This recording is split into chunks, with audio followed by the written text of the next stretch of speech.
This boy just mocks professional boxers despite starting boxing 2 weeks ago. No one can match Ryu's speed and agility. Even older and experienced boxers don't stand a chance against him. Ryu impresses the local coach so much that he invites a world-famous coach called Kei, who trained 5 of the world's top boxers, and now travels in search of his last disciple. Kei looks at this boy and evaluates his every movement. He clearly sees that his God-given talent surpasses everyone he trained before. All his movements are natural, and he has his own style. Basically, Ryu has everything to become the next champion. But still, his love for showing off and lack of training don't allow him to defeat a much older and stronger opponent, who wins in the end. That's when Kei hears some noise from outside. When he looks out the window, he sees a bunch of bullies beating a lonely, gloomy guy who doesn't even try to fight back. He just takes punch after punch, and then Kei notices one thing that shocks him to the core. He just can't believe his eyes. This boy saw every punch from the bullies clearly, but just didn't want to dodge. So Kei comes down, and while the bullies take some punishment from the local coach, Kei asks only one question. Why didn't this boy dodge those punches? He simply replies that he couldn't be bothered, and walks away like nothing just happened. That's when Kei decides to test this boy to be sure. He rushes forward and tries to land his best and fastest punch, but this boy sees the punch clearly and dodges it like it's nothing. Coach Kei is shocked by how easily the boy dodged his punch. Although he's old now, no one has ever dodged it before, and the fact that this boy did it so effortlessly means he has true God-tier talent. Coach Kei just can't miss such limitless potential and offers to teach him how to box. But the gloomy boy seems not interested at all and wonders if it's even fun hitting people. Coach Kei realizes that this boy lacks the innate human hunger for dominance, a complete contrast to the white-haired, talented punk he saw in the gym. Coach Kei answers that it's indeed fun to hit other people. Hitting another human being creates a sense of meaning, and everyone wants to reach that height. Then Coach Kei shows the boy his very first boxing lesson with a simple 1-2 jab, and gives him a time limit of 30 days to accept his offer. The gloomy kid just shrugs it off and walks away. The local coach just can't understand what on earth Kei noticed in that boy. So Kei explains that he used to believe his gut feelings. He had the same feeling about all 5 previous champions he trained, as well as about Ryu. But this gloomy kid, he's a whole other animal. Just one look at him was enough to send shivers down Kei's spine. Shivers from fear. Kei's still trembling after their encounter. That look and those eyes. He looked bored while a bunch of bullies were beating him. So Kei tested him by throwing his strongest punch from behind. Yet that kid had already seen his fist coming and slipped it. He didn't dodge by some miracle or animal-like instinct. He moved with precision and grace as if he'd already known it was coming. Kei has seen too many geniuses to count in his lifetime, but never someone like that kid. You may think it means he's just a fast reactor, but hell no. The way he dodged Kei's fist means that time flows at an entirely different speed in his world. Basically, he's not human. He's a monster.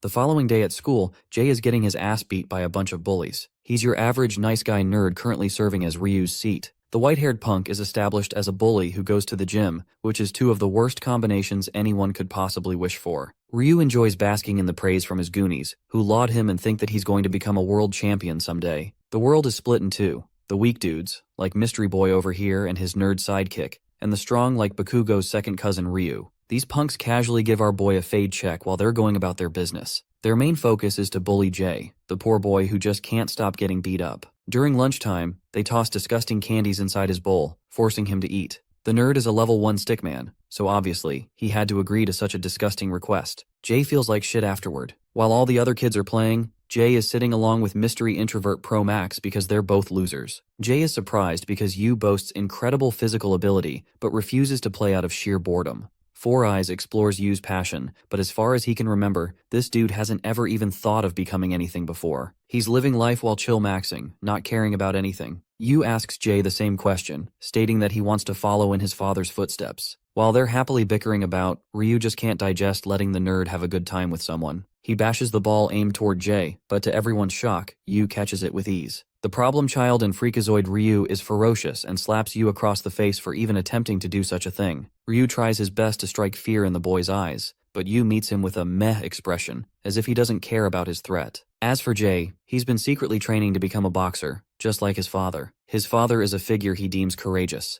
In a way, the boy fails as if he's failed his friend by refusing to confront Ryu. After all, Budget Bakugo is his biggest fear, making him feel like a loser. Jay, the depressed boy who's crept up into his room all to himself, questions his chances against the indomitable object of his demise. For Jay, it's clear that the strength of his opponent is extraordinary. He's seen the white-haired punk mess up guys way above his weight class. It's a real show as if he's just toying with his opponents. Four Eyes thinks that nobody can stop him. In an effort to seek advice, Jay consults his father, who used to be a boxer of his time. He wants to know how to beat down opponents stronger than him. His father explains that during his time, it took everything in a boxer's heart to win. That is the differentiation that separated the amateurs from the professionals. Be that as it may, his father also remembers being struck terrified of facing strong opponents. In those moments, even a professional of his caliber had no choice but to bail out and get beaten. It felt better for him to surrender and accept defeat instead of taking the beating. But that's the thing. Once you go down as a boxer, everything ends. Jay's father understood that fact and acknowledged that the most important thing to a boxer is to keep getting up no matter what. That said, he thinks in any other circumstance, a person should run so that they must never be caught. He emphasizes that courage from all people is commendable, even if they're not boxers. The nerd boy finds solace in his father's advice and sleeps.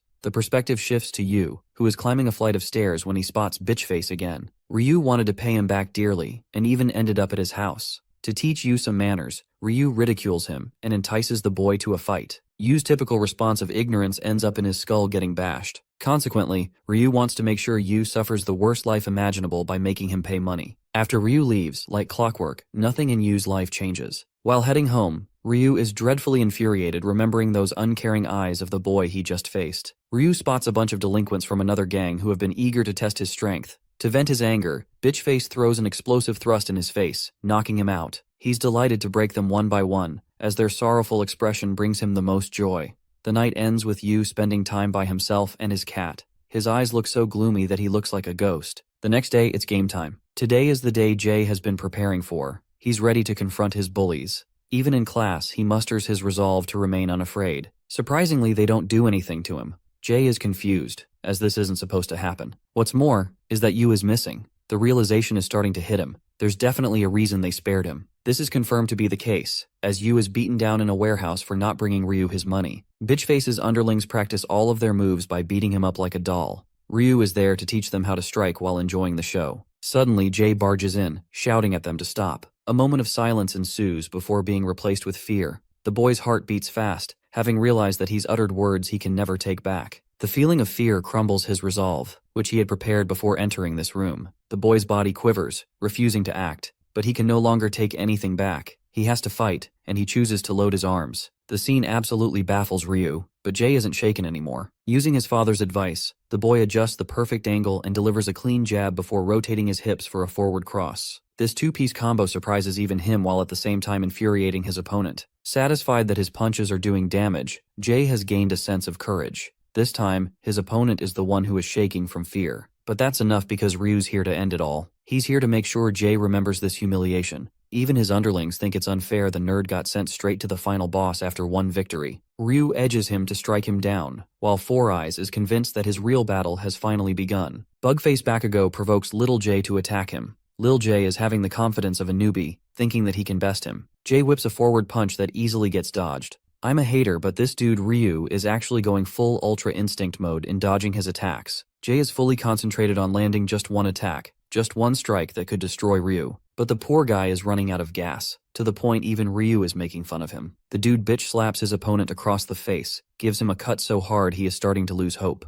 The fear of defeat settles in, as Ryu provokes him to attack. Jay gets slammed in the face, putting him in a damn daze. Dude is traumatized realizing that he's fighting an actual monster. Jay is breathless, and knows that he fucked up in real time by challenging this guy. Ryu's hater squad are adding to the trash talk. Ryu comes over to ask Lil Jay if he's already giving up. But no. Jay channels his inner Rocky Balboa and stands up. He's ready to catch some smoke, even after knowing he's outclassed. His new strategy is to wear his opponent out, but Ryu's in the mood to toy around with his food, and takes a one-armed stance. But even with a single arm, he's able to dish out blows that cut straight through Jay's guard. Ryu floods him with a river of devastating punches while Jay tries to stand his ground. He receives a heavy punch in the gut while his psychopathic opponent is relishing the feeling of violence. The nerd is realizing that this is what fights in the streets actually feel like. But he's still not giving up. He's gonna tank that shit until he wins. Ryu seems to know Jay's strategy and entertains him with agile punches all across his body. Jay endures attacks from every angle. Even the hater squad thinks this is the definition of getting one's ass whooped.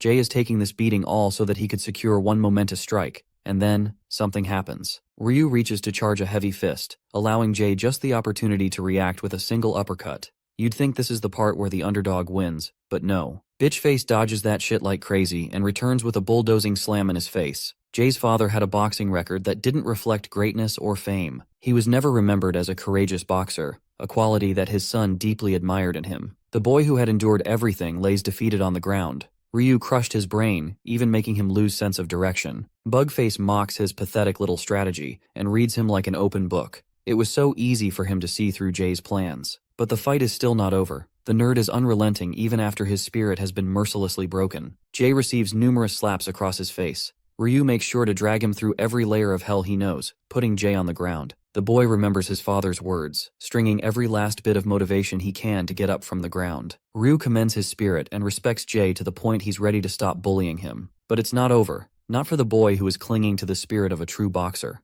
Jay rises again, desperate for victory. Yu observes him carefully. As for Bitchface, he's mad, pissed, and delivers a bone-crushing slam across his face. Ryu swings his fists with such violence that even his friends think he's going to kill the boy. Jay's face is swollen, bloodied, bruised, every kind of ugly you could ever even think of. Ryu considers the boy's persistence as an offense to his ego. He calls him a shitty loser to further prove his point. Much to the asshole's surprise, Jay never even thought about the chances of victory. He calls Ryu a fool for misunderstanding him. As a result of this courageous act, Jay has transformed his being into a new, stronger person. He doesn't care about petty titles like Bakugo's cousin over here. Jay's spirit roars as he declares he will become a boxer. Such words resonate with Yu but infuriate Ryu, a contrast, prompting Ryu to punch him more and more up. Then, a penetrating question from Yu silences the room. Yu asks the same question he asked Coach K regarding beating other people and gaining enjoyment from it. The scene switches to Coach K, who explains that he trusted his gut intuition when he saw the gloomy boy. It has always been about a natural feeling to him when he coached world champions. But something about the boy was different. Returning to Yu's sudden stand against Ryu, his underlings act tough and shit. The introvert excellently recalls the movements of Coach K and delivers a 1-2 that rocks the shit out of the punk. Coach K summarizes that he shuddered in excitement upon meeting the boy. Yu's punches have caused deafening silence in the room. One by one, they approach him only to get smashed into pieces. Ryu observes the scene as if his soul is leaving his body. Coach K adds that the boy's eyes welcomed the fists to strike his face, as if nothing in the world ever entertained Yu to gain his attention. This unusual behavior was something Coach K had to test for himself. He launched a nuclear fist aimed to squash the boy's face.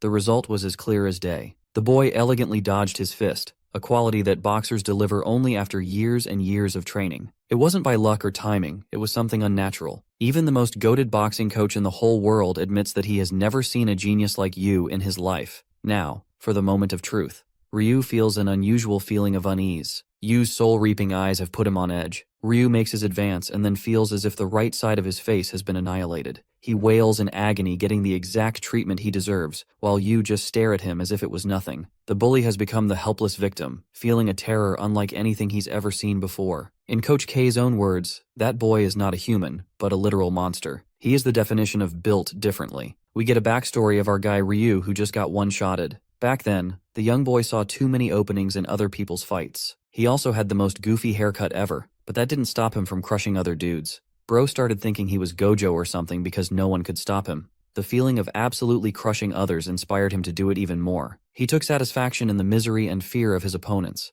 It had transformed his entire being. Dude beat up so many guys he was known in the entire nation as a menace. Ryu enjoyed it when people who were 5 times his damn size came to teach him a lesson. But he enjoyed it. He enjoyed every second of pummeling them down, drilling it into their tiny little brains that he was unstoppable. Ryu went on a winning streak so high he started thinking that he was a cut above the rest, like he was Buddha or something. But oh, how the tables have now turned. He got squashed by a monster that could have nearly ended his damn life. His previous beliefs are shaken, but it's no worry for Ryu after all. He thinks it's just a fluke, and he must have slipped. The idiot tries to give it his best shot to make sure he defeats Yu. He wonders what kind of approach would suit best for returning his carnage. Ryu decides to charge his fist with every fiber in his body. He sees Yu ducking for the incoming attack, but Bitchface had already anticipated that move. He outmaneuvers Yu and aims right for his head. It's impossible for anyone to dodge so close. But impossible isn't in Yu's dictionary. He freaking dodges it. Ryu's soul literally disappears because he knows he fucked up. Yu gets up with a sledgehammer of a jab, before unleashing a flurry of jabs all over his body. Ryu's self-proclaimed God-given talent proves worthless against an opponent that is outside his field of vision. This monster creeps up from behind and proves that every prey has its predator. After getting his shit tossed, Ryu wakes up screaming in the hospital room, experiencing a nightmare. Seconds passed as he realized every bone in his body had been obliterated. Ryu faced a feeling completely foreign to him,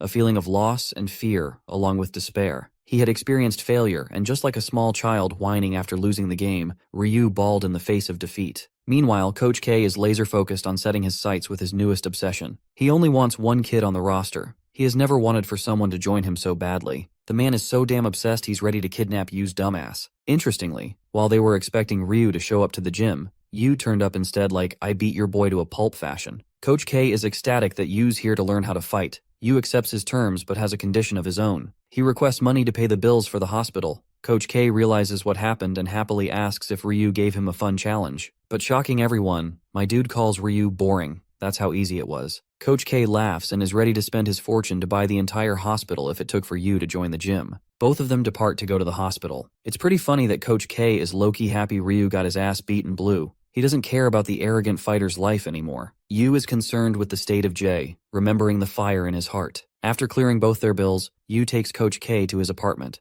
It's a dreadfully empty place, screaming that this guy doesn't have any social life. He asks the boy's name at last. It invokes memories of his mother's tragic passing. The only thing the boy remembers is his family name. Yu introduces himself briefly. Coach K explains that he will make the introvert enter a world completely different than the one he knows. Destinies cross for these two individuals, and in a similar way, arrogant rejects get tossed aside like trash. That is the irony. Ryu can't even look at Jay straight in the face. He bears the look of defeat, while Jay stands tall, optimistic, and courageous in his resolve. The time has come. Yu has nothing to pack except a small bag and his trusty little cat. Coach K decides to give our boy a makeover. He makes him look fresh as fuck by setting his hair. They arrive at the airport. Coach K meets his assistant. Carmen is the manager of their gym and welcomes them to the car. Yu hasn't even begun his boxing career and already acquired an amazing house thanks to Coach K. They head out for their first training session immediately. The Lions Boxing Club is known for producing the finest cut of boxers that made history. They boast the best curriculum that is up to date with scientific methods. While they're helping Yu tour the gym, the rest of the boxers are shocked. The boy looks tiny and weak in their eyes. Carmen explains that only a handful of boxers ever get to be trained by K's supervision. She tells him to take pride in being selected, but our boy is so chill that he just doesn't care. Carmen gets a little pissy with his attitude. Yu is introduced to Arnold, but his attention is fixated on the portraits of world champions. Aaron Tide is his best and most masterful piece of them all. The coach wants him to experience the thrill of watching a fight up close, so he tells Carmen to book them a few seats to a title match. Coach K wants to allow Yu the chance to learn about monsters just like him. In the cheering crowd, there was a ring made for two fighters. The reigning world champion obliterates his opponent one blow after the other. Each of his strikes delivered heavy shocks to his opponent until an inevitable knockout punch finished the battle. Aaron has emerged as the victor and maintains his title as the heavyweight world champion. Coach K advises Yu to listen to the cheers of the crowd, as he will also become someone of Aaron's caliber. With his assistance, the lonely introvert will soon sit at the top of the world with his own title. And that is when K's desire will be realized. He is excited for Yu. The boy vividly remembers the radiant figure entering his life. He woke up in his new room, still as empty as ever. At the Lions Boxing Club, a certain fighter piqued K's curiosity. Orangehead wants to be trained directly under the coach, but his claim is so ridiculous that K thinks that he'll never even touch Yu. And if he does, he promises to make him world champion. The talks of Josh's fight against Yu spread across the gym. Josh isn't an easy opponent. He's been training day in and out to get to his level. But despite winning last year's youth event and defeating many boxers in this professional gym, Coach K seems to think nothing of him. K reminds him that people like him can be found anywhere in the world. Basically, bro got called average. K thinks that he doesn't like people whose limits are obvious. Josh takes his provocation as a challenge and claims to crush Yu so that he can make him eat his words. In the ring, Josh is dead serious, like this is the fight of his life. But when he turns to his opponent, he can't even wrap his hands. Josh is further infuriated as he's facing a newbie who knows nothing about the world of boxing. The people around them are pumped for this fight. Yu's looking like Skindiana Bones and Stickman 48 because he's never trained a day in his life. While some are underestimating Yu, others are thinking he's capable because of K's selection. With all of the necessary preparations made, K asks if Yu is perhaps nervous. Mr. Introvert finds the whole thing boring. Giga Chad Sensei gives him another boxing lesson, a crucial one that he wants him to remember. Never get hit in a fight. With that advice, he departs from the ring, leaving the fighters to face each other. K is probably creaming his pants because he wants to see his prodigy's powers. The bell rings and Josh is already on a massive offensive strike, but it feels like nothing to his opponent who slips the punches like he had seen them coming from a mile away. Josh's consecutive advance, no matter how sharp or strong, isn't enough to even touch Yu's face. Just watching this fight is making K want to send into a real battle so that he can destroy everyone. Carmen and the others learned that K prioritized speed instead of strength in his selection. The boy doesn't even flinch while avoiding those attacks. They feel so slow in his eyes that after dozens and dozens of jabs, Josh is the one who is running out of juice. He can't believe that he couldn't even touch the skinny punk in front of him. Coach K's harsh words send this poor boy into the trauma lane, and he now knows that he wasn't just provoking him. To Orangehead, it feels as if he's going up against an indestructible wall. However, Josh isn't so easy to bite the dust. He wants to shake things up a little. His new strategy is to confuse Yu with a bunch of feints mixed in with his attacks. Swerving elegantly against all his attacks, Yu still hasn't flinched while Josh is on the edge. A flashback into his training career is how we learn that Josh thought he was the hardest worker in the entire gym. He trained every day for hours for many years, looking up to the greats and hoping that one day he would become like them. But now only anger remains in his heart. K thinks it's unfair that while many people are good boxers as a result of their training, they still have their limits. And at this point, Josh was beginning to realize his own. Against an opponent with divine talent, those hours of hard work would prove to be useless. K thinks that boxers like him shouldn't also be discouraged as they got to this level by their own efforts. The first round concludes as the referee separates both fighters. Josh is left with an exhaustive face, while K coaches Mr. Can't Touch Me to strike a person right on their chin for a finishing knockout. Yu has only learned 2 lessons, striking and dodging. This is because K thinks that geniuses like him are born with the natural ability to create a personal style that optimizes movements. He doesn't want you to learn generic techniques and prefers that he prioritize goals. K is confident that he has never seen talent like him. Dude is glazing him so hard, going as far as to admit that he's the incarnation of boxing itself.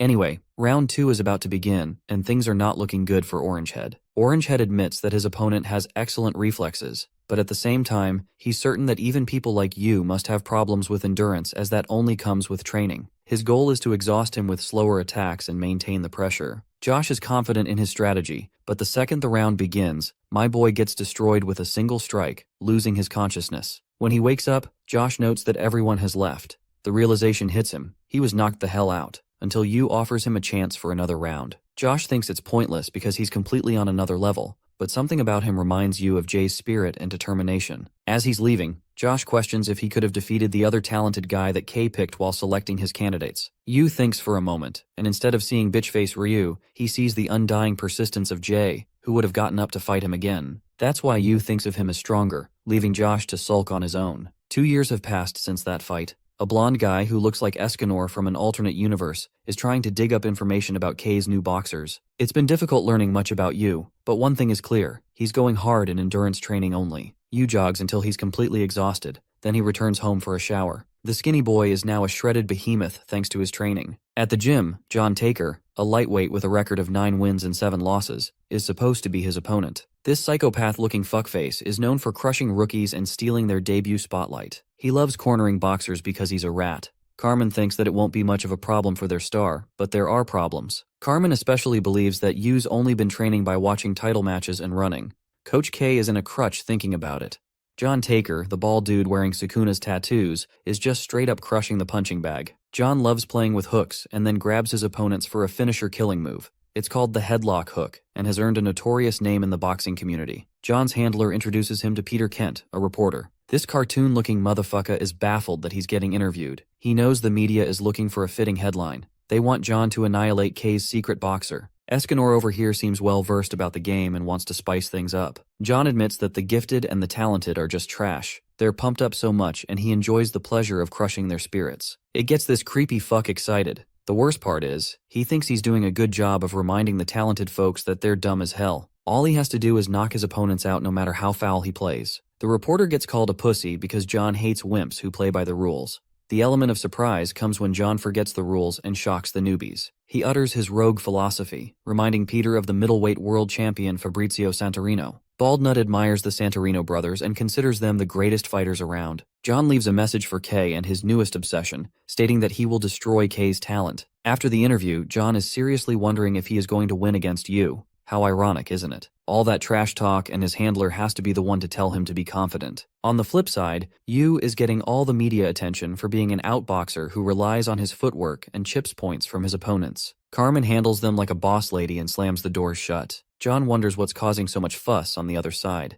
He's looking to destroy the rookie even more. It's finally time for him to embrace the spotlight. John's crazy haters are dissing this guy left and right. The commentators are excited for today's lightweight competition. Everyone is curious to see Yu's talent as K's final protege. Meanwhile, John is happy that he gets to crush K's talent and bring them a look of disappointment. The average height 5'9" fighter emerges with his team. Coach K helps him get up. The dude looks like the definition of drip as he basks in the spotlight before him. Peter is all the more curious about Yu as he's only been focused on endurance training. John is fed this information so that he can get a few hits in close combat. Coach K has already instructed Yu on how to fight. He's going to stick to their plan. The commentators are riling up the fight, expecting stellar accomplishments from Yu. Even John has to admit that our boy's got that icy steel composure in him. He's ready to bring him a world of pain after the match begins. With all eyes set on two fighters, the battle finally begins. Being the dirty little rat he is, John's first gesture is to give him a respectful tap to sneak a punch, but he shudders in actual fear when he sees Yu just staring down at him. It was as if John had been placed in front of a gun, ready to shoot him down against any of his tricks. John's composure is shaken like hell. Then something crazy happens. Yu delivers a clean punch right across his cheek, grazing him while shocking everyone. The scene cuts back to K's comment before the fight. It seems that K was always confident in Yu's ability and was thinking of ways to shock the crowd. John's eyes are as wide as the earth. The dude is shaken, but Yu's not letting him go easily. He's mowing him down with a river of punches, aimed precisely to miss around the edge. Coach K wants this opportunity to be a learning experience for the world. John opens his eyes, his face fully covered in blood. It's so bad that a physician has come up to inspect John's injuries. The man who had worked for 21 years as a physician couldn't fathom coming across such a mystery. The doctor explains that usually these wounds would have caused ruptures across his face, but the cuts are too sharp instead of being blunt. The physician is stoked when he sees Yu's boxing gloves, as he made precise cuts with only his punches. The state of terror and fear enters John's mind. The feeling of fear takes over. The stunned physician reports that there is no major injury, so Johnny Boy can continue the game. But Johnny Boy is in a daze. He refuses to become a coward and wants to continue the fight, which makes the referee cautious. Egghead can't fathom what's so monstrous and different about this newbie kid. To him, boxing was about technique and execution of a skill. However, he couldn't feel any kind of restraint from his opponent. Yu seemed like a deadly fighter, a monster who destroyed people without even feeling anything. John knows he's facing the devil himself. This time, he's the one who makes his advance, but the guy can't even get close without getting his face bashed. John genuinely cannot understand how he's capable of reading him like a book. Yu's got him on the ropes to the point this man is questioning if he's dreaming. Our cold protagonist swoops in for another bloody uppercut. The fight resembles more of a gruesome street brawl than a professional boxing match. John is getting his shit rocked, blood spewing everywhere, leaving the audience appalled. Everyone knows who the winner of this battle would have been. Even Egghead's coach admits that Yu is merely playing around with his opponent. Poor John can't block a punch without feeling the weight pushing through him. The guy keeps getting smashed more and more. The fear of death succumbs to him. This feeling of indomitable violence stirs the crowd. From mortified expressions comes the feeling of joy. They're excited for the monster Coach K has helped create. The silenced crowd roars in enjoyment, the kind of cheer that K wanted. John is convinced that Yu could straight up body a dude without even feeling anything. He goes for a dirty tactic to crush Yu's foot, but the cheater gets shit on with Yu outplays him, seeing through each and every one of his attacks. The crowd calls him a lousy cheap shot who failed to win despite being a cockroach. Yu throws his razor-sharp jabs, but something is different now. John's coach thinks that Yu is starting to expose his weak points after coming in John's reach. He's confident in John's ability to deploy his headlock attack and defeat him. However, the weight of the world crushed him. His face bloodied, his boxing style humiliated. The voices of the crowds filled his head with madness, freezing him on the stage. Before his career-defining moments, John was an amateur fighter who was constantly discarded. John's coach thought his hooks were his strongest points. His coach told him about his next opponent, but Isis Dresner was someone who dominated and won even the Olympic gold medal. The dude turned to professional boxing. John accepted that he was getting destroyed in his fight against Dresner's debut boxing match. The coach felt sorry for him, but John's passion for boxing ignited him to try even harder. He was glad to be given such a chance, and later on got destroyed just like everyone predicted. Dresner kept hammering him even in close range. John suffered the brunt of his punches as the man landed ferocious blows all over his body. John went for a wide swing, only to get hooked to his side. Dresner proceeded to destroy him through and through, but that's exactly what gave John the moment to shine. He believed in the ways of a harsh world and had a rough childhood growing up in the alley. When John was trained in the art of boxing, he could finally rejoice in his passion. In his fight against Dresner, John went for a cheap tactic and delivered a thunderous hook across Dresner's face, knocking him out in a single attack. No one thought that he would knock him out. Dresner got up again, but something about the fifth changed.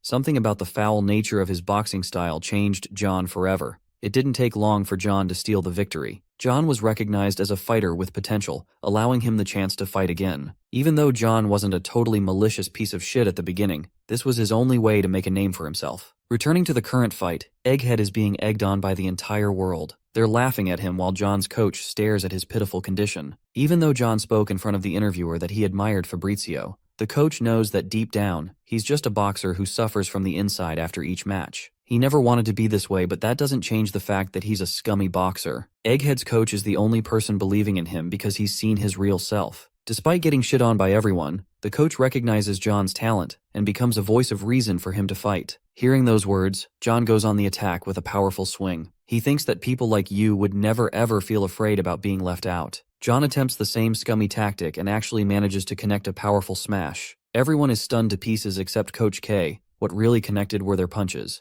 John put everything in his strike and ended up shattering his fingers. You saw this as the opportunity to deliver a decisive slam, the kind of ending that Kay was hoping for. After the bloodbath, John crumbles as he is knocked out. The crowd continues to dog him even after his defeat. John's coach begs him to stand back up. He feels guilty for being unable to guide his protege. Unfortunately, the man did not boast the ability to keep encouraging John. Seeing his pathetic face makes John maintain his stand. He's still in the game. He's still ready to fight the monster in front of him. John is prepared to win. He wanted to become a boxer like his inspiration. But then his resolve crumbles as he realizes his mistakes. The match concludes in Yu's victory. The conclusion of the match yields Yu as the ruthless devil who has made his debut into the boxing world. The cheers of the crowd are at an all-time high. The reporter Peter is utterly stunned how John's scummy headlock technique was demolished by a counterhook. Even then, it was John who took damage instead of Yu. It's clear as day that Yu possesses capabilities that test the limits of human growth. Coach K has finally found the one he was looking for. 6. A monster who toys with his opponents. Peter thinks that the strongest boxers around must be excited.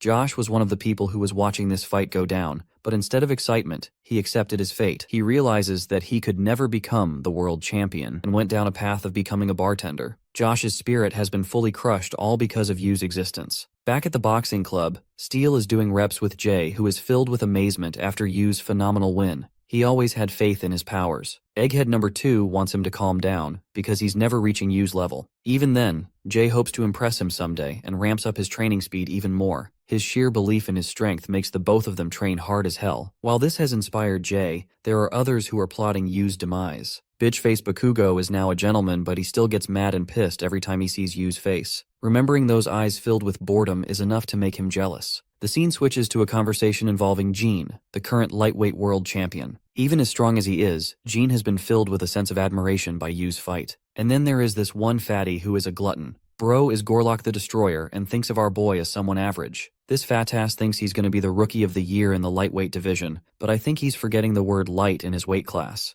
The reporter guesses that the fans will be most excited about fights happening in the lightweight division because of Yu. After all, Kay has brought a monster that has incredible crowd potential, as well as the skills of a killer. Interestingly enough, there is one fighter who exceeded Yu's celebrity status. Qasim, the grandson of the head of the global conglomerate called the Jihad Group, is someone who created a shock in the world of boxing. But it wasn't the presence of a rich boy that shocked people, but rather his lethal fighting capabilities. The stage is set. It will be Yu against Qasim, a match that would hook everyone to the edge of their seats. The person who wins that fight will have a chance to fight against the 10-year lightweight champion, Gene. Qasim busts the door open, looking like a fat grizzly bear who's ready for his next challenge. He meets his director, who is pissed as hell he went missing only to return as a fat fuck. Qasim doesn't care about insults and feels the fire in him aching for a fight. He's out here giving 10 grand to anyone who fights him. Qasim's coach remembers the first time this guy showed up at his gym. It was crazy, but this guy was serious and wanted to snag the title of world champion right off the bat. In all honesty, he was just an arrogant dude at the beginning. The coach thought that showing him a display of what boxing truly looks like would be enough to send him crying.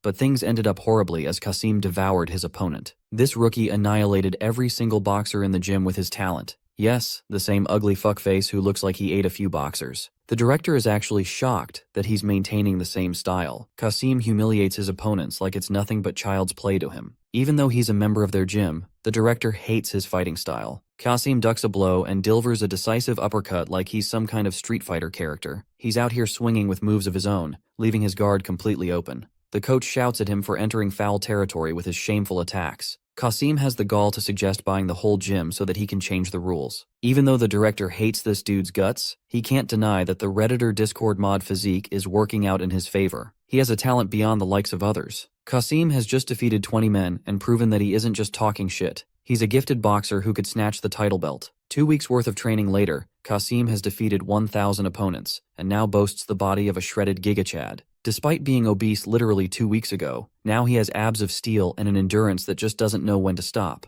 Qasim is like an animal who eats and sleeps whenever he wants. He's the kind of person that challenges the idea of human limitations, so much so that his coach can't see anyone winning against him. Leaving a pile of bodies defeated in the gym, Qasim is being built up as the perfect challenge to defeat the lightweight champion. James is a fighter who can't even afford a proper meal for his son. As a father, he didn't have much money and only fed his child potato soup. But the boy never complained. After all, his father had so many expenses in his mind to think about, just like us in this damned inflation. He wanted to get a win bonus from his next match to ensure they get a delicious meal. The day before the match, Qasim was nowhere to be found. This is because he kicks his way inside Yu's gym, demanding him to be revealed. No one in the gym had seen Qasim before. Even Coach K is surprised to see Tomato Hair show up in this place. K goes all freaky and holds his legs, inspecting his body. K concludes that this man is a perfect blend of strong and crazy. He's nothing like Aaron, but this guy is packing a punch. Coach K is looking forward to Yu absolutely demolishing this freak show. Redhead says he wants to visit Yu before their inevitable match. K tells him that he's busy doing his endurance training and implores the guy to chase after him. The scene cuts to Yu, who is busy doing his training when he is suddenly attacked by Qasim. Yu retaliates with a strike, but impressively, Qasim blocks his punch. The Looney Tunes-looking loser introduces himself as the man who will destroy Yu and stand atop of the lightweight division. But Yu's lack of a care for his existence agitates him.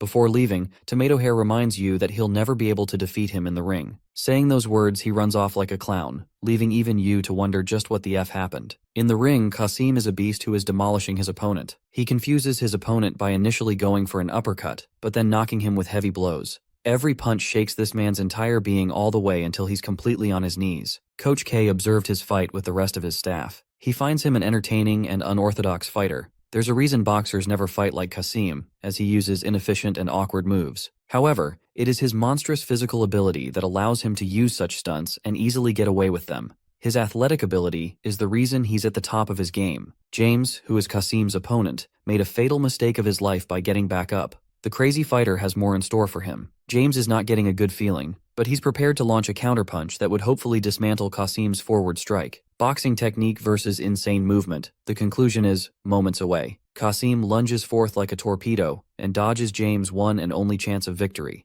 A flash of red appears before his eyes as James is sent down on his knees before crumbling to the floor. Qasim enjoys the praise of the crowd, thinking the fight is over. But no, James is not done. He's got more fight in him. After all, he's made a promise to his child. He tries to advise Qasim to maintain the integrity of the sport. Unfortunately, it spells the end for James, while his animalistic opponent remains unaffected by the loser's words. Then comes our boy's fight. All he has to do is take one forward advance and victory is his. The same goes for Qasim, who toyed with his opponents and won. He thought of himself as indestructible. Both of them are people who are shredding their competition to pieces. They grow closer and closer to obtain the world championship title. Yu prioritizes sharp and mechanical movements, while Qasim enjoys dominating his opponents with unorthodox moves. Qasim has the mentality of a 10-year-old boy who keeps reminding the world that he's going to be at the top soon. Bro takes his trash talk to the public and calls out Yu, stating that he will crush him like everyone else. Qasim's victories are a movement to create an era of unorthodox boxing. The reporter is impressed that Qasim is the first one to make a move.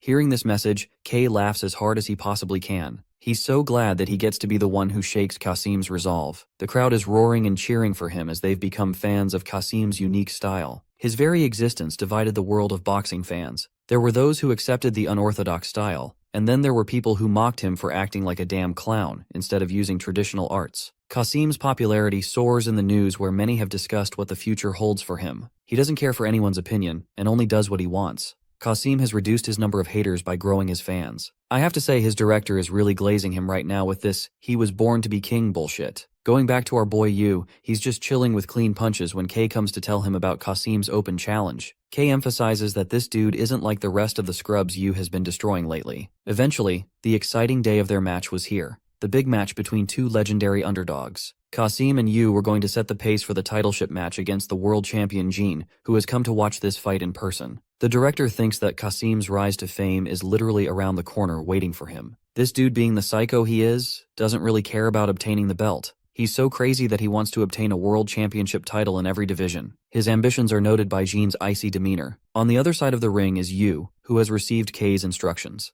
The fighters stare each other down. Kasim has his fierceness, while Yu is a calculated genius. The burning question of who will conquer the other is ready to be answered. The fight finally begins with Kasim enjoying the feel of the ring, eyeing his prey down. Yu tracks his opponent's moves, while Kasim does the unthinkable by hiding his fists behind his back. He is prompting Yu to come and strike him. Redhead wants to prove the idiocy of boxers who throw linear strikes with no creativity. Then, without him even noticing, Kasim suffers a destructive punch that blows off the left side of his face. Coach K is the same. It's not like he ever thought Kasim would prove to be a challenge for Yu. In fact, K just gave our boy permission to go all out in this fight as much as he likes. That first punch was nothing. Yu happily wipes the smile off his face with another strike, knocking Redhead's hair. K notes that only people like Yu can dodge a punch of such level. But then there are people like Kasim, who could also dodge it. Kasim's face is getting destroyed, and Coach K thinks that while his muscles are taking most of the damage for him, he's nothing more than a bag who keeps on taking the most serious of Yu's punches. Our boy coldly reminds this fucker who's the real monster in the ring.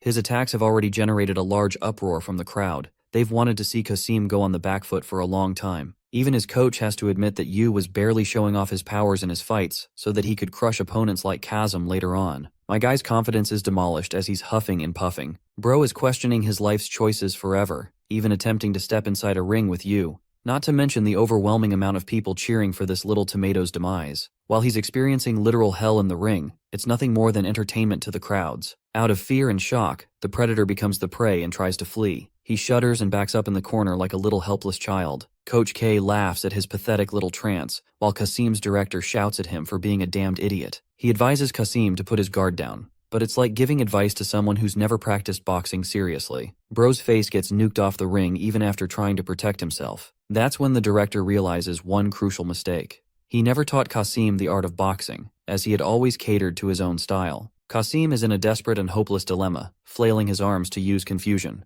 Our boy rocks his world with another punch, infuriating Kasim's coach. The incompetent coach was so deluded by Kasim's rise to the top that he never focused on giving him bare minimum training. He contemplates giving up, but then the idea of Kasim fighting like hell with all he's got pushes the coach to encourage him. He wants Kasim to endure just one round. However, that won't ever happen, because this scaredy cat is already trying to run off the ring like a pathetic fighter. Even the referee is stunned because he's never seen anything like this. The coach gets up in his face and gives Kasim a scolding. He erupts in front of his coach, stating that he's crazy, but not that crazy to fight a monster like Yu. Bro's fighting career ended before it even began. The coach is pissed because all this time, Kasim treated this elite sport like a game. He gets bitch slapped across his ugly ass face and admits that Yu could be the strongest of everyone in the entire world, but it doesn't matter. It's foolish logic to assume he would only go up against weak opponents. Not gonna lie, the coach earned my respect with this speech as he is encouraging this naive crybaby to wear the spirit of a true boxer. Then, Kasim remembers his own memorable words, which come to haunt him with thousands of eyes staring him down. He thought he could win the championship title if he could have some fun.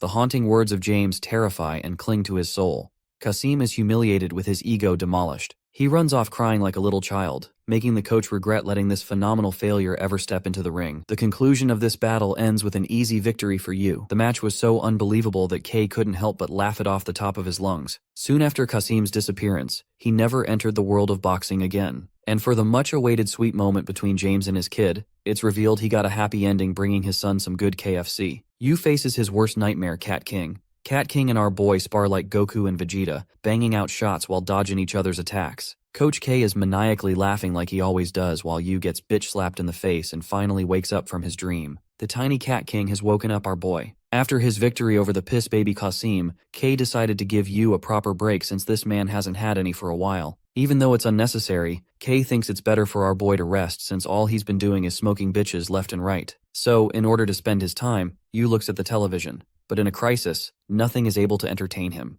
Remembering his best buddy Jay's words, Yu thinks it's time to start his gaming era. So he does what he knows best. He goes to the gaming arcade and absolutely demolishes a veteran in air hockey. The guy is so stunned that he's facing an opponent who is cooking his ass. My dude thinks he's found the chosen one to become the genius of the air hockey revolution. It's so funny because Yu is unbothered and still bored. The man extends him an offer of a lifetime, stating that he has the potential to become an air hockey world champion. But the poor guy gets turned down since this time, Yu doesn't have any bills to pay and won't get bribed by someone like what happened last time. Yu leaves Indiana Jackson crying and goes on to enjoy his next gaming endeavor. This dude is fucking unstoppable in every game because of his reflexes. Even in fighting games, Yu is just destroying his opponents. The guy has spent his entire evening playing games, but he's yet to be excited by any one of them. This man is suffering from success. Yu decides to sit in a park while enjoying a family spend time together. He glances to his left and spots a boy, dazzled as if he's spotted a famous person. The boy claims to have seen the underdog boxer's fights. He wants to snatch the opportunity of a lifetime by asking for his autograph. Unfortunately, Yu doesn't even know how to sign and just writes his name in the most generic font ever. The little guy admires Yu's boxing strengths. Meanwhile, his idol is channeling "I hate kids" energy. The boy has firm belief that Yu will become the world champion and therefore become the strongest. He says that he wants to follow in Yu's footsteps to become strong.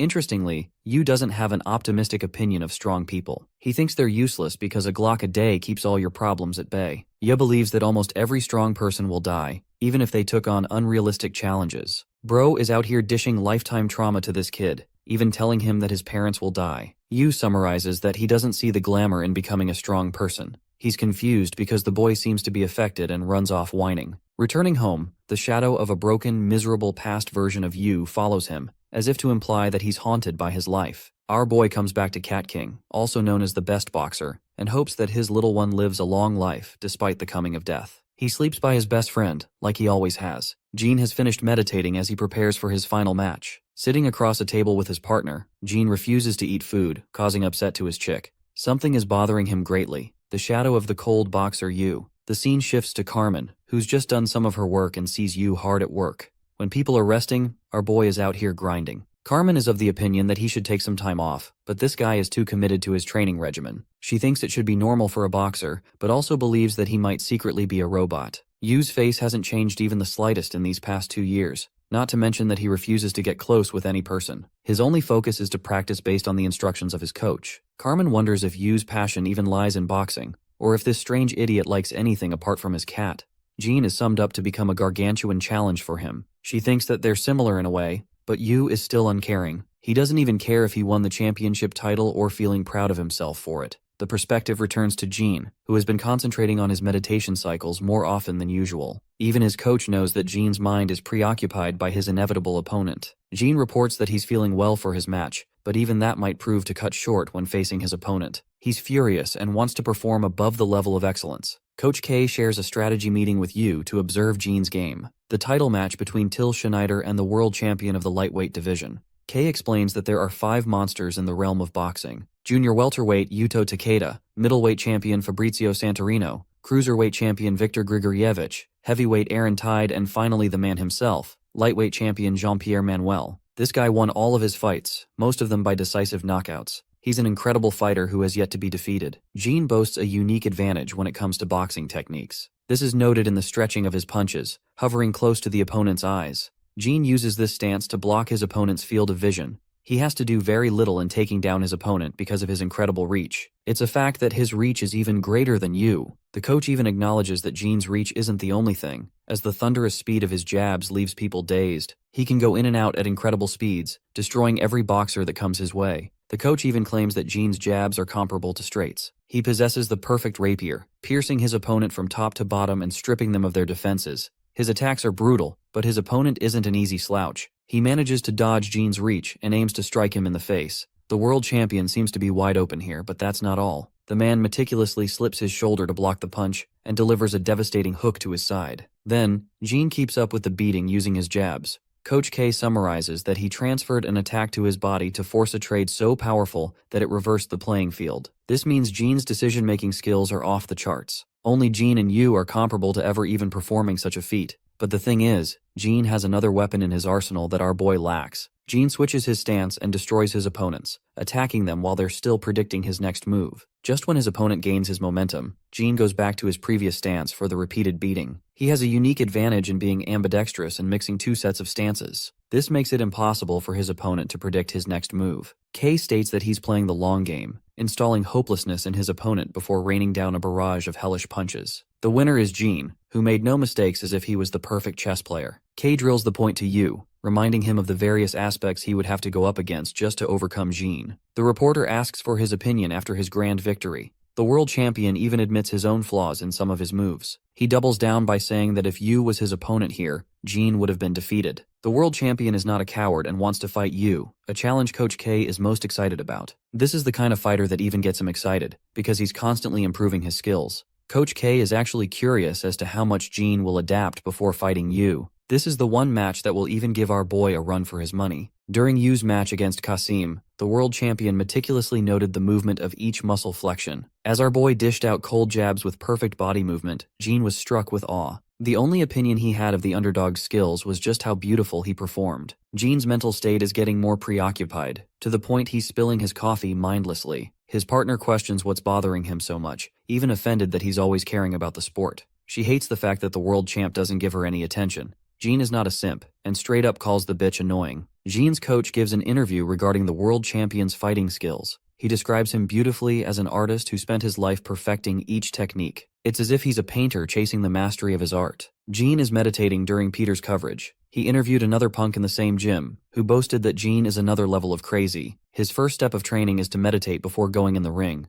Bro is fighting demons in his head for an hour before entering the ring. The punk notes that Gene is an eccentric who does the weirdest shit ever. He stands still and then changes his position after a while. Then another long while passes and he's adjusted his position. The punk finally realized what the world champ was doing. Gene was training to throw a simple jab, precisely cutting each motion in a delicate manner. Long story short, he's insane, which is why he gets insane results. Peter doesn't believe this bullshit because this level of training strikes odd to him. The coach argues that Gene never relaxes in his meditation and instead sharpens every sense. This level of concentration makes the world around him go silent. Peter's at a loss since he can't bother the world champ during his meditation. He tries to meditate alongside him. The coach gives him instructions. Sitting across the legendary lightweight fighter, Peter is shook by his immense aura. He enters a state of calm and divulges in the present moment. The world goes quiet, and slowly, the only thing that can be heard is the sound of his own heart. The greater the concentration, the sharper the sensation. The coach then explains that someone like Peter could only feel his heartbeat, but a monster like Gene is a completely different story. He feels every fiber of his being, down to his blood cells and tissues. His whole body works in tandem. This is Gene's desire. He wants to reach the pinnacle of mastering a technique. After his tense meditation practice, Gene learns that Peter left. He confirms that Yu has been bothering him. He's smart enough to even acknowledge all his perfect techniques are pointless against someone whose world moves at a slower pace. Gene yearns for intense focus beyond the norm in order to defeat this impossible opponent. Gene's poor training partners are regretting their lives because they have to get their asses beat so this dude can hone perfection. He takes on all three at once and commands them to attack. Poor guys rush to attack him head on, but in a moment of flash, everything happens all at once.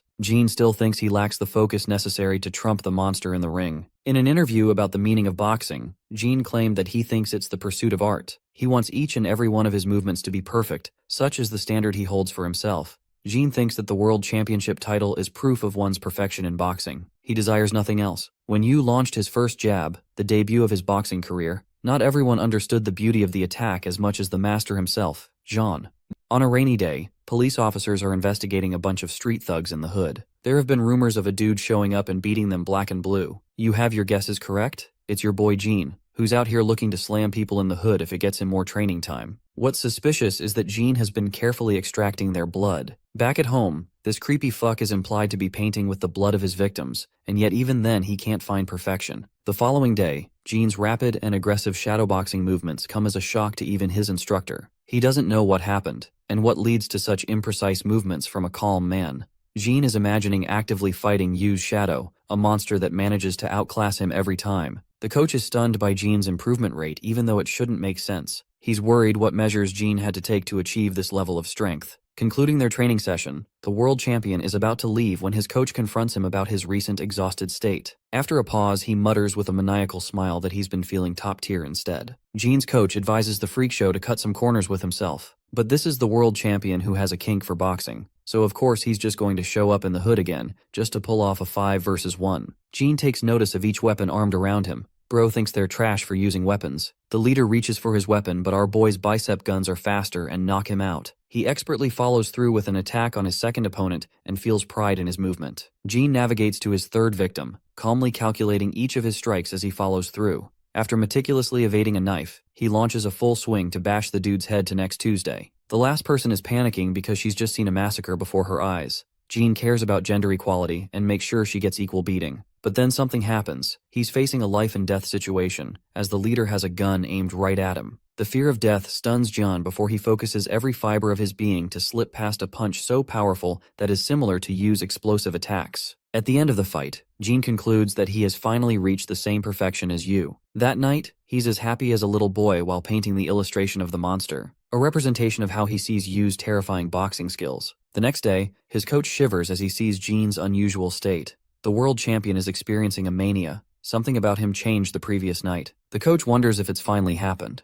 Visualizing Yu's perfect strikes, John delivers a barrage of his punches, seeking to overcome the innate human imperfection. At long last, he has overcome what needed to be overcome. The world champion has acquired perfection. Stella is worried about his state and cries in the same bar Josh is bartending. He tells the poor woman to buzz off since they're closing, but she whines like a little bitch, wondering if she is also annoying him. She blames her frustrations on the male population, while our boy Josh is questioning his existence. In the next scene, we see a segment of Yu's training. This dude has abs for days now as he pushes the limits of his endurance training. Carmen is shocked that Yu has increased the intensity of his training for the title match. Kay drills the point to his head that he needs to prepare for every outcome and pursue his own art. Strangely, Carmen thinks Yu will most certainly win because she trusts Kay's intuition about a person. The dude is basically a walking W machine, who only cares about winning and chooses the best fighters. While she can read his thoughts, Carmen doesn't know why Yu dabbled into boxing in the first place. When he's ready to leave after his training, Carmen asks him this curious question.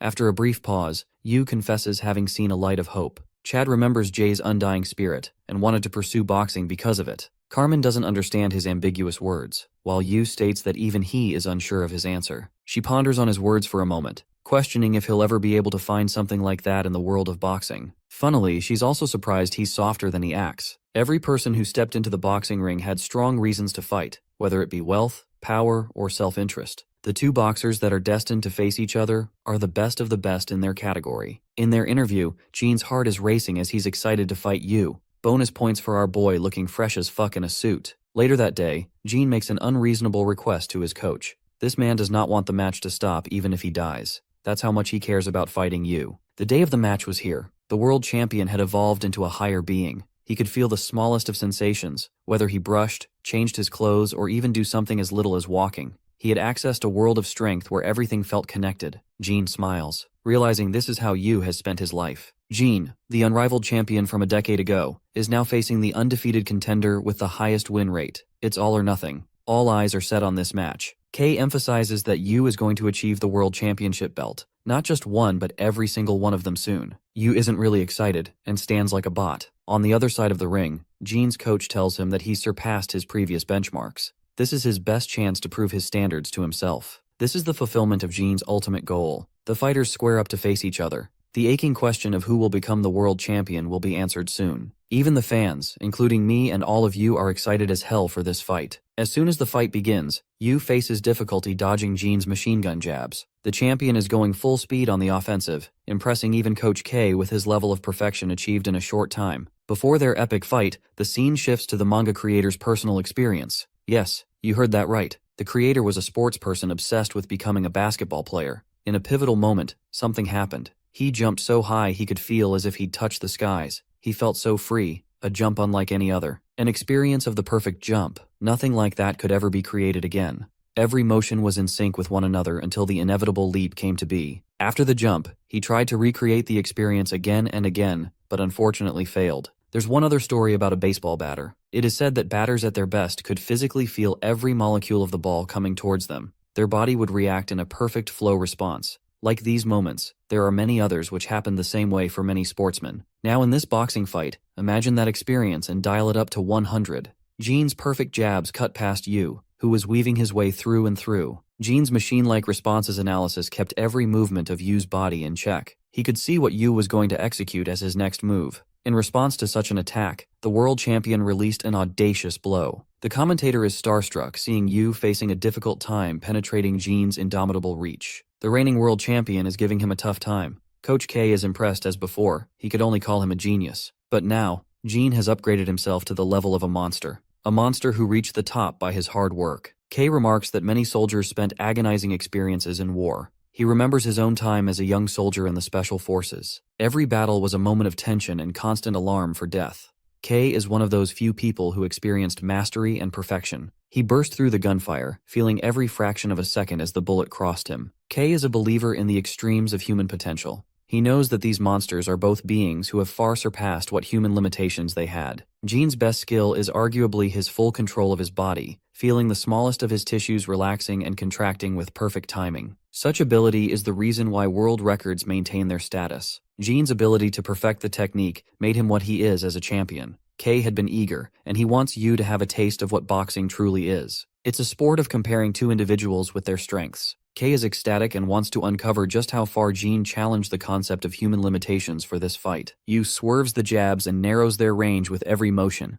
He's close enough to maintain an offensive posture on Jean. The crowd is going wild as both fighters are doubling down on ultra instinct with their insane reflexes. Coach K is curious for Yu, questioning how he will overcome the world champion's reach. Yu remembers his conversation with him yesterday.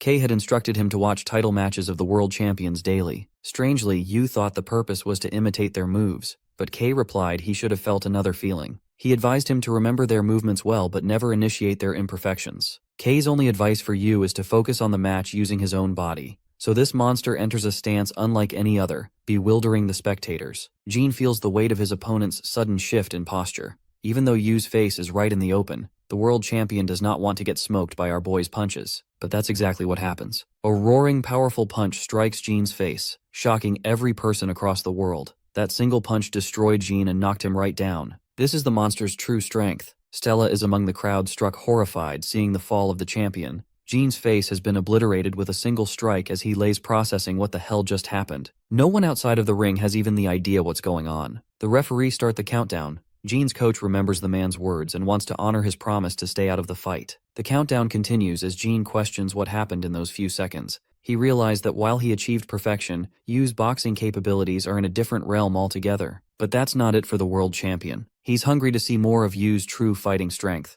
The world champion musters all of his spirit to get back up. He recovers from the devastating attack despite his shaky posture. The referee has acknowledged the risk involved with the match. Yu's unrestrained punch was simply too much for anyone to handle. The referee wants to stop the fight, but Gene's eyes keep confusing him. He directly asks the world champion if he is able to continue. Gene utters a robotic response, stating that he's more than ready. The referee emphasizes that he will stop the fight if things get serious. But the world champion isn't a coward. He's ready to throw hands. The match continues as Gene maintains his stance.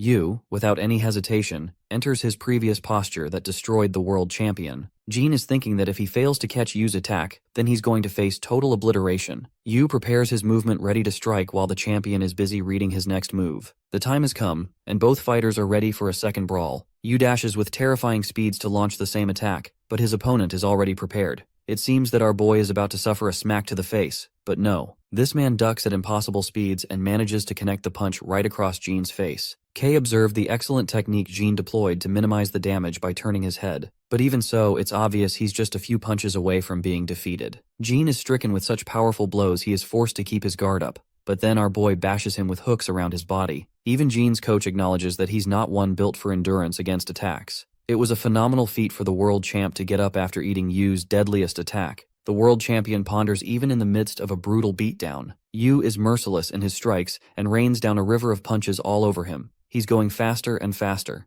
Gene learns that Yu don't have the desire to win, or even a hesitation of nervousness. All he cares about is robotically executing the technique. Gene gets obliterated a second time, but it's an experience he is most enjoying. He is knocked down for the second time in the first round, so the crowd is almost dead certain Yu will become the new lightweight champion. As he is down, the world champion contemplates his previous train of thought about the imperfection of humans. His family faced a harsh divorce, and he grew up with a backstory like many other people. He grew up in a house where all he could hear was noise. The countdown continues while Gene's coach is begging for him to just accept defeat. He bluntly thinks that he was a mistake that should never have been brought into this world in the first place. Coach K is cheering as he's done the impossible again. Gene stands right back up on his 2 feet because that's who he is, while panting and exhausted, faced against a monster that eclipses humanity. Back when his mother left the family, Gene's father was reduced to a pitiful state. He was an incompetent man who did not care about the consequences of his choices. That led to this broken family. Even comparing himself to his father, the boy was patient and thought of himself as competent. Back in the ring, the crowd roars witnessing the world champion's undying persistence. Uncaring about the rest of the world, Yu prepares his posture a third time, which will likely be the end of the fight. Coach K is looking for him to end this fight, while Stella quietly prays for her partner's well-being. Yu launches himself at incredible speeds to finish the fight, but the referee intervenes just before he could deliver the final attack. The first round ended in the nick of time, giving Jean a chance to recover. Bro was inches away from death. But anyway, Coach K is convinced that Yu has proven his skills are superior to even the genius of the lightweight boxing division. At the same time, he's the only one who survived Yu in the first round when all other fighters fell. Jean received treatment by his coach, who had never in his life expected for the champion to take such a brutal beating. He's worried about the boxer's life instead of the titleship match. Jean's coach knocked some sense into him, demanding that he stop the fight as it could cost him his life. Responding to that question with a shaky voice, Jean ponders the meaning of life. He thinks that dying in pursuit of one's goal is the most honorable meaning imaginable.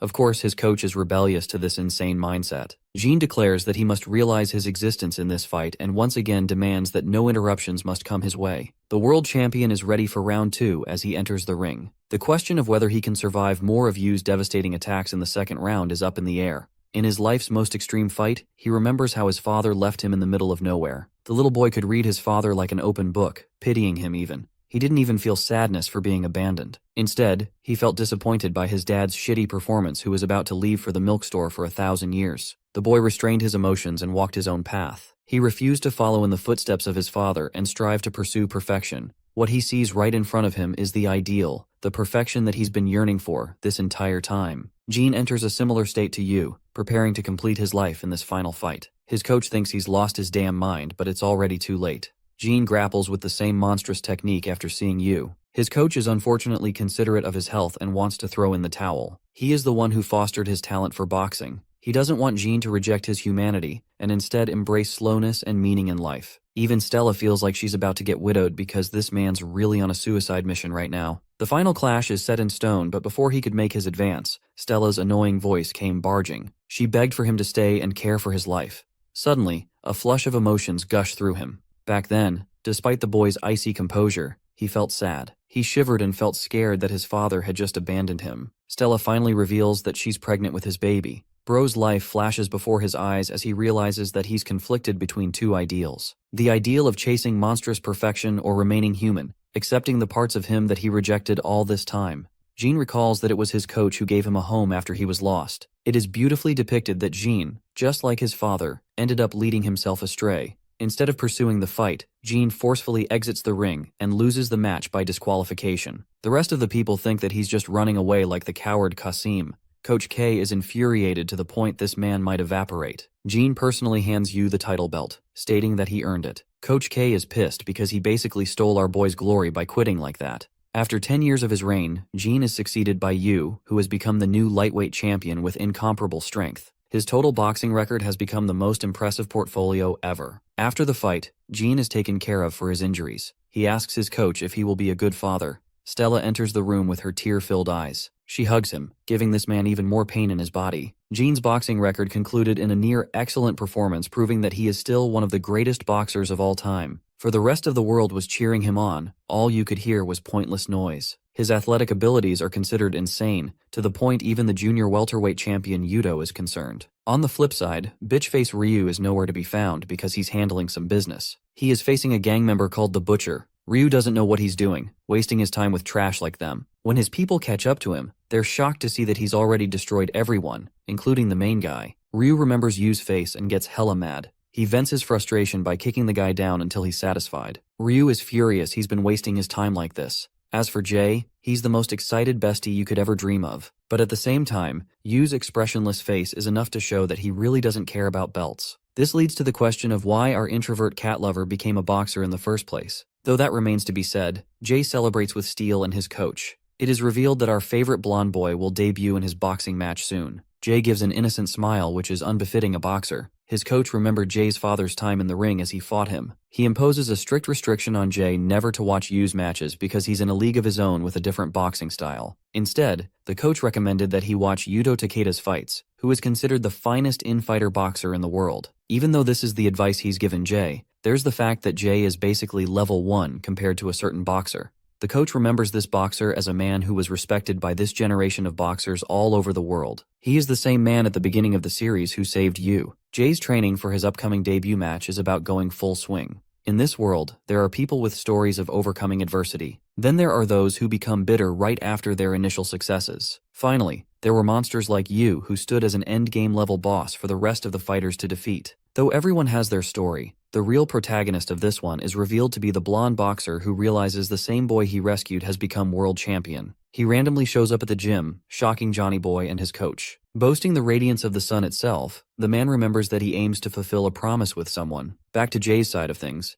He's out here living the life thinking he's going to finally break his limits to become a boxer. This time, the story focuses on Jay's perspective. After Yu demolished Bakugo's cousin next Tuesday, Coach Typhoon Kim boringly stared at the window bearing a gloomy mood. He was expecting such a huge catch in Ryu, but it was no longer relevant. Typhoon was a good guy who wanted to hand a prized possession of his gym over to Kei's hands. Well, that's what he thought, at least in his Delulu Island. Everything changed because an even bigger diamond crushed the old diamond to pieces. He felt unrewarded when Ryu quit boxing altogether. But then, instead of him, someone else came. Jay and his father made an appearance at the gym, confusing him greatly. The blonde boy paced to his fastest to move the heavy weight. Jay boasted a big weakness when it came to his eyesight. Jay's father has acknowledged his son's passion for the sport. Typhoon and him were rivals in their prime. While he did boast an impressive record in total, Jay's father outdid him in their personal fights. Back then, Typhoon looked like a damn model who knew how to throw heavy punches. Though he was a technical boxer prepared to give himself up for the sport, Jay's father was a thick wall who endured the brunt of his punches. Jay's father admits that his son's eyes are a real issue. When he was a little kid, he nearly went blind because of an injury. Because of that, broccoli boys have a hard time with distance. At his current level, Typhoon is forcing intense training upon Jay so that he does not miss a single aspect of his training. The man emphasizes that Jay's one and only strategy in the ring is to tank as many punches as he can. It's the only way he'll clear an opening for himself. But distance is not everything. Jay gets uppercutted the shit out of his face because he lacks power behind his strikes. He has to overcome many aspects of his training to reach the level of the average boxer. Jay retaliates with a hook in close range. Typhoon wants Jay to just hammer through his opponents with consecutive attacks. He even has no glasses policy for Jay so that he can train his eyes. Every part of his body is trained so that he can build a physique for survival. Typhoon does not want his stupid dumbass to enter in a debut match when he's not ready, especially with a disadvantage. More of their training continues, even when it comes to silly mantras from TV chefs. Typhoon's forceful style with Jay reminds him why he became a boxer in the first place. He believes the boy's talents are comparable to a tree rather than a gem. While other people's values are decided from birth, trees will always continue to grow even if they're broken countless times. Typhoon's focus with Jay is for him to develop into a firm tree who can withstand the heaviest obstacles. Time is a commodity given equally to all humans. The three protagonists are no exception. While Yu achieved monumental progress in mere moments, Ryu bit the dust and flopped completely. Lastly, there was someone who did not give in to gratification of the present. He waited and passed the time until his progress rewarded him in the future. Finally, Jay's debut match was set in stone with his opponent being decided. His coach is a little nervous to tell him that his opponent is literally going to eat him alive. Like this is a Giga Chad fighting a cockroach. Rock Kang has double the wins and few losses. In fact, Rock was actually a champion in his prime. The dude is the definition of a master of infighting along with compounded experience that Jay lacks. Jay is basically going up against someone with his skills bumped to 100. Typhoon mentions that rookies don't get paired up with people like that in general, but all the seeds were filled. Steel thinks our boy is getting chewed alive in that match. Typhoon slaps his bald-ass head and tells him to be optimistic. Bro talks about eyes when he doesn't even have any. The good news for Jay is that they too possess an infighter who became a national champion. What's funny is that this is revealed to be Steel himself, who is the middleweight champion of his division. Bro is Mike Tyson's cheap copy, and immediately calls Jay an easy opponent. The trash talk is real with this one. Infighter boxers are known for throwing hooks and uppercuts in close range. That means it's a battle of attrition and spirit. It's ugly boxing where you really have to tough it out with your opponent. Typhoon helps Jay train using the immovability of a tree. It's clear as day he will still get demolished in a show of strength. The coach admits that Jay's physique is suited for an outboxing style instead of taking punches like an inboxer. In the ring against an opponent that far eclipses Jay's capabilities, the question remains of how he will overcome such a challenge. Our boy dashes with incredible speed to slip past Steel. This allows for an opening that the opponent did not expect. Jay lunges forth to attack Mike Tyson from the side. The result? Bro gets squashed in the face. It's obvious that Jay has many challenges to overcome against a seasoned veteran who knows so much about the game. However, one advantage rookie players possess over veterans are their past records. They can learn by watching and exploiting weaknesses. The best advantage Jay has is that no one's got any data on his skills. On the other hand, his opponent has plenty of matches on broadcast. Typhoon's strategy is to use this advantage to predict Rock's moves.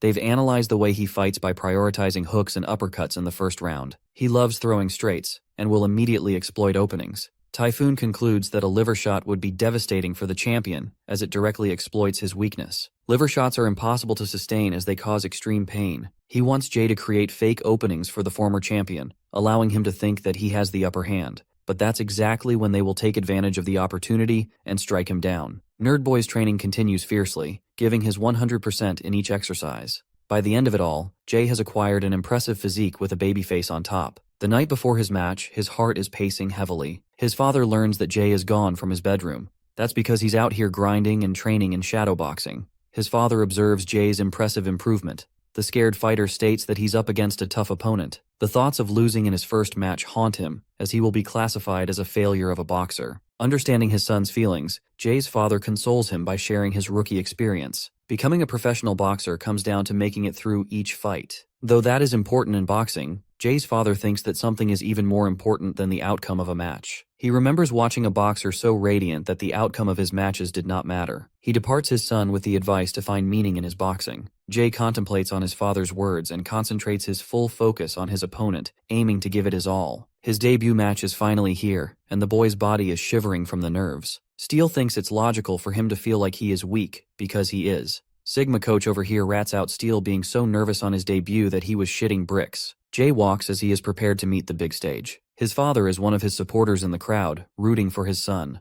The boy carries each step into the ring with conviction. He dawns on the spotlight and sees his muscular opponent who looks terrifying in person. Jay quiets his fears and concentrates on his fighting skills. Typhoon reminds him of their battle strategy. Jay recalls that he is supposed to pretend as an outboxer and then switch to an infighting style. The boy keeps in mind all the things his opponent could throw at him. Jay is mustering his confidence, but the moment the fight begins, a punch is already gunned for his head. All that motivational speech ended up in a total mess as Blonde Boy got knocked out in the first strike. Typhoon realizes that Rock isn't hesitating in ending the fight because he doesn't know about his opponent's style. If it were any other boxer, they might have stayed down. But this is our best boy Jay, who squared up against his bully even when he was outnumbered and outclassed. That's exactly what's about to happen now too. Jay has faced the wrath of his bullies to the blows of an indestructible classmate, and now he's eating punches from a national champion. He's a veteran at getting his face smashed like a punching bag, but that's what makes him so formidable. The amateur boxer reflects that being punched alleviated his nerves a little.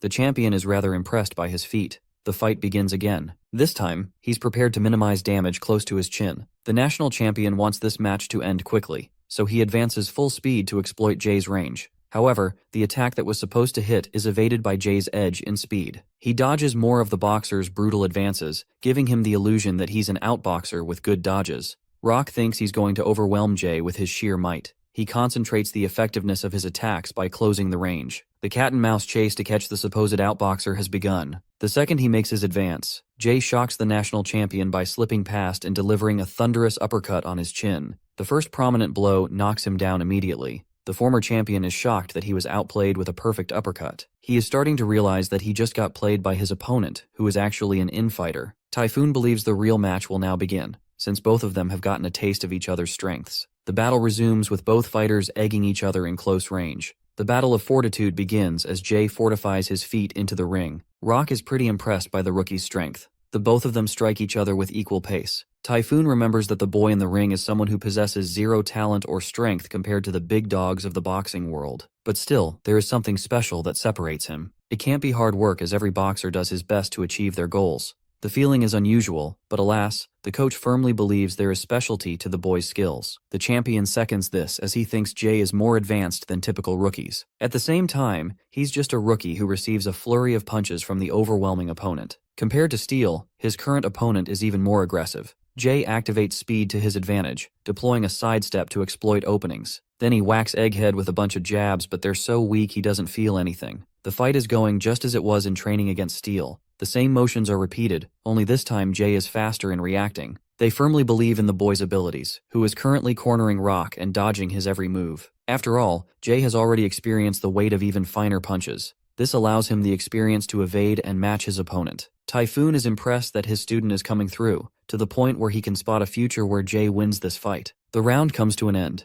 His coach gives him sound advice to maintain the lead in the scoreboard in the second round. As for Rock Kang, he is clearly impressed by his rookie opponent's strengths. It's almost unfair because Jay would have outclassed the typical rookie fighter with his excellent dodging skills. His sharp evasive maneuvers feel as if they are influenced by a greater fighter than Jay himself. Hint, his name is Bitchface. With all that said, Rock thinks Jay is still behind when it comes to the bottom line. Meanwhile, Jay's father is starting to realize the gravity of the situation. In the second round of their fight, Jay is the green and confident fighter. Every move of his is being realized as he dashes and rains a flurry of punches down on his opponent, gaining the advantage. This is a good way for him to acquire more points, so the delusion of winning is within sight for him now. Rock throws a hook that misses our boy's body. He's trying to stay light on his feet because even one move could be the end of him. As for what is troubling Jay's father, he hopes Typhoon sees what he sees. However, the coach is far too busy admiring the boy's improvement in the fight and thinks that he'll win for certain. Surviving past the second round, the coach advises Jay to maintain his endurance so he doesn't run out of gas. It's clear to anyone that Rock is going to try and swing for a finishing move to rack points. Then something hits him. Jay is unusually exhausted, too exhausted despite his intense stamina training. Typhoon immediately realizes what's going on as he turns to the boxer that is his opponent. Jay's father has been concerned the entire time about the pressure of the fight building up as fatigue to a newbie fighter. This psychological fight has been a spiral of punches that are enough to jab at a boxer's fortified mentality. It's anything unlike a fight performed with training. Jay couldn't handle how to deal with the pressure, so while he did pull off amazing punches here and there, it has gotten him tired. Rock knows this weakness and has been exploiting him as the stage he has to control. Typhoon knows that if he continues with this trajectory, Jay is getting obliterated without a doubt. He calculates the Rock's next move and chooses to entrust in the boy's abilities to outperform the veteran opponent. In a show of courage and motivation, he tells his disciple to do as he always performed. Thus began the third round of the fight. As always, it became a battle of attrition first. Something about this clash is different from the previous, as his opponent had been saving strength while Jay wasted his juice. Little boy Jay's speed has taken a huge hit and he's barely able to avoid punches now. It's visible to anyone how Jay's momentum has trapped him on the back foot. The unfortunate rookie boxer is being pressured as more and more of his opponent's punches penetrate through his defense. He does get a hit in here and there, but it does nothing. Typhoon is worried for Jay, who is bent on keeping his opponent tied. He manages to dodge an insane left hook, impressing the former champion. Regardless of his attempt, unfortunately Jay loses his guard and eats a powerful hook right to his face. This should be the decisive hit that spells his end. His body collapses as he's knocked on the ground. The countdown for his demise begins, with Jay resting in the contemplation of his opponent's amazing strength. Jay is pressured by the insane difference in the fighter's experience. At the same time, this is a boy who used to take a beating daily. He's not down for the count and still gets right up. Rock is able to tell that he's faced strong opponents before to have come this far. The rookie fighter has earned massive respect from him. To honor him, Rock wants to use his most powerful technique, which spells bad news for Jay. The match appears to be in his favor, but this kind of moment is exactly what Jay had been waiting for. He ducks his fist and creates the perfect opening to launch a thunderous liver shot. Alas, even with his best attempt to finish him off, the attack gets blocked, and in return, Jay is knocked down again. The match seems to be a loss for our blonde boy who couldn't overcome the veteran no matter how hard he tried. He lies contemplating what sums the value of a person. Even his opponent is secretly rooting for Jay to learn from this experience to overcome him. The winner and loser is always determined by the conclusion of the fight. There are indomitable forces who rise to the top, but only a handful get to experience the flames of such heights. In Jay's case, his answer is clear as day. He refuses to give up even if the outcome will result in a loss. The boy is ready to give it his all even if the outcome is set in stone. Even after experiencing 2 major setbacks, he's gotten up again. The referee wants to conclude this match against the rookie's favor, but realizes that he's still hungry and laser-focused for more. To respect his integrity despite the damage, the referee decides to continue the fight on the basis of stopping the match next time he collapses. The round resumes with Rock pummeling through Jay's defenses. He's definitely not in the mood to hold his punches and maintains tight pressure against his opponent. Then, just like the previous round, he corners him and throws a barrage of punches. In his mind, Jay has already accepted that he might be one of those boxers who lost their first debut match. But that doesn't matter to him. He did not learn how to box to show he's better than others. He began boxing to discover the beautiful meaning of true strength. Despite getting slammed in the face, Jay's fighting spirit screams to continue. Rock is impressed to have been pushed back even at the rookie's exhaustive state. Our blonde boy knows he doesn't have much gas left in him, so this battle will be decided with another clash. Rock admits the rookie's superiority against other fighters of his league. Jay's father supports him while his coach reflects the impossible odds the boy has had to overcome to make it this far. Typhoon saw something in the boy, so he accepted the match. Bro signed his student's own death. He wants to realize the answer through Jay's actions. Rock's punches keep on becoming even more powerful instead of losing their force. It comes to a point Jay is barely supported by the ring. The powerful straight shook the boy as he's never faced anything like this before. Instead of feeling jealousy or hatred against his opponent, our glorious blonde boy has come to respect his opponent's incredible hard work and years of perfection. Their boxing is the result of the lives they've led up until this moment. It's a communication between two fighters, both backed by different stories about how they became such people. The outcome shrinks to the point of irrelevancy, and within the same ring, Jay learns to appreciate the joy of boxing. The final attack is upon him, Rock's most powerful straight punch. Even though he commands his legs to move, his body is too rigid. Jay musters every ounce of energy he has left in his body and manages to evade the strike. This time his opening is sitting there waiting for him. He has the chance to execute the liver shot, but unfortunately, he just doesn't have the stamina to attack anymore. Jay accepts his inevitable defeat when he suddenly remembers Ryu's devastating recoil punch from his battle. He executes the same move in a fraction of a second and delivers the paralyzing liver shot, followed by a powerful right hook to the face. Rock is down and this man is not getting up. After putting blood, sweat, and tears into this impossible fight, Jay has emerged the winner. Meanwhile, bitchface Bakugo's life is probably going in the worst possible direction right now. He's been sentenced to a whopping 6 years in prison. Contrasting him, the boy who chose to accept growth has just won his first debut match. Jay is stumped while Steel is beyond impressed. Coach Typhoon is glad that he followed his feeling and allowed Jay to shine. The boy's father is the proudest he's ever been. And his opponent, Rock, didn't even know he had the willpower to manage a bunch of reactionary strikes at the last moment. Those were the moves of a professional boxer. Rock admits that he's never had so much fun against an opponent. He's become our boy's #1 fan and wants to support him. Jay is a clumsy fool apart from his boxing, but his courage speaks volumes and adds a testament to his training. It's clear to the veteran that this boy is bound to have a bright future ahead of him and will eventually become a champion contender for the belt. However, he's afraid of the boy's inevitable fight with the champion, who is a force to be reckoned with. After his fight, Jay rests on his bed, being unable to sleep. The scene of the fight refuses to leave his mind. The accomplishment of finally becoming a professional boxer hits him. The boy remembers a memory lane of difficult experiences, the obstacles that he faced and how much he had to overcome to produce this result. He smiles like the jolliest kid in the whole world, kicking his legs and shit. The only reason he was even able to make it in time is because of Ryu's influence. That night, instead of resting, he decides to shadowbox against his previous nemesis. He tries to dodge and recreate the moment from the fight, only this time he is struck by a powerful blow. That means the blonde boy survived by the skin of his teeth in the previous fight. Jay expects to meet Ryu in the ring someday, but the poor guy doesn't know he's rotting in jail right now. After exhausting himself in training, Jay wants to head home, but he's not ready to call it quits, and sees Yu's piercing shadow. The fight doesn't even begin before it ends. Bro realizes he's just a tiny ant compared to the boxing god. He may have called it quits, but Yuto Takeda is hard at work trying to fight the monster that obliterated Gene. Yuto confidently blocks his anticipated strikes, and like the Sigma World Champion he is, plans to do 100 more sets. The perspective shifts to the reporter, who explains that Kei expressed public dissatisfaction with the conclusion of the match. He publicly announces that his next endeavor is for Yu to conquer the junior welterweight class. Kei wants to go as far as to challenge the champion directly, but that won't be possible because of rules. The coach advises Yuto to enjoy his belt for however short a time that he can. Right after the conference, a match was fixed between Yu and Elliot von Heinberg. He stands at the top of the world ranking in his class, and facing him is the world champion of the light division, Yu. This division boasts the strongest fighters. Even though Elliot is supposed to be the fittest of them all, he underestimates his opponent greatly. Bro thinks he's him, but he doesn't know the smoke he's about to catch. Elliot's goal is to defeat Yuto. Does it surprise anyone that he gets shot by Yu, because that is exactly what happens. Bro got massacred with Yu, dodging every last one of his attacks. The dude was playing with him and didn't even retaliate.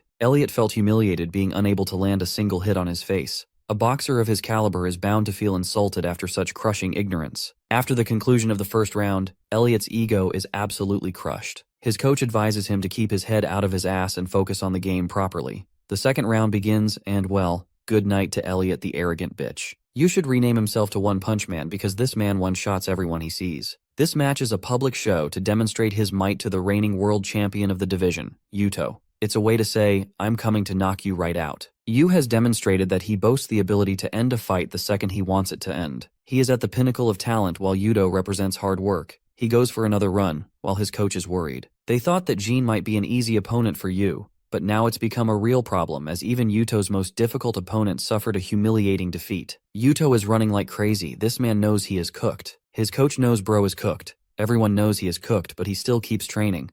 Yuto returns home and rests, remembering those dead eyes. He wonders if he can really defeat his opponent, admitting that he's afraid of what is to come. In order to understand the kind of fighter and person the junior welterweight champion is, his coach believes they should be termed hard workers. Peter harshly puts that people who work very hard are losers, and he's right on the money. Takeda's coach states that boxers are beings of prideful nature who boast about the hours they invested in hard work. But she thinks it's all a load of crap, as one cannot differentiate world-class boxers from normal ones based on hard work alone. She states that every boxer works hard, but the greatest are there merely because of talent. There is no other way to the top aside from talent and hard work. Their intensive routine doesn't matter as much. She despises such words because if someone boasts they're working hard, it really means that the boxer has nothing special about them. And then comes our blue boy Yuto, who is a clear exception to whatever philosophy she just spewed. Observing him train ruthlessly every day, she can guarantee there is no boxer who works half as hard as he does. She recalls his first day at the gym. Ordinary, talentless monkey just like the others. He was a little boy when his father recommended that he learn self-defense. Of course, the coach wasn't best pleased with the idea and recommended that Yuto's father teach him judo instead. In the end, the little guy's father decided to leave the milk store, which I'm starting to think is a recurring trend with all boxers. After that, in their first training session, Yuto learned the ways of boxing. The people who boasted high athletic ability could ensure a flow in their movement, but this little guy was probably the shittiest candidate to ever become a pro boxer. He would tremble and fall like a pipsqueak. In other words, from way back then, Yuto was deemed a talentless, ordinary individual. But that same boy is now a world champion of a major division. When she asked about Miho, who was the boy's mother, she learned that her condition is getting stable. These three were actually childhood friends.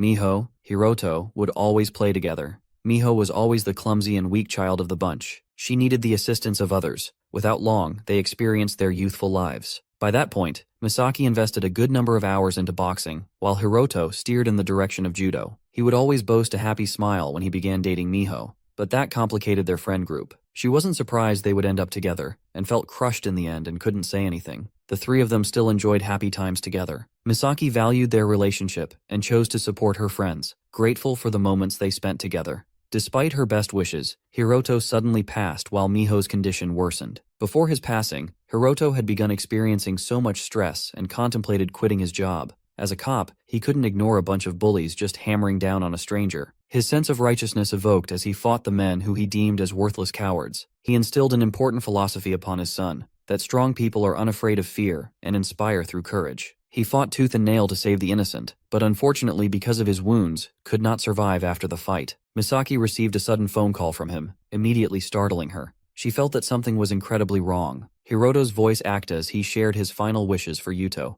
On that day, that boy's father passed, and Miho's condition worsened. Unfortunately, Misaki had to bear a heavy hurt as she relayed the news of Hiroto's passing. She broke down, begging for her to wake up. In her most fragile moments, Misaki confessed her love for her friends. Even after everything she said, Miho passed shortly after Hiroto's passing as a consequence of her illness. This pain left her completely shattered, to the point she contemplated the point of living. Remembering his father's words, Yuto voiced that he must not fear and instill courage in others. That's his reason to become strong. The boy who did not boast a sliver of natural talent was instead gifted with mental strength. Misaki questioned if he wanted to keep on boxing. She reminded him of his inevitable fate, of how many times he would have to take the fall, but the boy did not care. No, this tiny specimen just wanted to follow in the footsteps of his father. The relationship between the teacher and the student confirmed. Her only desire was to dedicate her teachings upon Yuto. She had nothing else, and made the boy her reason to keep on living. It isn't a surprise to anyone, but this dude was literally trash even after all the glazing. He couldn't even learn the most basic of punches for a month. He lacked so much flow in his movements that it was like memorizing each problem instead of understanding the formula behind the technique. Many years went in the making of this formidable force of nature.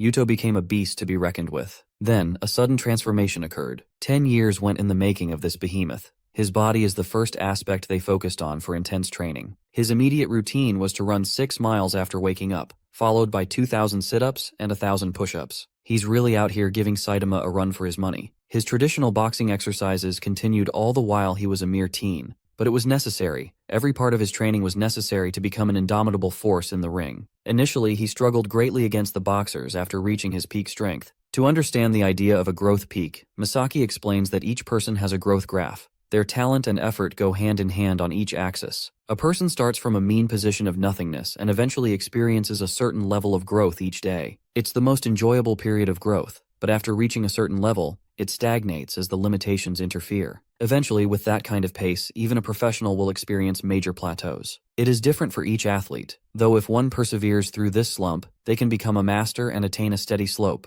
Nothing could compete with such improvement. After this gentle period comes a rapid decline, an end to a professional's career as a result of aging. The world champions boast an extreme amount of talent paired with strength. Compared to their graphs, Yuto was freaking embarrassing. He was literally trash, with no signs of growth after his third year of training. Peter is stunned, but it was true that his dreams were eventually crushed to the point others would begin overtaking him. Now imagine having all those negatives and still becoming the strongest in-fighter boxer in the world. Misaki states that something happened when he woke up in a hospital. That changed everything about his life. At the time, the boy was in high school. Normal people have idols or heroes they value in life. For Blue Boy, it was his dad. Entering his new school life, Yuto found himself different from others who followed their own paths. There were bullies, and then there were victims. Such was the case in his class because there's always a blonde fuck picking on the introvert. Yuto became a hero for that boy, and shocked everyone with his courageous resolve. His grip squeezed the life out of the punk who was finally getting a taste of his own damn medicine. Murmurs of Yuto being Hiroto's son peaked among the class. They all thought he was cool until the dude got punched in the damn face. The bully exhausted his strength punching him, but this guy was cold as fuck being unfazed. He didn't even care, and made him look like a weak embarrassment. The punk ran away while Yuto amassed a great reputation among his peers. The students were expecting him to destroy the bully. Unfortunately for the dipshit that was the class bully, he still remained the same. Hero of Justice arrived to save the day. The punk tried acting like he was some hot shit and attacked Yuto mindlessly, but only with a single punch. He knocked the living daylights out of this idiot. The differences in their skills were night and day. After knocking his ass out, he instilled a belief in others that hopeful figures exist in this world. On their way back, the boy apologized for always being dependent on him. The weak boy praised his strength, even though Yuto didn't think much of himself and thought he only trained hard. Yuto decided to drag this weakling to his coach. Misaki wasn't really pleased because she hadn't gotten a customer in a long time. She was fueled with the flames of teaching Yamaguchi. Misaki explained she's an Olympic gold medalist and wanted to carve a champion out of him. She even gave him a discount on the membership because that's how desperate she was. Yuto suddenly realizes that he's been receiving free training his entire life. This idiot should be grateful. In their training session, Yamaguchi observed the level of intensity Yuto trained every day. Misaki emphasized that he's nothing to worry about since his talent is crippled compared to pro boxers. The boy was shocked that even someone as strong as him couldn't measure up to real fighters. Misaki told him to observe his training, as effort is bound to help people become stronger despite the hardships they will endure. On his way back, Yamaguchi was so happy and motivated with the idea of change. In this world, you could never choose the circumstances you were born with. However, certain environments developed people, and others made them live through hell. Yamaguchi had the case of a mother suffering from her addiction. She abused him for even believing that an idiot like him could have friends. Yamaguchi's mother ended up getting dumped by a dude and only lives with the boy for that spicy child support. Hesitating, he asked his mother if he could learn boxing. She called him a piece of crap, not sparing him a moment of kindness. The scene switches to the bully who is mad pissed after getting his ass beat. His gang was eager to explore the dude's fighting capabilities. After all, they recently found a boxer who was training to become world champion too. Returning to Yamaguchi's life, he boasted the spirit to change, so he turned up to come train with Yuto during his run.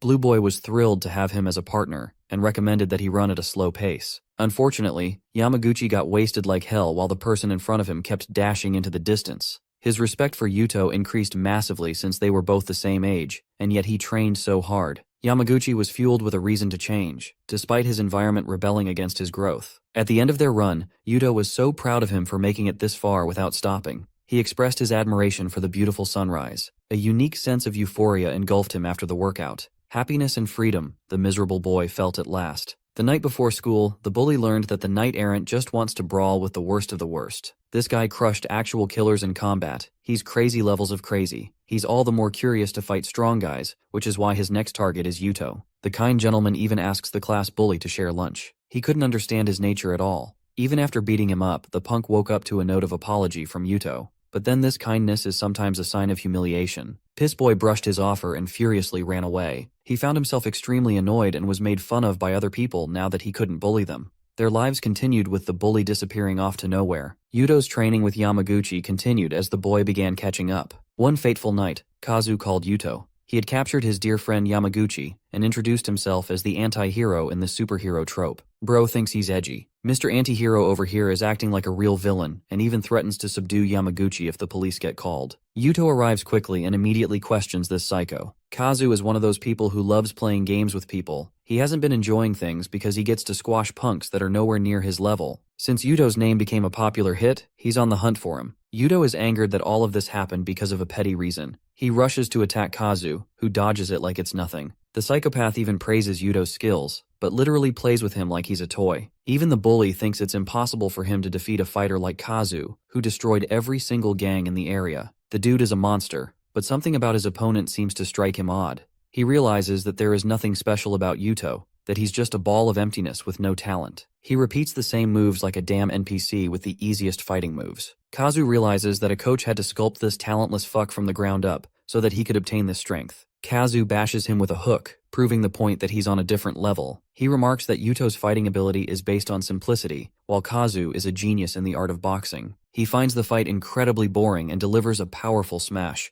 Yuto fidgets as he questions why someone so powerful is wasting his time being selfish instead of helping others. But this dude basically gives him a "who asked" face and continued to beat the ever-living shit out of him. It was a merciless beating until Yuto was smashed to the ground. All the while Yamaguchi felt guilty he was pathetically useless in helping his friend. The people who lived for themselves could not infer value from one thing to another. Going home that night, the miserable boy returned to find his mother beat up and abused. The next day, Yuto woke up in the hospital bed with a letter from Yamaguchi. The boy had already sold his life in service of working so that he could earn money. He knew he couldn't have a normal life despite everything he did. In the end, he succumbed to the violence of his life and removed himself from Yuto's life. The moment he read this letter, a transformation occurred. Yuto's entire being changed even after experiencing his growth period. He vowed to become even stronger. In that same condition, Yuto showed up to Misaki, stating that he will become so strong and become a living symbol to prove that circumstances are inconsequential if one works very hard. That was the day the world champion Yuto Takeda fully materialized. Kisaki bashed him during their training after learning about his fight against Kazu. She knew about the unrivaled talent of the genius boy who was considered to be the next greatest boxer of their generation.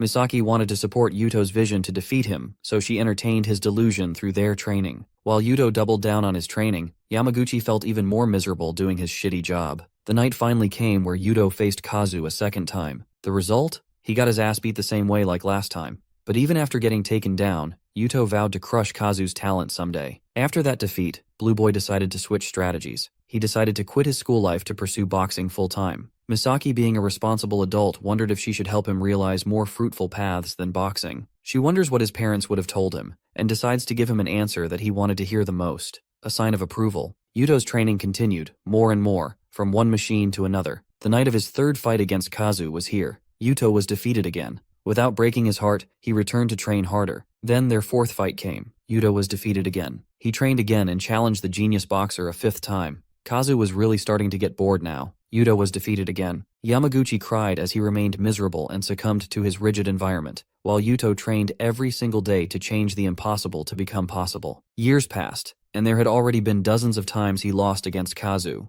The second he woke up, his only thought was to train. Being so damn stressed, he couldn't decipher a dream from reality. But Misaki felt shocked because she was seeing him obliterate his growth peak. He became living proof of an athlete who grew past his potential. When Yuto challenged Kazu again, even he was surprised by his improvement. The outcome remained the same, but he was actually glad to see some growth. Yuto couldn't even harbor the words to speak, but everything he was muttering about related to his mistakes. Kazu was getting impressed by his continued rate of improvement, and then one day, Yuto proved to be trouble for him. While his friend contemplated ending his life, Yuto, in his third year of going professional, had several bumps in his rate of improvement. He had become a monster who trumped the genius of Kazu, dishing out a punch that we all had been waiting for. Yamaguchi remembered the beautiful sunrise he shared with Yuto on their first run. A human who had passed the abilities of talent had been born. Yuto Takeda, in his present prime, answers that the sport of boxing is proof that anything can change through hard work and dedication, no matter the circumstances of anyone. The world champion's mission to prove that hope exists for all. The big day is here. The final match between the world champion Yuto versus the lightweight division superstar Yu. The crowd is cheering for Yu's godlike talent as he emerges from his side. Those eyes with unparalleled talent take the crowd by storm. This is the man who didn't take a single punch from Jin, and now he's hungry for his second title. From the other side emerges the champion himself, Yuto Takeda. He's the guy who is strongly boasted as the best infighter in the world. It is Yuto's incredible hard work that made him the boxer who conquered the junior welterweight division. The difference in their physique is hilarious. Yu's bottomless eyes stare in indifference. All eyes are on these two fighters, each representing the peak of hard work and talent. However, even the commentators are confident of Yu's immediate victory. They don't think the reigning world champion has a chance of surviving this calculating monster. Misaki reminds the blue boy of their game plan. His heart is racing as he stares into an intimidating boxer. Yuto thinks that it's okay if he gets knocked down because he can always get back up again. The fight begins as he dashes to attack Yu, attempting to overcome the wall of peerless height. Evading his deadly jabs, Yuto cuts past Yu's line and takes the fight in close range. However, our boy dodges and maintains his distance. Misaki's game plan for him is to keep the pressure on his opponent. Back when they watched the match with Jin, they realized this attack of Yu is impossible to counter. The only solution against such a move is to compromise the range of his opponent. Yuto capitalizes on pressure, making sure Yu never gets the chance to deliver his lethal move. Their plan is to draw the fight for all 12 rounds, and something they've learned from Yu's fights is that he never experienced a drawn-out battle. They think it is possible his body will show signs of weakness, giving them the opportunity to defeat the monster. But this simple and see-through plan is well within the expectations of K. In their battle strategy, he coached Yu about Yuto's strong points.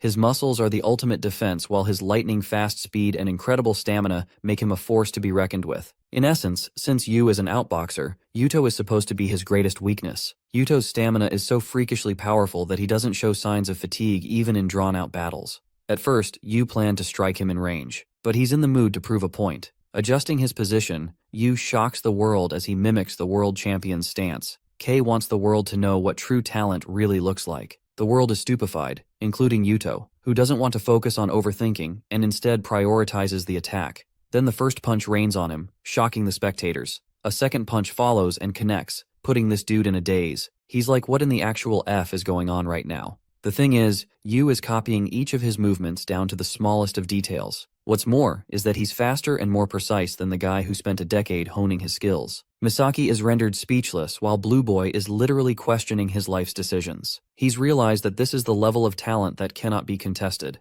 It is a fact of reality that Yu would defeat him every time they faced each other. The crowd goes wild seeing Yu's sudden shift in fighting stance. A person mirroring his abilities is outclassing the world champion in a devastating beatdown. Yu refuses to hold back, and even feints are ineffective. When Yuto tries to go heavy on the guard, he gets slammed from the side. Just like how he would rain down a barrage of punches against his opponents, Yu is doing the same to him. Misaki realizes he's in a serious pinch, and hopes that he survives the first round so they can discuss a way out. The first round does come to an end along with Yuto Takeda's confidence. My guy's face looks like he's seen a ghost or something. Misaki brings this fool back to reality, stating that it's no time for him to zone out. The poor guy is at a loss for words as he sees no competition to Yu's powers. Misaki argues that there has to be a weakness that even Yu is victim to. She wants to exploit such a weakness in the upcoming rounds. As for Kei, he's just chilling with the easiest job of his lives. Yu initially has an unimpressive opinion of Yuto, but Kei emphasizes that this guy is a late bloomer and grows greater in response to the challenge he faces. It's fully possible for him to keep Yu on edge, but our board protagonist legit couldn't care less. After the first round, the commentators believe that Yuto has some kind of strategy in the upcoming rounds. The second round begins with Yuto advancing, only to receive a brutal fist in his face. However, he retaliates almost instantly. Misaki's advice to Yuto is to keep on exchanging blows with the monster to remember and ignite his fighting spirit. So that's what he does. Even though he suffers blows one after the other, Yuto is beginning to materialize his hope. He thinks that all beings have hope no matter how big or small. Yuto's ferocity has increased and he already expects to eat a dozen attacks from his opponents. His goal is to stand his feet no matter how hard he eats a punch. It's Yu who is on the back foot now, impressing even Kei with his comeback strategy. Bob Ross's duplicate over here believes that Yu is mocking the world champion with how little he has showed of his true powers. The atmosphere of the ring changes when Yu dashes to increase the distance. Yuto was expecting to narrow the distance, but his hope began turning to despair as he was furiously slammed against a mountain of blows. All of his openings were closed as the monster unveiled a sliver of his true strength. With his guard being wide open, Yuto suffers a cataclysmic punch through his gut, knocking the world champion on his knees. The adversity that he was expecting had yet to present itself. The boxer Yu is there to destroy the world champion as the world watches. Among the crowd sits a boy. It is Yamaguchi who is rooting for Yuto's success. The author brings an interesting point regarding effort, as it is always portrayed to be exciting to watch. But the reality of true effort is the loneliness and mental fatigue that comes from doing the same thing endlessly. Misaki saw the shadow of his parents and her old friends while he suffers to maintain a plank. So after the training, Misaki almost wanted to sway his mind about boxing and decided not to pursue the thought. Back in the ring, the world champion of the junior welterweight division is suffering immense pain. It's hard for him to breathe, but the blue boy remembers the power of friendship and gets right back up. However, his opponent Yu remains unfazed and undeterred. The big question is how he is ever going to overcome him. The round continues with Yuto analyzing his situation. He knows that he has to suffer through the hits and break inside Yu's range. He does that successfully and manages to close the gap by putting pressure on Yu. Gojo's dad K is impressed that he's trying to make a comeback, but even Blue Boy is starting to realize that he can't keep up for long. Yu goes on the offensive, giving him a fraction of a time to wonder what he should respond with. The monster delivers his killing move, but something impressive happens. The world champion has cut past his attack, putting Yu off balance at the last second. Coach K is ecstatic for the hard-working boxer. The second round is coming to a close with Yuto giving our boy a run for his money with his tackles. The world champion perseveres against heavy attacks to the point even his body of extreme endurance is starting to wear down. Yuto dashes faster, only to get punched so hard that he's knocked down for the second time. Misaki is contemplating surrender, while Blue Boy is out for days. Bro looks depressed, but then he remembers what he is fighting for and gets back up again. Becoming the embodiment of his words, Yuto Takeda takes the crowd by storm. He no longer possesses signs of consciousness in his eyes. That much is even clear to the referee who is keeping a watchful eye on him. Poor Yamaguchi realizes that Yuto is fighting so hard to show the people around the world that there is hope. He is the one who made him start over and overcome the hardships of his life. Even his mother is getting treated for her addiction. The world champion suffers a harsh blow but keeps on fighting. Even though he shouldn't, he still keeps on fighting. Yamaguchi begs for him to just stay down. The round ends as Yuto officially becomes the only fighter to have made it into the third round against Yu. His coach scolds him, but the blue boy is so defeated he can't do anything but narrow their range. His mind has entered a state of dizziness. Misaki encourages him to hang on until he can close an opportunity to strike. She wonders what her old friends would have thought of her. Misaki deeply regrets that she wasn't able to allow him the chance to enjoy a comfortable life. The third round begins with an acceptance of her faults. Yuto is immediately paraded with tons of brutal attacks. Despite the champion's despair, Kei is impressed by Yuto's potential, who only continues to improve in each round. He's like a textbook comic hero who just keeps on getting better and better to defeat the villain. Kei thinks it'll be a healthy experience for Yu, as his final opponent will be his toughest, the heavyweight world champion Eren. Round 4 until 6, Yuto's undying spirit and stamina perseveres. He's received countless attacks and is hoping to create a miracle against his opponent. Coach K wonders how our boy is feeling in this fight. It's clear that he is starting to feel exhausted. So now that he's in a pinch, Coach K wonders what he will do. Yuto suffers another brutal knockdown. No one wants him to get up. No one except the man himself. He tries, but his body gives out as his dead eyes lay resting before Moisaki. He remembers a conversation they shared under the night sky. She thought he worked way over than what he should. So as a lesson, she told him about the harsh truths of reality and how he would overcome them. There is a bleak risk of being shattered after working hard. Misaki feared this outcome the most for Yuto. She wants him to treasure life as she's lost precious friends too, but the fact she could experience such incredible people made her life fulfilling enough. She thinks that Yuto should treasure the same gift of life by resting his heavy burden once and for all. The world champion, no. The boy she brought up from a young age became her greatest gift. Yuto Takeda, fueled with passionate eyes, gets back up again. His light reminds Yu of Jay's persistence. The round begins with Yu dodging a heavy attack. It's getting harder and harder to evade this boxer's attacks. Yuto Takeda has taken the center stage with an incredible lead. His coach is stunned because the most exceptional thing happened. Yuto Takeda lacked the flow of movement that geniuses like Yu possessed. But now, in the midst of this fight, he has acquired that flow. The talentless boy entered the domain of peak talent, evolving and skyrocketing in growth. This monster is unstoppable, until he gets bashed with 3 critical attacks from his opponent.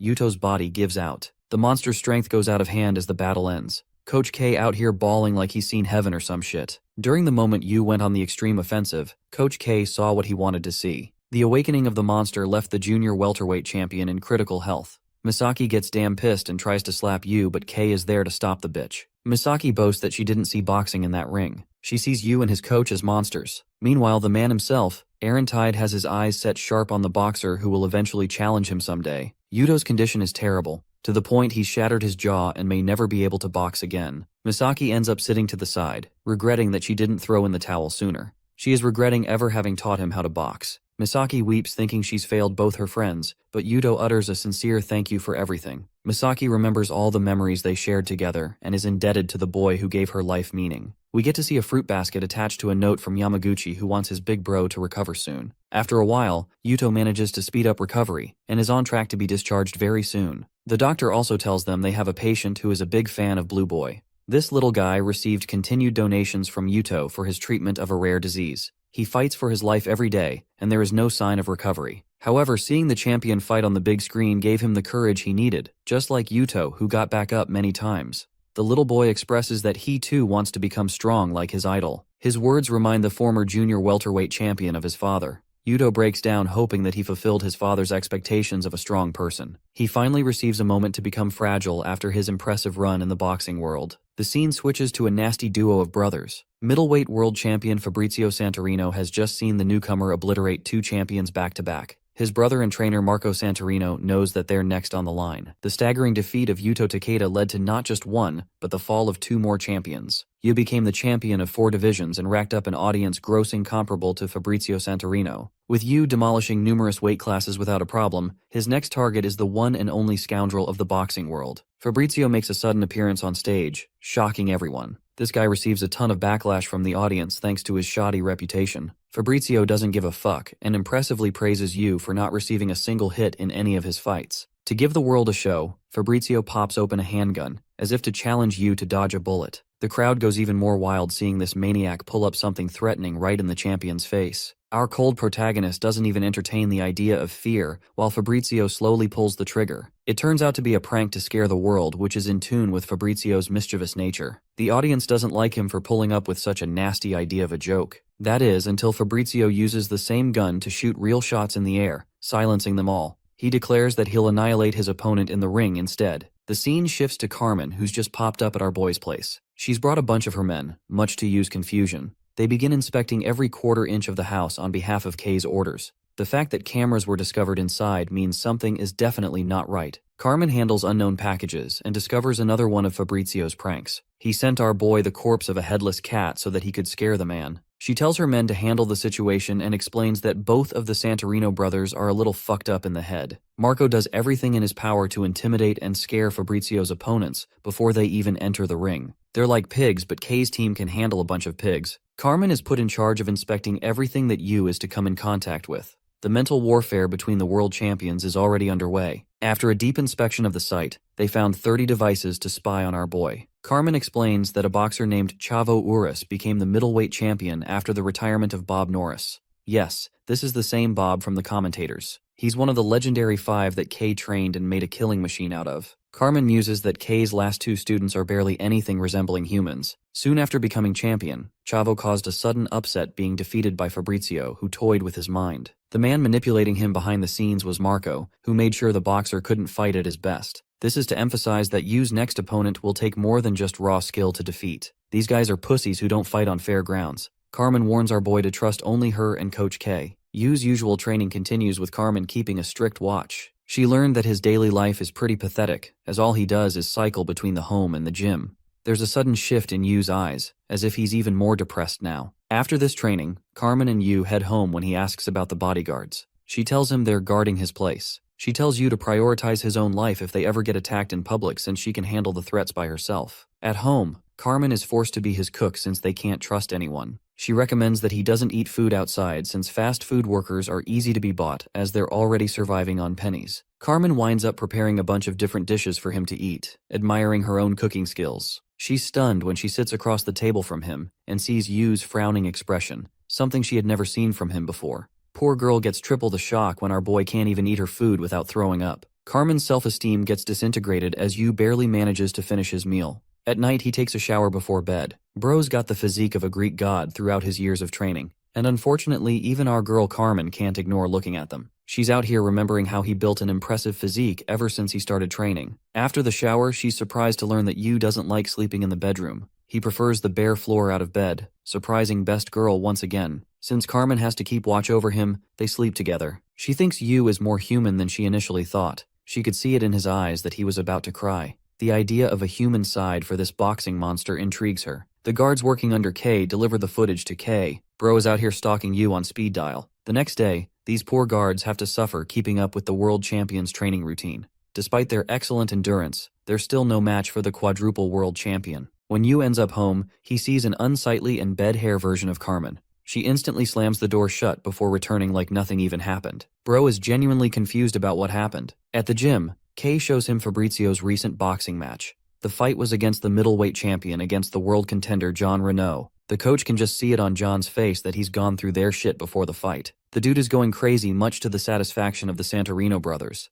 The fight begins on near enough equal grounds. Yu is a little taken aback while his coach explains that Fabrizio excels in a dogfighting style. He's the dirtiest world champion when it comes to his rough movements. There's no sense of defense and the only focus is on the attack. Fabrizio excels in a theatrical boxing style, earning their slander. The opponents he fights are forced to pursue his boxing style, but that's exactly where he wants them. Kay even mentions that Fabrizio is using drugs to cut the distance between their strengths. Peter is among the people of the crowd and recalls the experience from their interview. They don't even give a crap about boxing, both of them. Marco criticizes the boxing fans but thinks they're doing the sport a service by giving everyone a good show. John gets headbutted but the referee doesn't even call it. When he retaliates, however, he gets instantly accused and warned. It's obvious they even bought the referee in this case. Marco takes pride in how the Santorinos handle the boxing world. The match that was supposed to be a show of professionalism was reduced to a dogfight. The reason John became so incredibly angry is when he learned from his daughter she's dating Marco. Now that's an uppercut not even Mike Tyson could recover from. She was manipulated by Marco into believing that he was a good person. Even though his father warned her, she naively trusted Marco.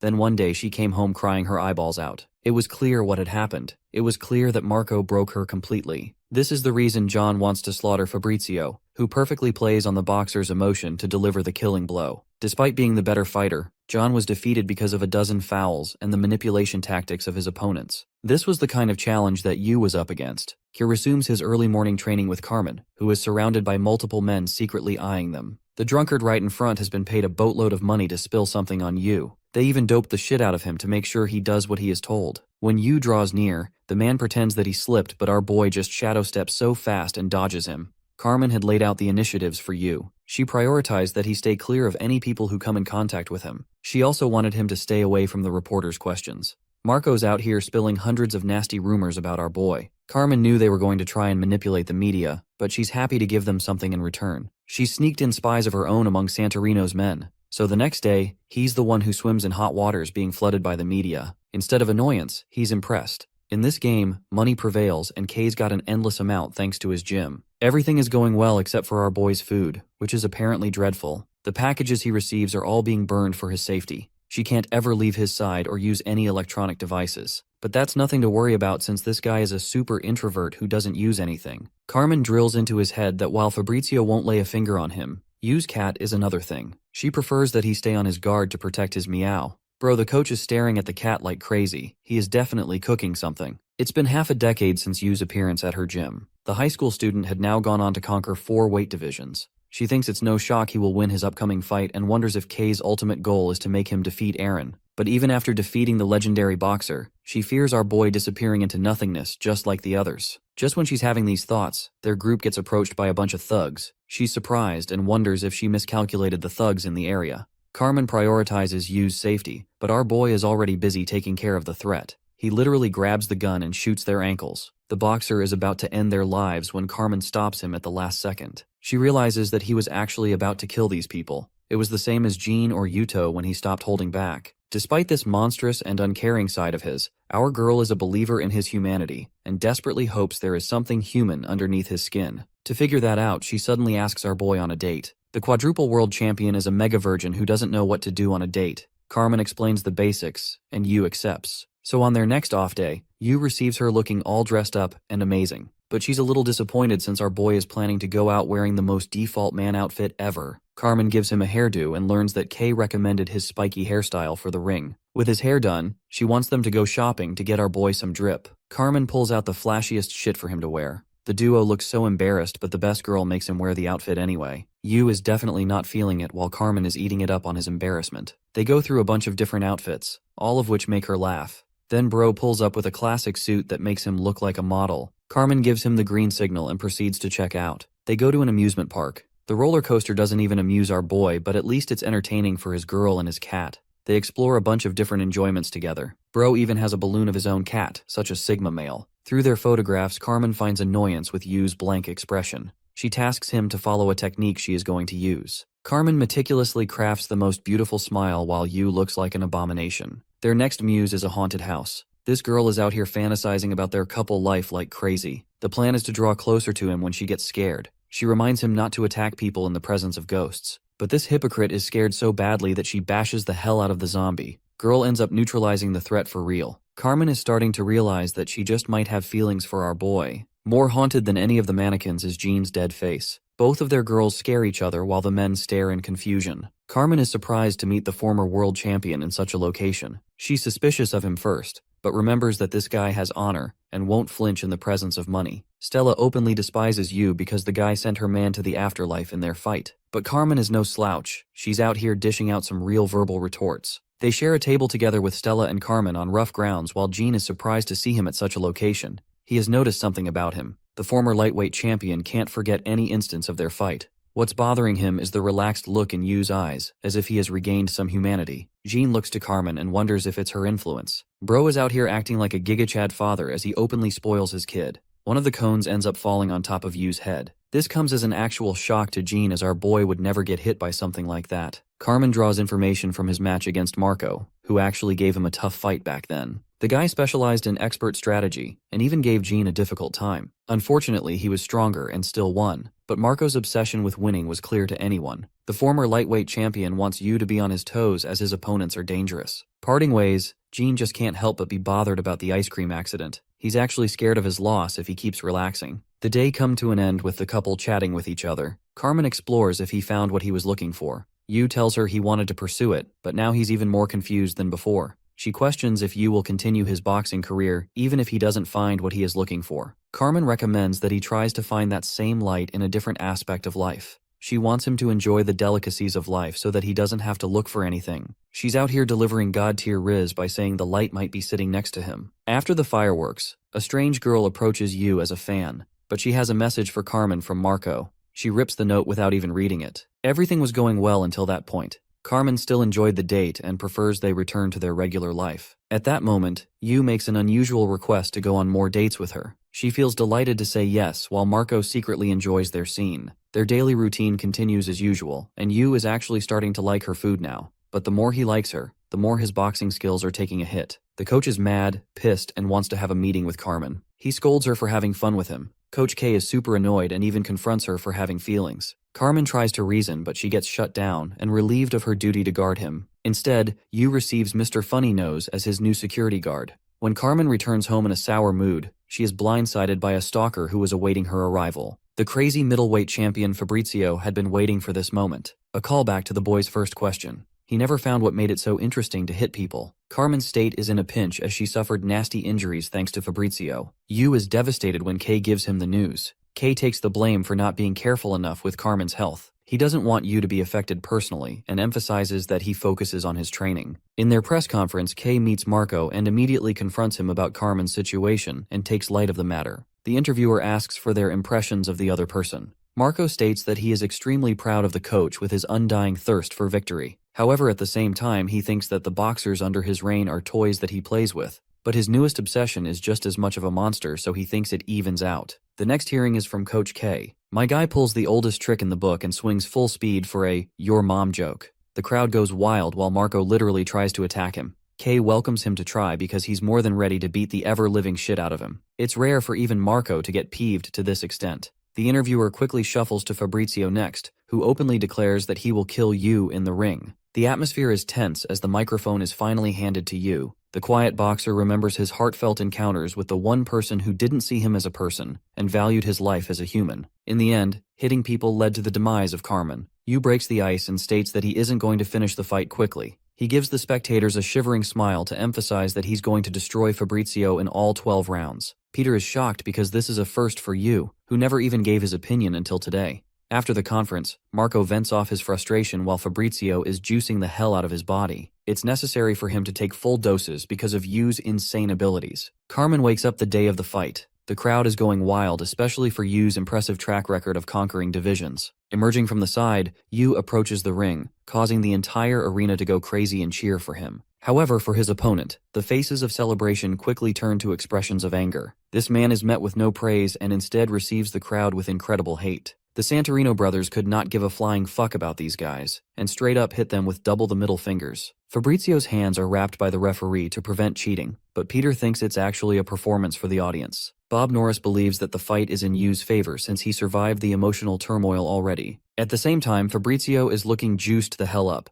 This dude's abs look like they have abs. Coach K is aware of their doping and openly tells Yu to do whatever he pleases in this fight. The fight is about to begin with Yu not even showing a hint of expression. This monster is out for blood as the tension rises between the two fighters. The fight begins with Fabrizio lunging forth to attack. This kind of speed is on par with Yu's reflexive capabilities. This is thanks to Marco's genius plan, which involves Fabrizio becoming a monster so that they can defeat him. The middleweight maniac is still keeping pressure. Marco has planned for this fight to end up in psychological warfare. Knowing his impressive track record of never being hit even once, Marco has determined that Yu has a kind of phobia of receiving attacks. So Fabrizio pulls up a dirty little low kick, an illegal move. A normal fighter would take the hit, but Yu would always dodge because of his godlike reflexes. Dodging in an unusual manner would expose his weak point, allowing Fabrizio to cave in and attack him just like Yu's debut match. To his shock, our boy slips the punch by reading the movements of Fabrizio's shadow. He follows with a raging slam that flips Fabrizio's entire body in one shot. The whole world is shocked as the cheater goes down in one attack. More than that, Yu's body is pulsing in an abnormal manner. Coach K wanted to play by their rules and received an enhancement drug of his own. He's enjoying the show, while the effects of the drug massively increase Yu's performance. Carmen senses that something is not right. Fabrizio somehow gets up after that vicious punch. The round continues while Marco reflects that he intentionally hit him in the face instead of knocking him out in full. After all, it was Yu's promise to the Santorino brothers that he will annihilate them for 12 rounds. The scene shifts to Carmen, who remembers being captured by Fabrizio. Her oldest memory of her childhood is when her family was captured by terrorists.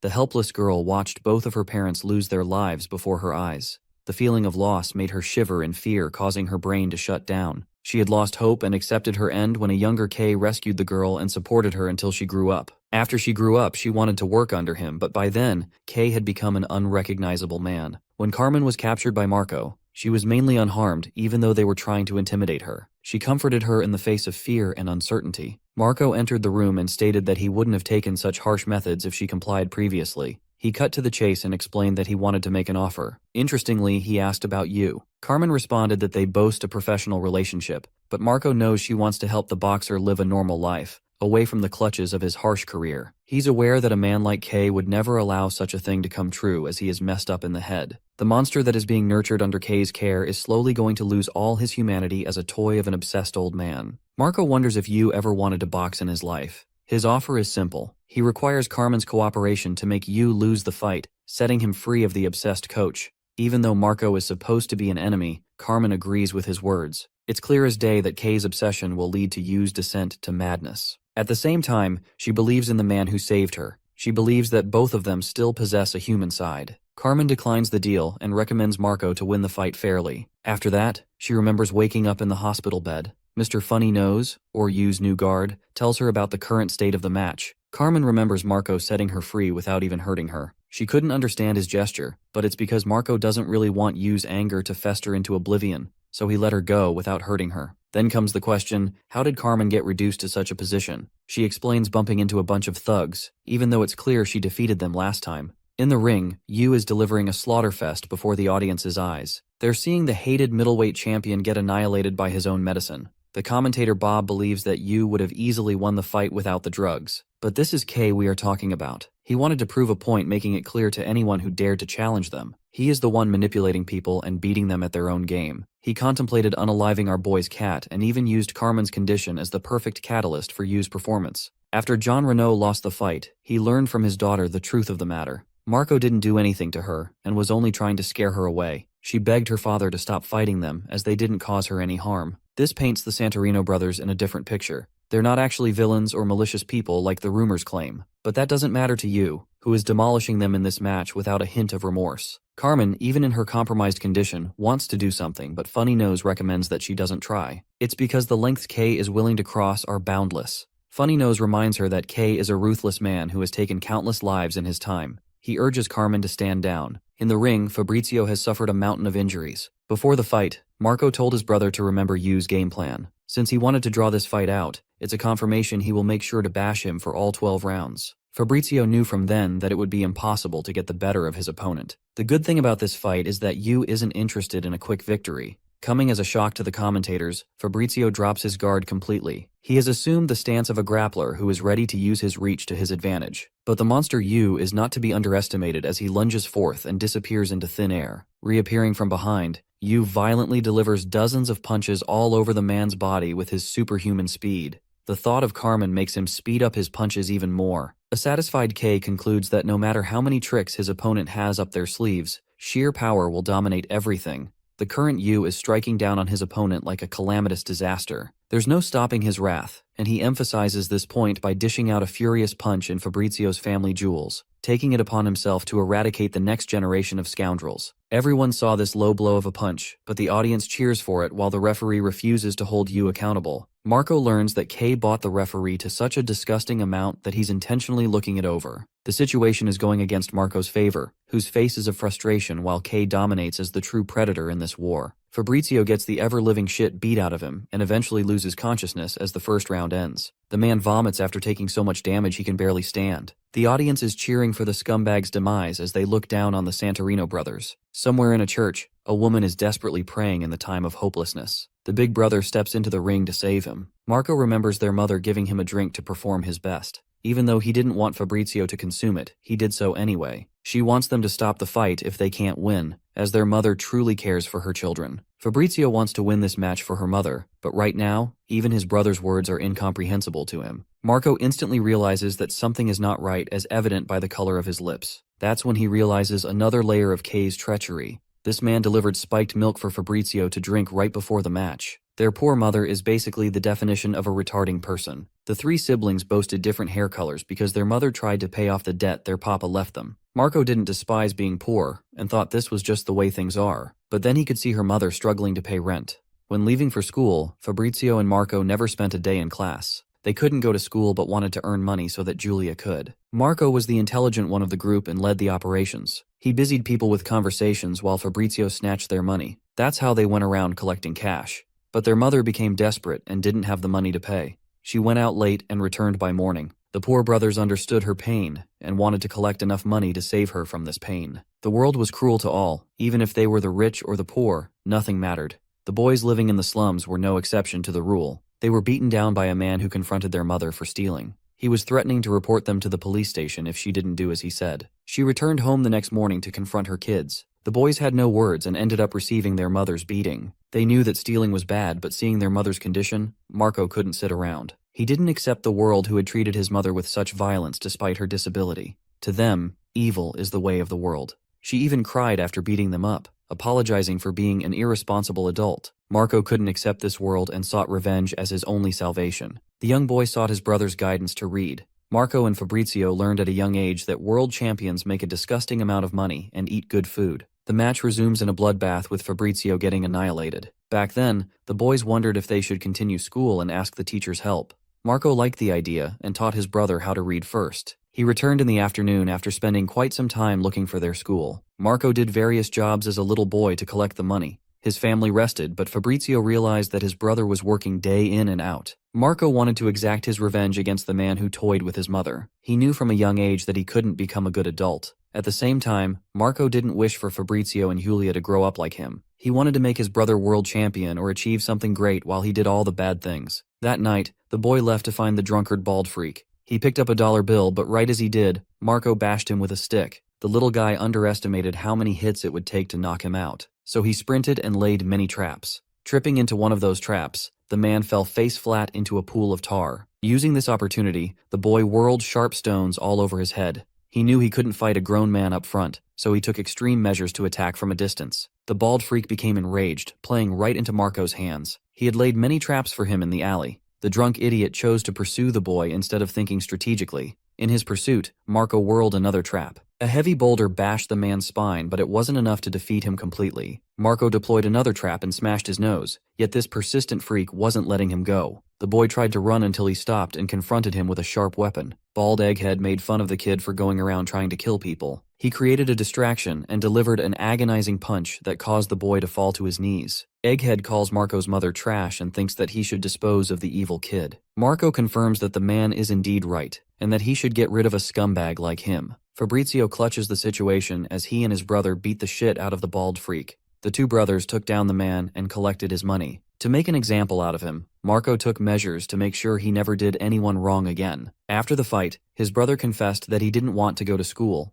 Instead, he wanted to follow in his brother's footsteps. Marco wanted to learn how to box and become world champions so that no one could look down on them. The following day, the paralyzed man was discovered after receiving a brutal takedown by the two boys. They even made their mother happy with the meat they bought with the money. Even though the meat pie was terrible in taste, it was enough for the happiness of the Santorino family. Marco's mother liked Sundays because she got to pray and enjoyed family time with her children. Marco and Fabrizio's next venture was to learn how to box. Unfortunately, a boxing gym didn't exist in their village, and illegal clubs were the only thing they knew. One day, an old drunkard offered them a chance to learn how to box. Luciano Mondi introduced himself, but really he's just a nobody to the boys. This old man happened to be at the scene of the crime and saw everything. Marco threatened him back. The old man saw the vigor in their eyes and offered to teach them how to box. This is how they met their first master. He wanted them to beat the shit out of each other without really teaching them anything. Fabrizio and Marco started punching each other while Luciano observed their abilities. He could see that Fabrizio is a natural fighter who is handling his older brother without much of a problem. But when it comes to good decision-making, Marco is the one who is the better of the two. He has determined strategy and knows how to plan for a good future. Luciano tells them about the two aspects involved in boxing, both mental and physical. Each of them has been blessed by one. The brothers confess their desire to become world champions.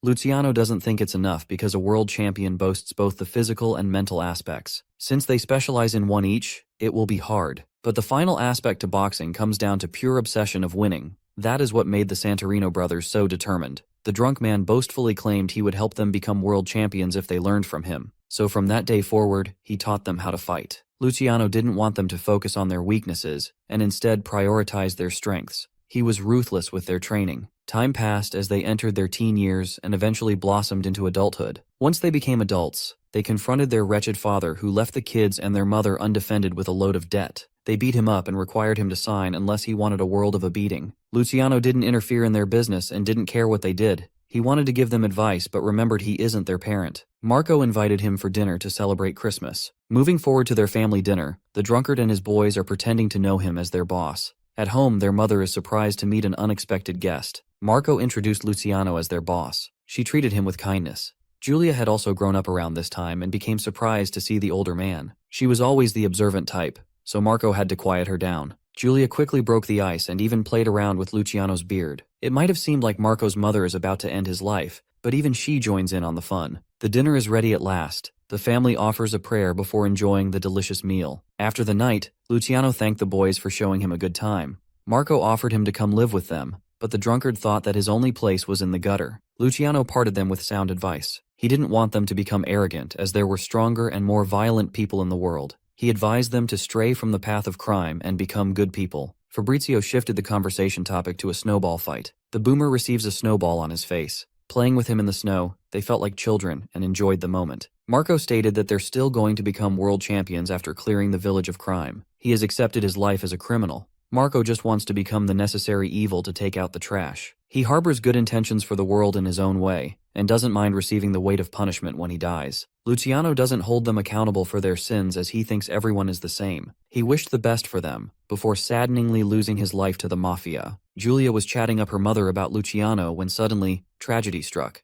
Their mother's health declined. Maria prays for the safety of her children. But nothing goes her way with Yu pummeling Fabrizio in the ring. Julia comes to receive her mother, who is still not feeling her best. Her son is experiencing a world of pain though, and still asking for more. The match has suddenly turned into a boxing bloodbath. Even Bob is confused why the doctor and the referee has not interfered in the fight yet. Normally it would be stopped at once, but Marco knows that the association requires the Santorino brothers to stop the fight themselves. After all, the crowd is going wild with the entertainment and cheering of brutality. Coach K has played his cards perfectly. The round concludes, but it's only been 4 out of 12 so far. Marco recommends stopping the match as even after losing the title, they will still have plenty of opportunity to collect money. But his brother is surprised and doesn't want to stop in the middle of a fight. He's frustrated at the thought of humiliation. One day, Maria and Julia were attacked by a bunch of crooks. While they remained safe, Luciano suffered critical injuries and suffered a major gash in his abdomen. At the start of the 5th round, Yu is staring down at his prey. Fabrizio remembers Luciano's words, who thought that they could become the most powerful figures in the underworld, but they still shouldn't go down such a path. He recommended his pupils to live their lives as accomplished boxers, even though there were people like Jean and Bob in the world who they could never defeat. He even warned them they might run into a true monster someday. Luciano's prediction was right as Fabrizio stared into the eyes of the predator. He reminded them that winning in life is impossible as enemies are always replaced by new ones. People only live a brief period of becoming the strongest before fading. Such was the life of his own family. It is hinted that he also dabbled into a similar path as the Santorino brothers and lost his family. He didn't care about the meaning of teaching those 2 young boys boxing, even if they didn't end up becoming world champions. Later, the Santorino brothers had to help their mother get a brain surgery. Yu slams down on Fabrizio, much to Kei's content. He wants him to show no mercy. Fabrizio struggles to keep up against him while Macro is still indecisive of what should be done. Luciano's life came to an end with his parting message for his pupils. Julia rushes her mother to the emergency room because of her condition. Fabrizio is in no condition to fight while Marco begs that he stop the pointless match. But he doesn't want to quit, as quitting would invalidate all of their efforts and everything they've done so far. The fight continues even though Marco fully understands his brother is outclassed by the terrifying boxer. He's ready to throw the towel the second he feels his brother's life is in danger, which is surprising because that dude is barely surviving in this fight. The 7th round officially makes Fabrizio the only boxer to have withstood Yu's wrath to this extent. The terrifying boxer makes his offense without mercy. He doesn't spare even a moment for Fabrizio to attack. He remembers a conversation he shared with his brother when they were young. At the beginning of round 8, people started questioning the meaning of continuing the fight. Fabrizio doesn't want to succumb to this fight even if it breaks him. Round 9 starts off with Yu still demolishing this guy. He has probably hit him like 300 punches at least. Bro is eating that shit and questioning life.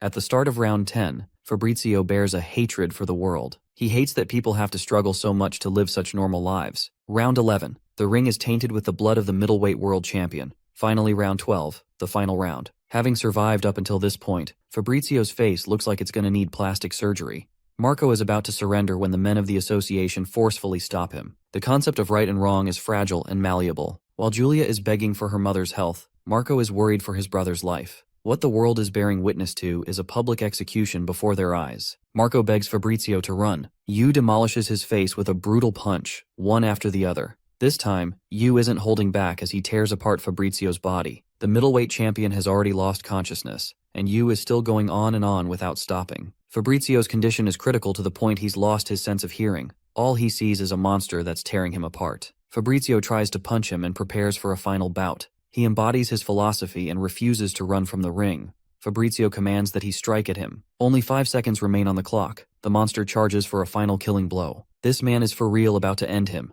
3 seconds as Julia is called by the doctor. 2 seconds as she remembers her family. The final second as Yu dashes full speed to end the man's life. The world comes to a shock when they see the presence of the radiant boxer appear on stage. He stopped Yu's punch and saved Fabrizio, while Julia also learns that her mother survived. The radiant figure, the one who had saved Yu from back then, has just appeared again. Some recognize him, some don't, but it's clear to many that Jay has stepped into the ring. The crowd wonders if he's making a comeback. Jay tells him that they'll encounter each other in the ring next time. He walks right past Kei, who hates his sudden entry and even threatens to kill him someday. The alphabets are having a real beef in this manhwa. Marco calls for immediate medical attention for his brother. After the conclusion of the middleweight title match, Yu won without any worries. Many had assumed that he was weak in longer time controls, but he showed everyone that he is the real deal. Peter thinks that Yu is the definition of a boxer who has crossed perfection and stepped into a line of inhumanity. There was a pivotal moment in this match. The retired boxer Jay personally stepped in to stop the fight.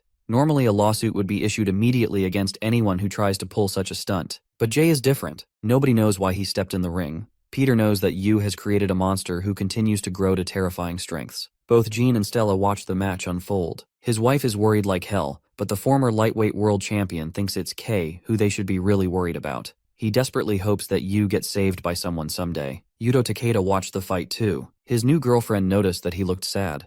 Yuto seconds her opinion because he remembers his dear old friend having a similar expression. The scene cuts to Steel, who realizes Yu has become too strong. Even though Jay should be proud of his friend's achievements, he doesn't like the direction where Yu is headed. Typhoon tells him to stop worrying as he has his own match to worry about. Jay has acquired impressive success in his weight division too, and approaches the title match soon. Fabrizio wakes up next to his brother, shocked that he's still in one piece after the fight. Marco tells him about Jay's interference, which comes as a confusion to them both. He apologizes for putting Fabrizio to such lengths. Instead of insulting his brother, the former middleweight world champion thinks they've lightened their load a little. The both of them begin to cry as they were just abused children who were trying to make money for their mother. After his recovery, they go and meet her, completing their happy and loving family. In the end, they're still the same, and that's the conclusion for the Santorino family, who accepted their meaning in life. With their chapter closed, now comes Yu's next opponent. His trainer, Andrei Vlashenko, is pumped to finally meet a contender who can defeat Victor. The emptiness of Yu. The boxer had a million questions rained down on him by the interviewers. They were even asking about Jay, but it's nothing Yu cares about. He asked for Carmen's return as his object of interest. Kay informed him she had quit as there were people like the Santorinos who could appear again. He felt pity for Yu, who grew attached to her, and remembered the various moments they shared together. Kay recommended that he take a week's worth of rest. During this break, he contemplated the meaning of life. Emptiness followed him wherever he went. Was it the dance clubs, or the operating room where patients were fighting for their lives? Was meaning found in a worrisome desk job, or among the people who protested the politicians? Could it be found in grief? You beg the question of the meaning of life. He was an empty boy with darkness of a past haunting him. Throughout everything that had unfolded up until this moment, Yu's mental state depreciated. Holding a gun to his head, he was about to end everything when the sight of his cat made him stop. The depressed boxer went to bed with his cat. The scene shifts to Aaron, who is watching the beautiful graveyard of stars in the sky. The heavyweight champion executes masterclass Riz at his wife. He expresses a kind of uncertainty. He knows that some kind of calamity is awaiting them. Angela comforts him like the supportive wife she is. Her smile helps him regain his confidence while Yu is out here dying single with his cat. Coach K is satisfied with his powerful punches. Their next target is the world champion Aaron. Even though Victor is supposed to be Yu's opponent, it's Aaron who he should really be worried about. The coach wants to grant him the perfect body to demolish his next obstacle. His training regimen will also increase in difficulty. Yu goes on to crush his following few opponents. It's always the same idiots thinking they can beat him until they get punched in the face. The first fight of the super middleweight division ended in less than 2 seconds. The second fight against the grizzly bear-looking Chad ended in 2 seconds as well. The super middleweight champion Rook Stone was demolished. In his third fight, Yu's opponent was whining because this dude knows he's about to get destroyed. His coach acknowledges him, so this single hairballed fuck thinks he's an anime protagonist who will win. That delusion gets uppercutted in his face as Yu wins the fight in less than 2 seconds. His last opponent is the champion of the light heavyweight division. He too gets crushed 1 second into the fight. Yu has solidified his status as the invincible boxer who has no equal. He's no longer giving the audience a show and instead focuses on slaughtering his opponents. Peter thinks that Yu's objective is Aaron, even though Victor is supposed to be his next opponent. The outcome of their fight remains to be unclear. Andre is out here cheering for his own pupil's demise when Mohawk Lover pops up and asks his coach what's up.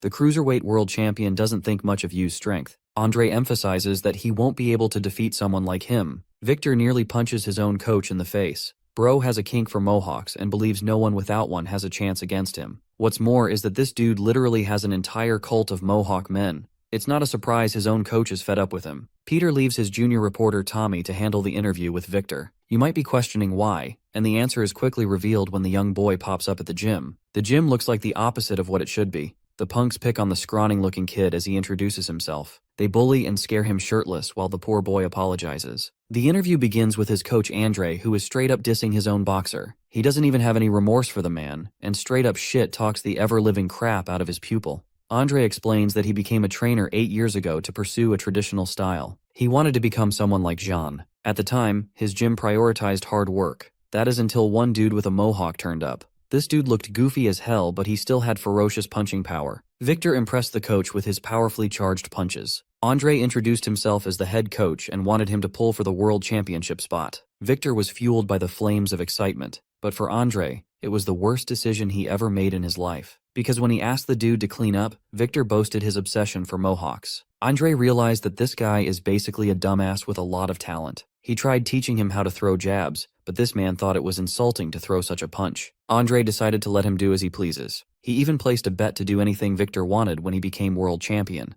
The day of Victor's debut match, he wasn't doing anything but crazily throwing hooks. Of course, that left a lot of openings, and he got nuked in the face for it. His coach thought that it was pointless to have a single move as their specialty, but something happened in the 4th round. His opponent had grown too confident, but unfortunately slipped and received a devastating punch. It was a total knockout, and a first victory for the behemoth. Andre understood that luck played a huge role in this fight, so he hoped for his next opponent to teach him a lesson. But then Victor knocked him over too. The same thing happened and his lucky punch ended many boxers. Andre couldn't comprehend what was going on. Even though the boxer boasted an incredibly powerful punch, it was ridiculous to accept that a single move landed him a fight against the cruiserweight world champion himself. Mohawk Man had already acquired many supporters by then. Before entering the fight, Victor reminded his dear coach that he's going to make him get a mohawk after he wins. And that was the day Andre knew his life was over. Everyone's heard the famous quote from Bruce Lee about practicing one move. Mohawk Man is basically the definition of that quote. This guy spams only one attack, and that led him to contend for the title. In his match against Gilbert Einstein, even the commentator Bob Norris acknowledged the trash skills of the crazy boxer. But it's indisputable that he still won all his fights. Victor is the first champion to break every boxing convention and still win. The fight begins and this dude Einstein is legit throwing Newtonian punches out here. Bro is calculating everything as he tosses Victor's shit around. It's basically a smooth brain versus Einstein if he was buff. Victor got taken down, and quite unusual for a coach, Andre was actually cheering for his demise. Mohawk Man realized that he was up against a genius of boxing, but with the power of, I am angry therefore I am stronger, he pulled up again. Bro proceeded to get his shit tossed for 12 whole rounds until he was a mess. Even Andre was pissed that all his previous opponents were getting hit by something so flashy and losing to Victor. Bro is out here cheering for Einstein who's throwing punches all Saitama style. Victor retaliated, but it wasn't any use. The genius decided to stop for one moment before delivering his revolutionary energy equation punch. What a phenomenal display as Victor gets taken down again. People thought it was the end for him, while Einstein urged that he acknowledge the difference in their might. But that's exactly the kind of remark that would awaken Mohawk Man's spirit. The dude's parents had mohawks too. Dude is a big ball of nothing. He's an animal without a mind who refuses to give up. Victor tells goofy Einstein that he doesn't care about the future like intellectual people do. Bro gets called a one-brain-celled organism. Einstein is ending his career figuratively and literally. He rushes to finish his opponent, but tragedy strikes as even the famous Einstein slips and receives Victor's wrath in full. The fight ends with Victor's victory. Andre's fate was sealed as a new cruiserweight world champion was born. And that's how they got here. Andre emphasizes that the secret to Victor's success lies in his extreme natural luck. Andre emphasizes that luck is the only factor that contributed to the man's success. In fact, his disciple's very existence is an insult to boxing. Tommy Boy is filled with admiration because he's more than just excited for his match with Victor. His coach emphasizes that Yu's conditioning is for his battle against Aaron. His coach deems it impossible for the lucky fool to win again. Mohawk Man barges inside and doesn't give 2 cents about the interview. All he cares about is a special training session. Tommy doesn't know what's going on and gets excited when Victor tells him about his oh-so-powerful monologue about becoming the strongest creature on Earth. Dude just wanted to become a man who could wear his mohawk with pride. The solution was simple: defeat big and strong guys and become strong himself. So this dude went out in the wild and fought against boars, bulls, kangaroos, you name it, and he did it. His final challenge was a powerful bear. It was a spectacle of man versus beast. But unfortunately, even this bear had the misfortune of slipping and falling right to his doom. Victor secured his spot as the strongest when he suddenly realized his next goal. Dinosaurs from back then were the strongest, but then he couldn't understand why they went extinct if they were strong. The cruiserweight freak found his answer in absolute nature. His objective transitioned to achieving the ultimate punch. He thinks little of you as his power pales in comparison to the champion's fist. The special training arc begins. All this man cares about is flashy punches with obscene names. He climbs Everest to acquire a mountain punch, flies through a tornado punch, punches lava for magma punch, and even tackles the sea for the tsunami punch. Even Andre is out here praying to God to stop this man's ridiculousness. Bro is begging Zeus to run a lightning bolt up his ass. Lightning does strike down Victor, causing a moment of celebration. Bro thinks he's finally free, but the Mohawk Man, just like a lottery winner, remains unaffected. He's one of the rarest cases who survived after being struck by lightning. As for Yu, he's got pretty bad luck opening a paper can. Back at the Lions Boxing Club, Arnold is the top trainer who isn't feeling his brightest about Victor. That's because Yu's next opponent is someone favored by Lady Luck. He shares his concerns with Kay regarding the upcoming boxing match. Back to Victor's chaotic training arc. This dude is pummeling through ice in the Antarctic. Arnold tells the coach they should prepare something in advance since they're dealing with a boxer out of the ordinary. Victor, on the other hand, trains like a goddamn Dragon Ball Z character. He's just invented the iron punch in a construction cave. Resuming Arnold's conversation, he shares his obvious concerns of their opponent being an extremely lucky person. It's actually evident by Yu's shoelaces constantly getting snapped. This makes Arnold sweat bullets because the effects of luck are already kicking in.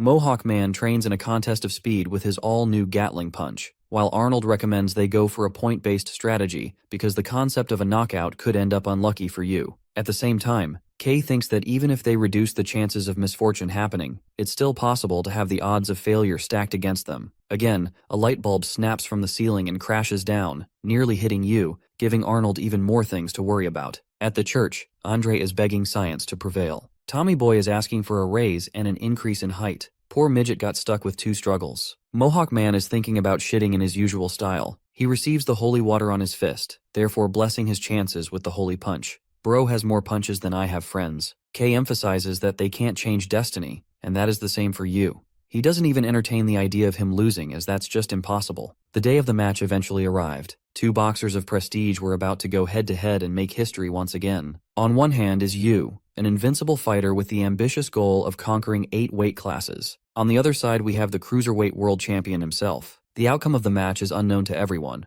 Bob Norris, being our boy's #1 fan, thinks that he'll win no matter what. Such is the gap between their abilities. So in this fight, the odds are stacked against Mohawk Man, but he doesn't care because all he cares about is punishing spiky-looking dudes with sleepy eyes. Andre encourages him to become the strongest in the world. Victor roars like a wild beast, earning the praise and excitement of the crowd. Even Tommy Boy has been converted to a Mohawk stan. Aaron is watching this fight like everyone. The fight begins with both fighters lunging right at each other. Oddly enough, Yu's foot slips right at the beginning of the match, shocking Andre and Kay at the same time. Incredibly low odds somehow seem too easy for Victor to accomplish, as evident by his daring adventures and survivability. Victor launches a crushing knockout and our boy gets launched. The entire world is shocked as the referee deems Victor the champion. But this upsetting outcome is just a prank by the author, who damn near changes the story title to The Mohawk. After this match, Victor became impossible to ignore. He was considered the strongest boxer and even outshone Aaron. Such is the power of one's incredible Mohawk. He answers a bunch of interview questions and claims to become the strongest boxer in the universe. The people cheered for their Mohawk champion, and soon he was asked to run for president.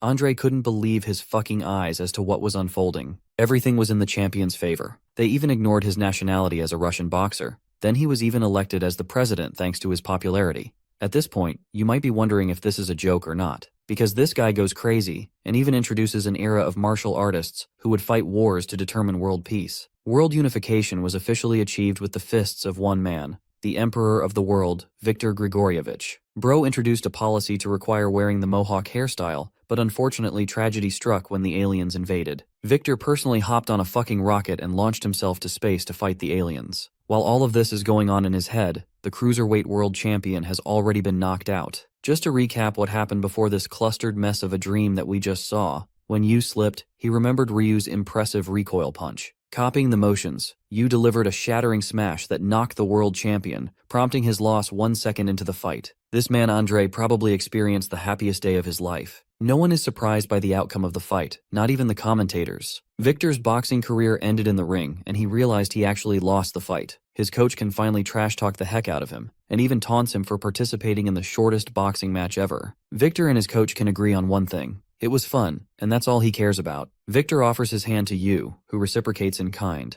The cruiserweight world champion is shocked that such a tiny hand could throw a monstrous punch like that. Sensing his unease with boxing, Victor tried to persuade Yu to stop boxing. Kay, being a cockroach, intervened and called him a damn loser. Obviously it would spoil his plans, but that's how the cruiserweight world title match ended. Yu has taken down 4 world champions who excelled at their class. Peter believes there is more to Victor's boxing than just luck, such as his excellent defense and endurance. It also goes to show for his trainer Andre, who refined his student to become the ultimate machine. If Victor didn't behave like a dumbass, he would have boasted the strength to contend against Aaron. But this buffoon lost to Kay's newest monster. The final fight between the 2 monsters of boxing is right around the corner. Coach K is physically pumped as he had been waiting for so long to get to this moment. The legendary boxer Aaron observes the fight and intends to hold a press conference. He's a loving man at home who really loves his kids. The following day, Aaron makes a speech that shocks the boxing world. He speaks directly of his retirement, refusing to become a toy of the old man who trained him. The announcement comes as a shock to Kay. Aaron's news causes a sudden upset in the boxing world, but he answers with a cold certainty that there's nothing in it for him to gain anymore.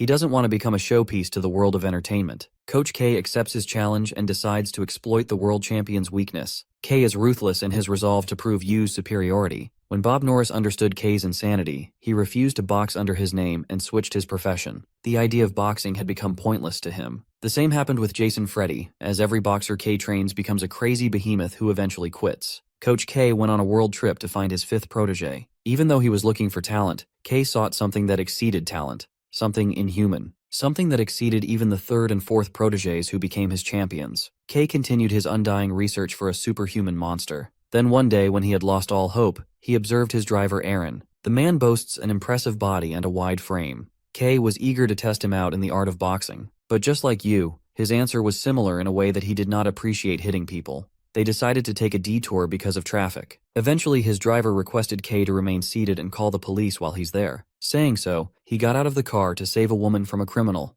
K was excited for this moment to play out and waited in anticipation. The man refused to let her go even after Aaron told him a third time. He exploded in anger and stabbed the woman's thigh. Facing a man with a knife is no easy task. K was looking to test the man's physical prowess in this fight. The criminal lunged forth to stab him, but to his shock, the blade couldn't even penetrate his body. K remembers his muscles popping out beneath his clothes. He was the kind of talent that he had been desperately looking for. Aaron Kidney requested the bald freak to stand down. Even after being stabbed, he isn't looking to hurt him. Aaron decides to launch this guy into the wall. The sound of a skull being shattered reverberated in the scene. Bro literally killed a guy, and K was eating it up. The police arrived at the scene to handle the situation. They were shocked to learn a punch could cause such severe damage. Before their arrival, Aaron officially apologized to K, but the coach helped him instead. He didn't want the guy to get into trouble and created a scene where he was stabbed. In case you still haven't noticed, this old man is actually crazy. K lured him with the idea of discovering the meaning behind his existence. After the crime scene, there weren't any charges pressed against Aaron as he acted in self-defense. At the Lions boxing gym, he tore apart boxers despite his first time ever boxing. K wanted to bring out the extent of his power. Just then, one of the old boxers he trained turned up to exact revenge. K thought he was the perfect plaything to test his new subject. He called the mad dog a piece of trash and didn't even look at him. K entertained the idea of taking him back as long as he could defeat the newbie. Pumped and excited, he enters the ring not knowing the consequences of his actions. Frederick Jason is a former world champion who dominated 4 divisions. He was the 4th student who became the strongest boxer around. Jason was the definition of fear. He relied on a raw psychological factor translated into brute strength that terrified his opponents. He was the kind of guy that could also be classified as a monster. His only weakness was his madness, which prevented him from becoming the strongest boxer in the world. The fight begins, and almost at once Aaron gets flooded by a tsunami of disastrous blows. But he stands there with his impenetrable body of armor, while his opponent tired himself out. This behemoth caused a fear into the former world champion. Towering over him as he gently comforts him with words, Aaron prepares to attack. Jason was picked up by K when he offered him a chance to see a whole new world. But now, he was nothing more than a tool to his previous master. Aaron lands his punch, sending this dude right to the hospital. K wanted to drill victory inside Aaron's head. He wanted him to understand that everything he cared for is in a realm of superiority amongst men. Aaron became a monstrous force rising as the world champion of the heavyweight division. Aaron gets up at night ready for his boxing routine, but then he remembers he quit boxing. The man is free of his burden, so he decides to sleep it out. The feeling is nice, but it bothers him because he can't sleep. So he spends hours building his endurance like Yu. Aaron sees a bunch of people who greet the champion on his run while Yu trains in loneliness. He feels refreshed by the end of his sprint and thinks he's finally free. Back at home, he eats with his family. My guy is forced to eat carrots as he may be world champion, but he can never escape from the wrath of the average housewife. Meanwhile, Yu stares at the cat food, realizing that his precious little cat is not eating it for some reason. Aaron takes his daughter out to an amusement park and feels guilty for being able to experience such happiness. The scene cuts to K, who has prepared a gigantic punching bag for Yu to practice with. After all, he has a beast to slay. Aaron's wife consoles him, stating his best qualities, while Yu is busy tearing apart the bag from every angle. Big man experiences happiness while our boy has been the most beefed up he's ever been. Bro looks like he's been eating trenbolone sandwiches. K knows he doesn't even have to do anything to bring his other monster back to the ring. Because one fateful night, a depressed Carmen turns up to beg his family for help. She weeps in their comfort and tells them that K plotted her demise.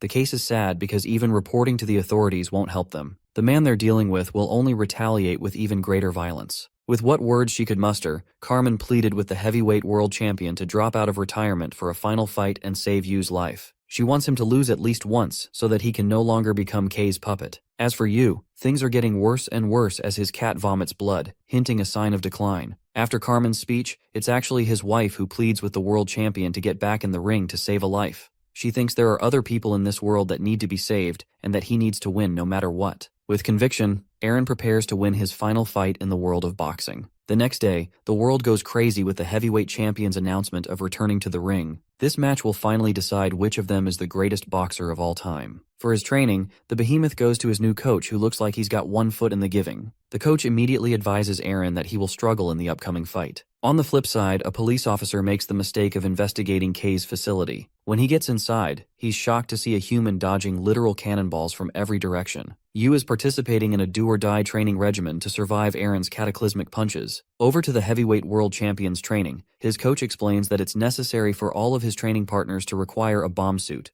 as without it, they would literally die. It's like going into the ring with the definition of a nuclear bomb packed into a punch. Time passed as both formidable fighters trained in a burst to achieve excellence. Yu managed to save his cat by going to the vet, but things are not looking great as it's unusually old and does not have a long time left to survive. Aaron has his loving family supporting him and rooting for his victory. The day of the fight finally arrived. All of Kay's preparations up until this point have been completed. Kay reminds him of the first advice he gave our boy about boxing. He better channel that ultra instinct level of dodging, or he's gonna die. There's no way he's going to survive the ring if even a single punch lands on his body. Kay's only instruction for Yu is to kill the world champion before he's able to get a solid hit in. Instead of worrying about the match, Yu tells his coach to take care of his cat if he dies fighting Aaron. The coach accepts, and they head out to the ring. The cheering of the crowd is on another level, as this is the boxing fight of the ages. All eyes are set on these two folks who are legitimately the strongest boxers. Aaron is hell-bent on shattering Kay's expectations by defeating Yu. The match to decide the strongest monster begins now. The heavyweight champion senses the emptiness in his opponent's eyes and desires that he live his life as a human. He adopts a savior role for Yu and immediately lunges to attack him as soon as the fight begins. Our boy begins his dodging streak while Yu charges the same punch that destroyed many world champions before. The result is shocking as it doesn't even dent the impenetrable wall standing before him. He dashes away before his opponent is able to get a solid punch in. Our boy survives his opponent's wrath with such insane speeds that even the crowd can barely see what's going on. Before the fight, Kay advised Yu to bust out everything in his arsenal for this one match. For Aaron, he boasts a number of athletic advantages that could overwhelm Yu if he isn't careful. His training was nothing in comparison to the real deal. The heavyweight world champion's coach advised the same to his student. He outlined Yu's monstrous reflexes and speed that he will need to look out for. Yu presses his punches against the man's body, but they're barely even moving him.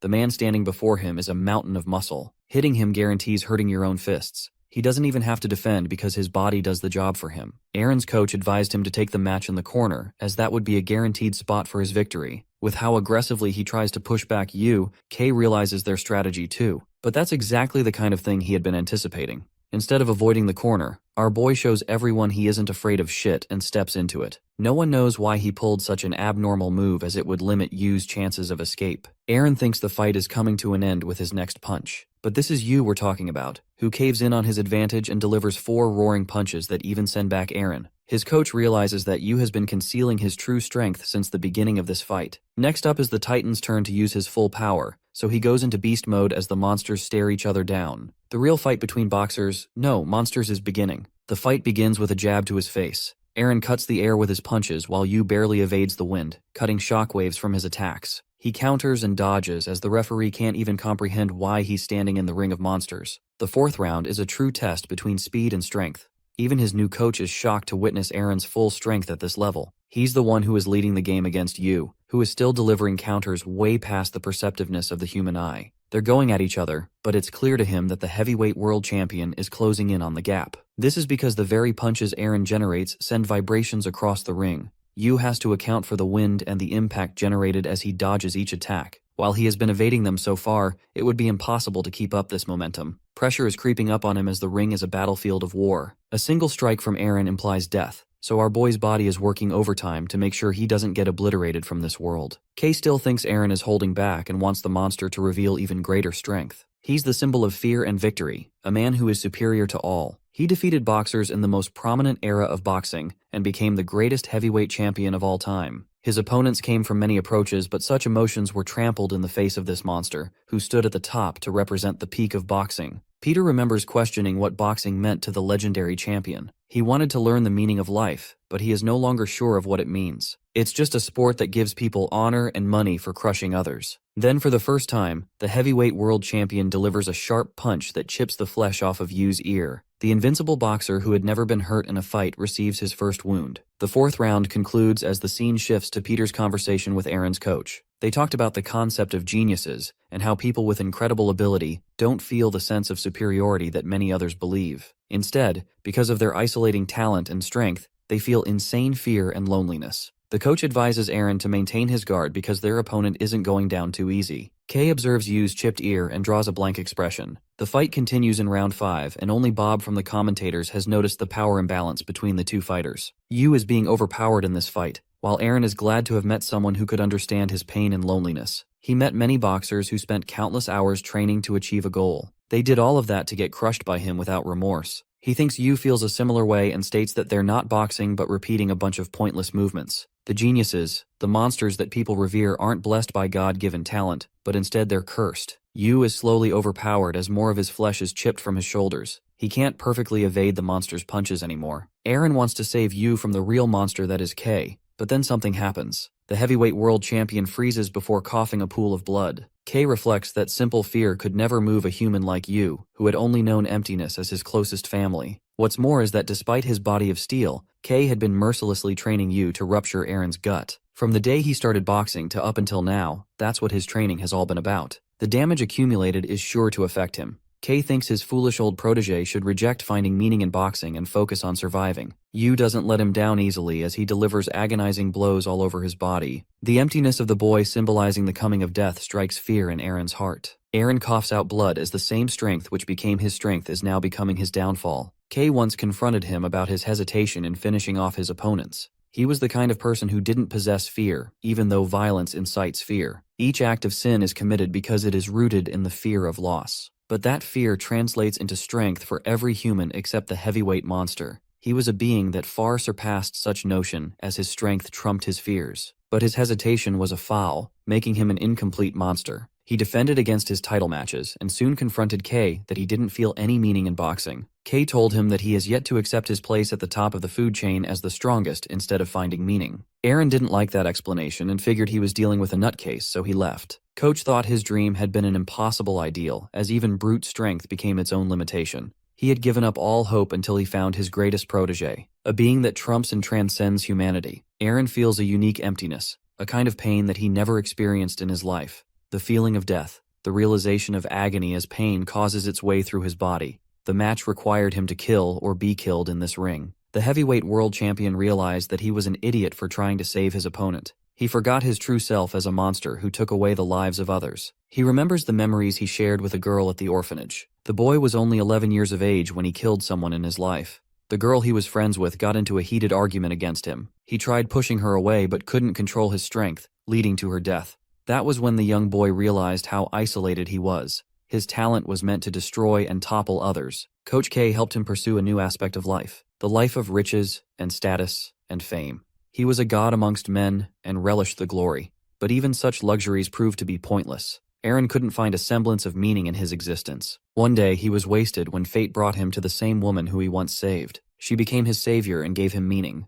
The heavyweight world champion places his own survival on priority, and instead of saving Yu, now he will work to demolish him. In the first time in the history of boxing, Aaron has assumed a general boxing stance. He had never been the type to use traditional techniques because strength was enough to topple all of his opponents. But it was different now. The match indicated life or death and he couldn't hold back. Kay is enjoying the visual feast as this is what he wanted most. He wants to fully realize the only meaning to life, the absoluteness of superiority. Each boxer focuses on a multitude of aspects besides strength. There are skills and techniques that can often outclass strength, but for the heavyweight behemoth, he didn't require any technique to conquer the world. Now that same monster is attempting to enter the world of boxing with all his might. The fight starting from now will decide Yu's survival. There is no way he could survive even a single attack from Aaron, who has now acquired the stance of an ordinary professional boxer. Our boy is going to have a world's worth of trouble evading his impossible blows. The first jab struck Yu with an insane speed. In that brief moment, our boy couldn't evade or block the strike. The only thing he could do in that moment was to redirect his punch, and he did so with precision so as to avoid shattering his entire fist. It may seem impossible, but it's the only option available to Yu,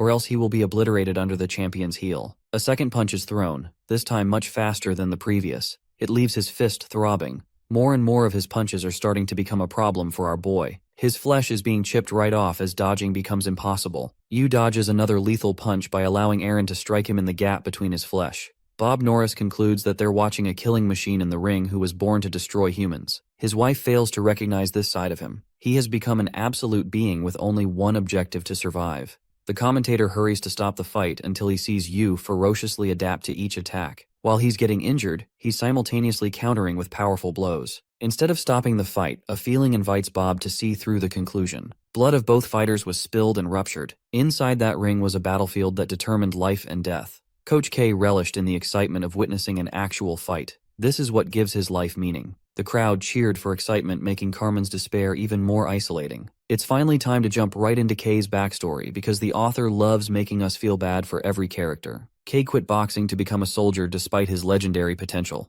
K understood that boxing was a sport of self-satisfaction. He did not want to participate in such a puppet show and sought to fight in the real world. So he left his coach and joined the army. The newest recruit became the highlight of the team. K executed missions and honed the art of killing humans. Having killed a human for the first time, he removed the feelings of guilt. He was acting in accordance with his training and fought to preserve the ideals of justice and peace. K even rescued a boy, let's call him Pumpkin Hair for now. After completing the operation, he was considered a talented soldier who was bound to rise up the ranks. The boy he saved made him a small toy and expressed wanting to become a soldier just like him. K felt amazed and fueled Pumpkin Hair's ideal. He felt meaning that he didn't have before. After completing more operations on behalf of his team, he became the leader and an expert soldier. K had a wife and son at home and participated in a hellground fighting against mercenaries. This is around the time he felt a unique flow state and cleared a path for his team. They found one of their men bleeding to death as he pleaded with them to run. K immediately understood what he meant and told his team to take cover.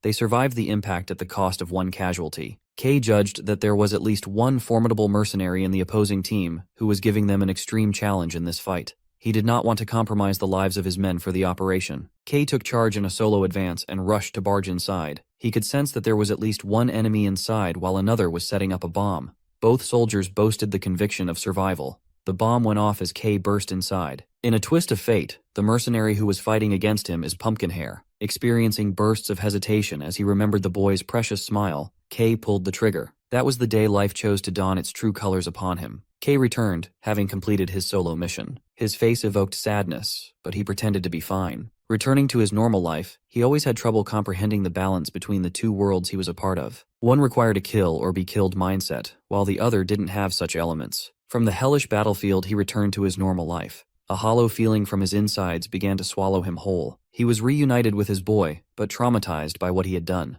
K's mental state took a hit as he woke up from a terrifying nightmare where he shot his own child, a representation of what he had done in war. He told his wife about the gruesome mission he had to become a part of, how he killed the boy he saved. K remembers how the world froze until the bullet pierced his head, exterminating his existence. The feeling makes his considerate wife cry as she feels sorry on his behalf. His wife had been a gem who always cared about him. She was scared that one day she would receive the news of his death. K promised her that he needs to complete one final mission and then spend his life as normal. Everything went to hell as when K went to complete his mission, he received news of his family's sudden passing. A truck driver killed them by accident while they were at the market. The man was sentenced to probation as the matter wasn't entirely his fault. That was the day everything changed for K. He kidnapped the driver and was prepared to put him through a world of pain if he failed to answer his questions. K had been at the lowest point in his life and was ready to kill anyone. The driver told him that he had to make a decision between saving them or many lives at once. It's the classic trolley problem, and unfortunately, K's family had to make the sacrifice to save other people. The driver begged and apologized as K held a gun to his head. He promised not to do anything to his family. The man begged for his life as he wanted to show up to his daughter's birthday. But K soon accepted that people die all the same just like his family did. So he mercilessly pulls the trigger, ending the man's life. The scene reminded him of his grandfather's passing, who bore the look of sadness before his final breath. That was the first time he experienced loss and came to terms with another person's absence. K continued his service with a performance that made him seem inhuman. Everyone knew he was deeply disturbed because of what happened, so a friend of his asked for his health. K told him he was fine and passed the mental health evaluation. He asked Stallone if he had a reason for living. The man didn't really have any and retaliated with the same question. K answered that he's been watching a lamb become a victim of a wolf. Then he saw a ram save the lamb, but became the victim of the predator. Kay watched as the lamb struggled and wanted to see to its end. Back in the battlefield, Kay remained unaffected by the sound of gunfire and mayhem. Fun fact about his mental health evaluation: this psychopath managed to score all answers perfectly to get the exact result he wanted. He had become more than just insane. Inside Kay's mind was a graveyard of the people he loved most. He was the kind of monster who knew how to manipulate the psychological exam.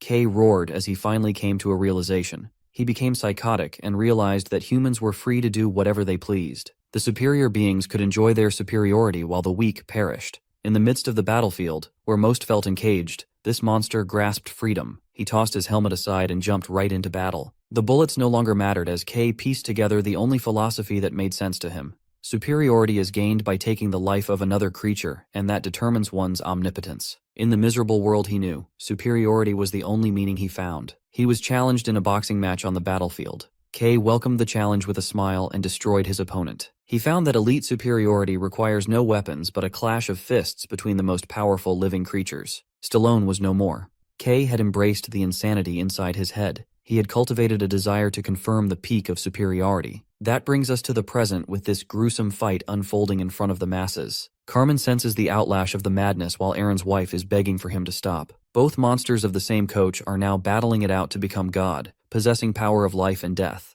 The round ends with Aaron's coach explaining that he's still in the advantage due to having more blood in his body. It's destined for you to lose this fight as his wounds are getting deeper with each round. Kay knows this spells doom for his fighter. He reminds him that this is going to be the deciding round as you will be defeated after. Kay will finally show the world the birth of a new god. The heavyweight monster fights for his survival, treasuring the life of his family. He suffers a number of agonizing blows until one of his punches dislocates Yu's left shoulder. With one arm out of commission, and his right fist bleeding from the inside, it's only a matter of time for this fight to come to an end. Apart from the world of boxing, Aaron wanted to explore the meaning of life. His wife gave him an easy explanation. She wanted to give him a clear answer instead of something vague. Yu's posture in the ring is starting to collapse. He's on the back foot as he can no longer drag the fight. It's the 11th hour, the deciding factor between life and death. One of them is the ultimate killing machine, while the other is cold indifference. The boxers lunge forth for a final advance. Aaron has aimed his hook to smash Yu's brain while Yu goes from a powerful straight to crush his heart. The moment draws near as their punches nearly reach the other person's body. Aaron's wife reveals the beauty and meaning of life is in loving other people. Aaron awakens his humanity at the last second. Both boxers were just children who struggled with loneliness. A loud boom follows as the emperor of the heavyweight division falls to the ground. Aaron Tide has been conquered while Kay's ultimate dream materializes into reality. The world watches the horrors of the conclusion of the fight. Kay wants our boy to rest after his amazing match, and he stares at Aaron with cold indifference. The champion is rushed to the emergency room while his wife is waiting and praying he survives. The young boy only had one dream at the orphanage. He wanted to have a family, but that dream is being taken away from him. Anxiety floods her mind until the thought of death horrifies her. Thankfully, the doctors were able to save the champion's life, but he's still in critical condition. Emily, his child, is worried that her father is going to die. She begins to cry, so her mother is forced to comfort her. Carmen makes a sudden appearance and apologizes for being the one at fault. Instead of blaming her, she tells Carmen that this match was unusual, as it could have been Yu in Aaron's place. When the punch was about to connect his head, Aaron hesitated in the final moment and stopped. He chose to remain human after being tormented by his past. He refused to become the monster that his coach had molded out of him. She's proud of her husband and wants to stay strong on his behalf. But even with such strong words, she crumbles into sadness as the thought of his death terrifies Aaron's wife. That night, the champion of 9 divisions returned home to his cat, sharing a bed with the one who has always stayed by his side. The boxer Yu made his mark in history, becoming the fastest boxer to conquer 9 divisions in 22 total fights with 0 losses. But this story is far from being over. Jay announces his return to boxing and challenges his first opponent as Fabrizio Santorino. Aaron's state was mourned by the world, while others celebrated the rise of the strongest boxer who conquered 9 divisions. Even Aaron was nothing more than an obstacle to him. The birth of a supreme being crafted by his psychotic coach. The world got to see it all. At the same time,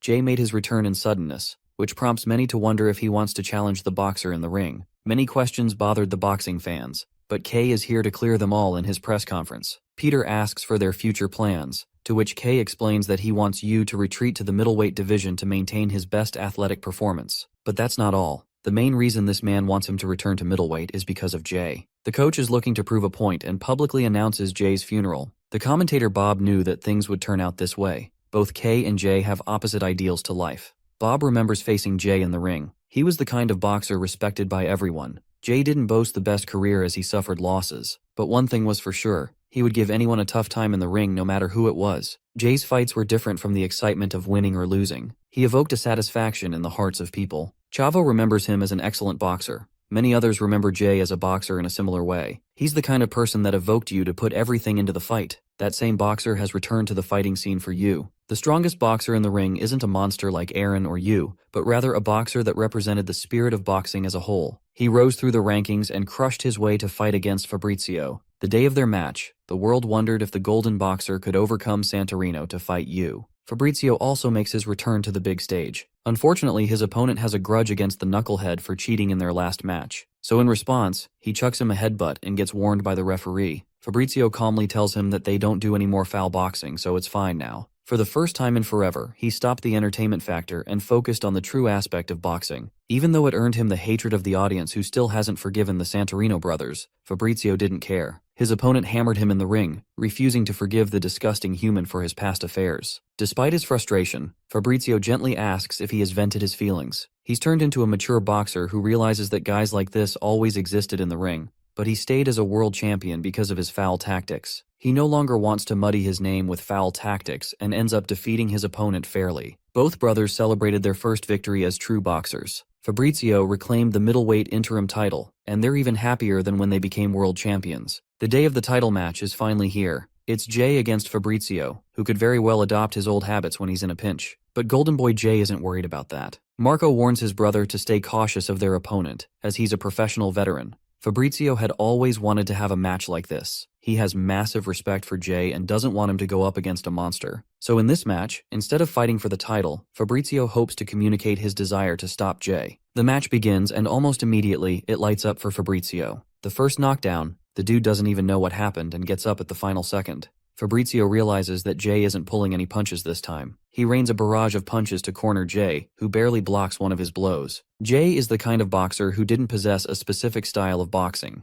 He switched styles in the middle of the fight and didn't even have a fighting habit. Marco tried studying him, but not a single thing went into his favor. That's why his only strategy for Fabrizio is to defeat Jay with all his might. So that's what's going on right now. The Santorino brothers could never become the best on their own, so they combined their skills and reached for the championship belt. They stopped dabbling in foul tactics and focused on the completeness of the game. In this match, they were worthy contenders for the championship title. Jay suffers a blow and feels proud of their development, and then he responds with an agonizing liver punch that knocks Fabrizio down to his knees. He can't believe that Jay has always been so strong, but even his strength pales in comparison to that monster. He doesn't want the fight to end in Jay's death. Fabrizio gets back up. He remembers the first time they met him. They were just fresh boxers at the time who struggled to pay their mother's hospital fees. The only goal of boxing is to train one's mind and body senselessly so that one could crush their opponent. The sole objective of boxing is to spend hours and hours into mind-numbing practice to destroy other fighters. But that kind of feeling was absent in this match. In his fight against Jay, he felt consoled and accepted instead of attacked. It was as if the boxer was gently embracing him and comforting him.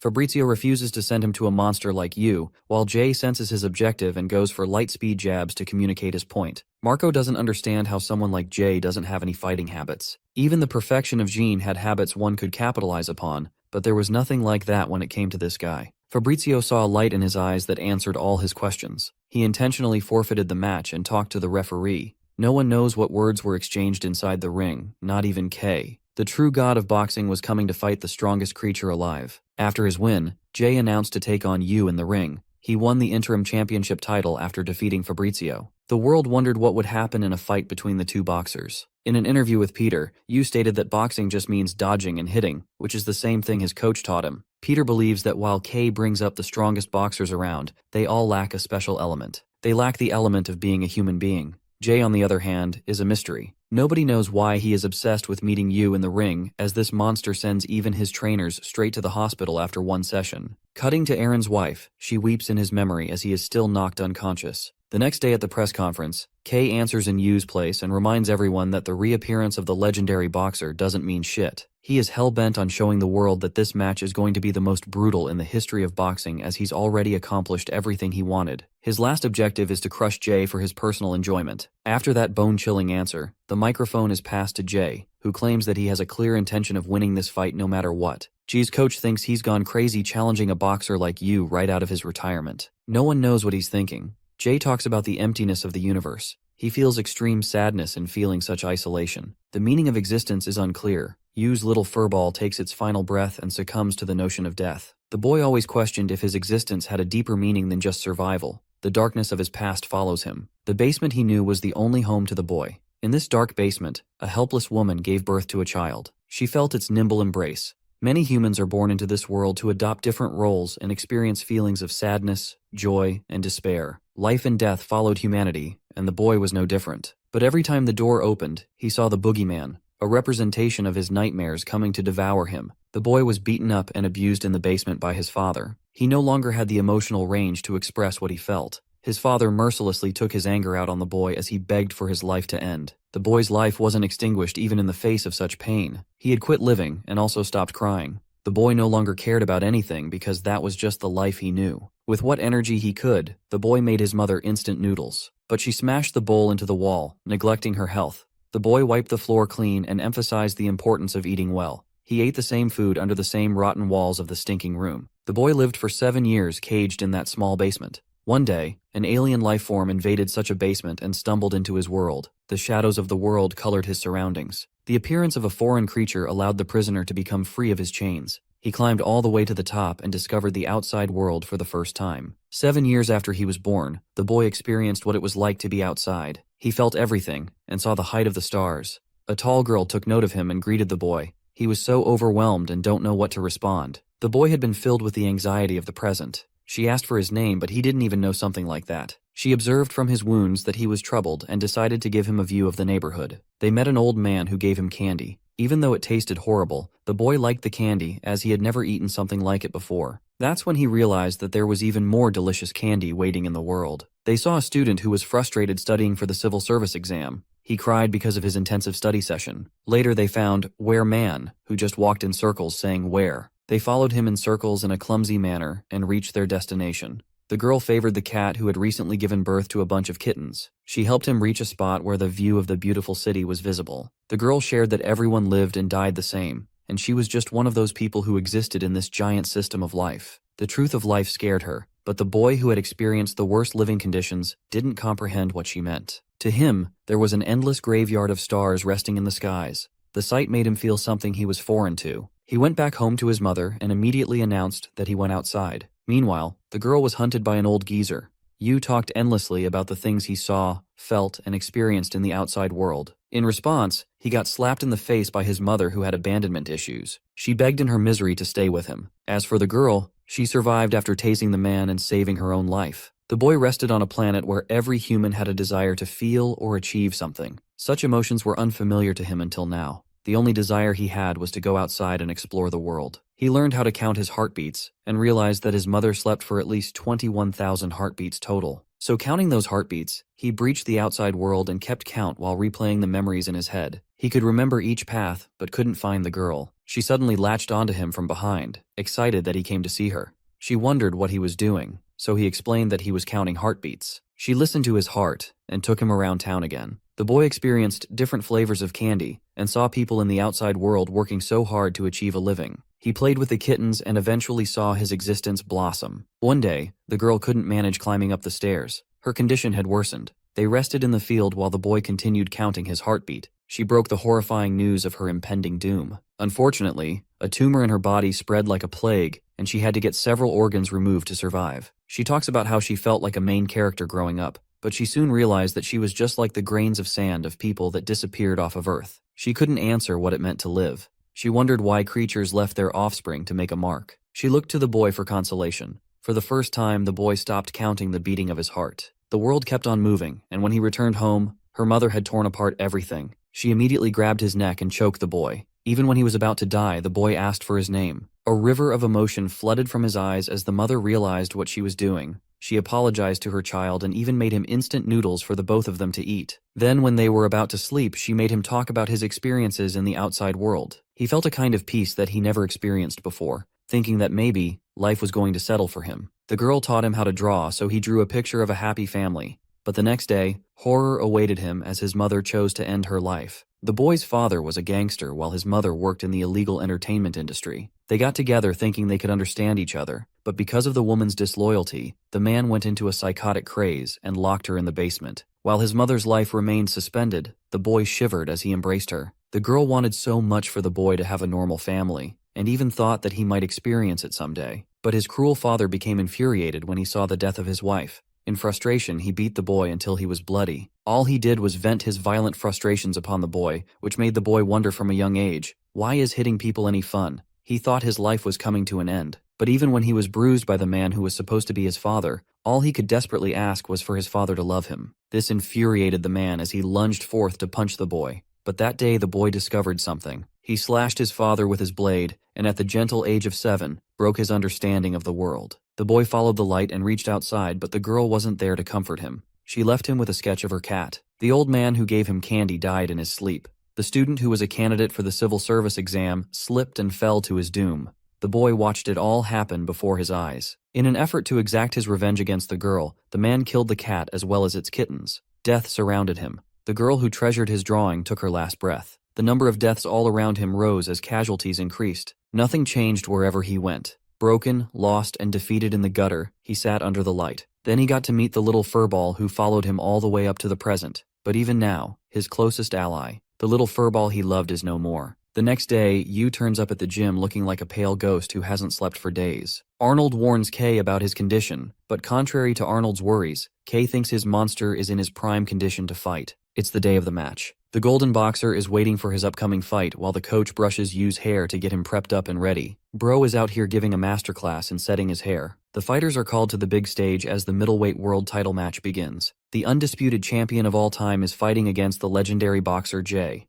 Everyone is excited for this match as this opponent is different from the rest. They all want to know the reason why he came to fight Yu. In this match, even Jay is among the people in the audience. Jean is also here, much to Stella's dismay. He wants to see if Yu will fester his emptiness into oblivion, or if he will discover salvation. Yuto and his wife are the same. They're all afraid of the robotic boxer who destroyed every world champion. Even Yuto claims that he felt real fear when he fought against him. Everything he had worked so hard for proved meaningless against the invincible boxer. But after every fight, Yu descends into deeper darkness. Yuto Takeda is rooting for the champion to discover a new light. The Santorino brothers are unconvinced about the state of the match. They wonder why Jay wanted to encounter an abomination like Yu in the ring. As for Victor, this man is out here crying because Yu never showed up to earn his mohawk. Aaron's wife absolutely despises Yu and his coach, but she still wants to see the outcome of this match. She wants to see the significance of Aaron's choice. The fighters take the stage. Fabrizio notes that Yu is impossible to be defeated, especially with his superhuman feats during his match against Aaron. While his brute strength may have stifled with the difference in weight,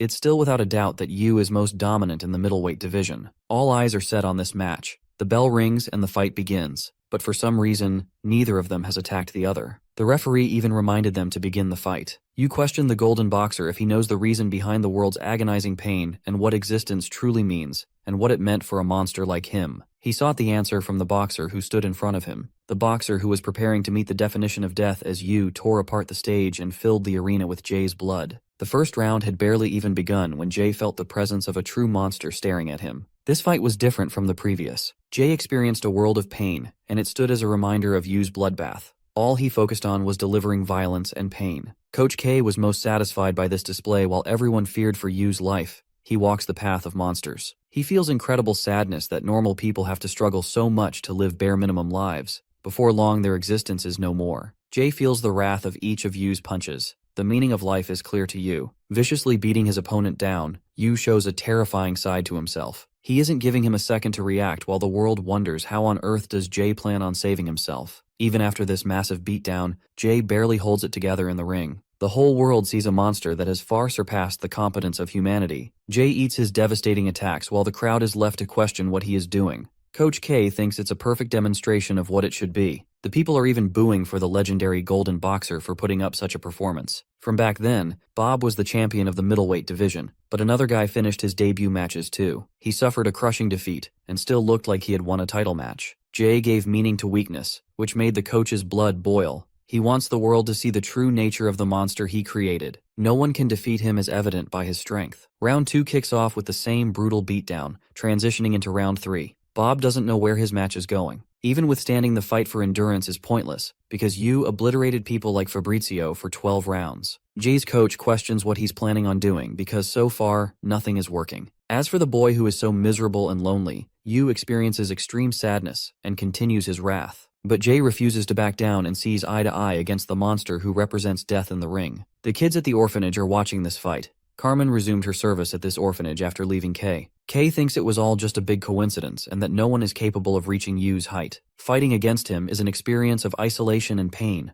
The pain that he experienced is his style of boxing, representing the hardships he survived. The commentators can't make sense of what's happening. Suddenly, Jay makes an advance as he switches to the style of an in-boxer. Carmen sees Yu's miserable state and shares a chat with the director. He's the strongest boxer she knows, but that's exactly why there is no one left in the world who can defeat or save him. The director commented that his opponent is an equally strong opponent. He's a boy who came from the same orphanage. The director has never seen a child stronger than Jay in her life. When he first showed up at the gym out of retirement, Jay wanted to fulfill his promise to a boy he met while traveling the world. Even though he had little time left in this world, he wanted to relay the message to the boy. Jay crumbles to his knees after suffering a gruesome knockdown. The physician begged for Jay to prevent him from boxing, but he persevered through his training. It only looks like he's performing like his best from the outside, when on the inside, he has one foot in the grave. The coach advised him against the match, but Jay wanted to pursue the question of meaning. He wanted to chase it in the ring and communicate to Yu. Jay might have returned stronger than ever, but throughout this point, he's only been holding himself back.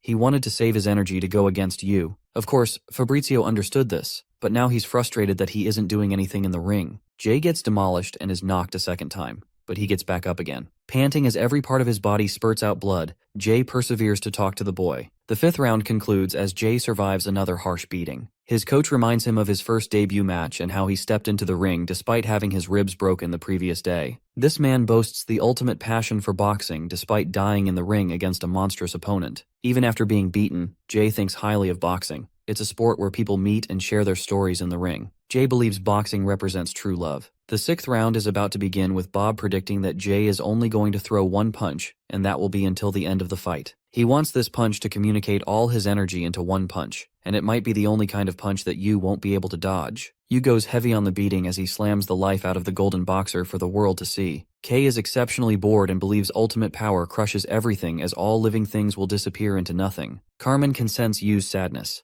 She calls him the loneliest boxer in the world, a person who overcame obsession, effort, grit, and even luck. He conquered the representations of each ideal. Carmen did her best to save him, but she was left heartbroken. There are always people to support others in each other's lives, but Yu didn't have anyone. He has been on his own. The director argues that at this moment, Yu is not alone. There is one person who is dying to teach him love. Jay perseveres against his most difficult challenge while his coach clutches onto the hope that he has something planned. He perseveres to save Kay's monster. Round 6 and it's a bloodbath for the boxer. 7 and 8 fly as he is knocked down for an impossible ideal. No one knows what he's fighting for, but he still gets back up. He rises for the boy at the corner of the ring. His body spewed more blood as the audience was struck horrified at what they saw. All the way up to round 11, no one thought that the fight looked like a boxing match. It pushed the boundaries of what was deemed human. The final round is right around the corner. Kay wants him to end the fight without holding anything back. Meanwhile, Jay's body is feeding on its own protein in order to survive. He's lost weight just trying to sustain himself in the ring. He doesn't even know what he's doing here anymore.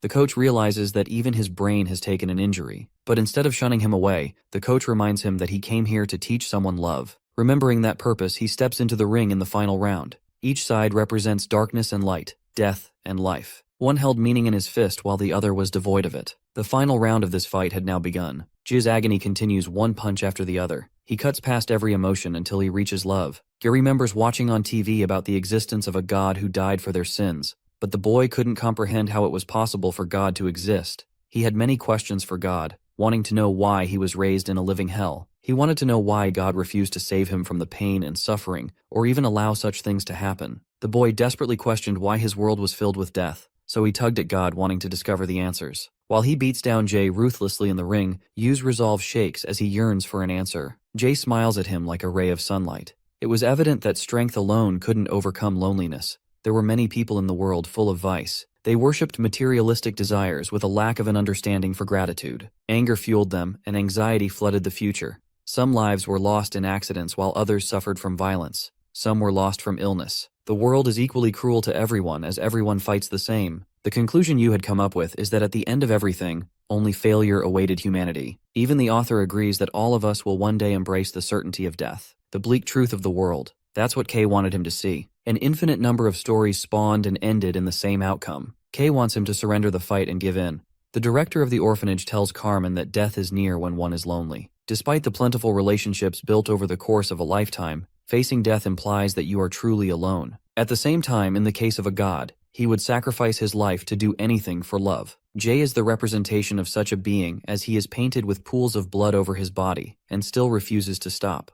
Kay is getting annoyed that Yu is dragging this fight out. The golden boxer painted in red had already accepted his death. Kay commanded the monster to end the fight, but Yu's resolve has been shaken, and near enough it's broken. The golden boxer finally matches his punches, shocking Kay. He refuses to collapse, denying the reality of the situation. On the contrary, it's Yu who is running out of gas and feeling pressurized in the fight. Kay acts like a cheapskate and tries to stop the fight by forceful means, but even the referee is too stumped to do anything. The world watches a spectacle unfolding before their eyes. The boxer who had long accepted his death is fighting to save a boy. He wasn't there to win from the start. Jay steps forward with his undying persistence, while Yu tries to push him further and further away. Fear overlaps him, showing the world a side of the monster they never had seen before. 10 seconds before it all ends, Jay still steps forward. He eats a dozen punches, refusing to back down, advancing all the way until Yu is trapped in the corner of the ring. The lonely boy who had never received a savior experiences the comfort of the light. Jay extends his punch slowly and gently taps Yu's head, hitting him for the first time in the history of boxing. The fight ends as the arena is overwhelmed with emotion.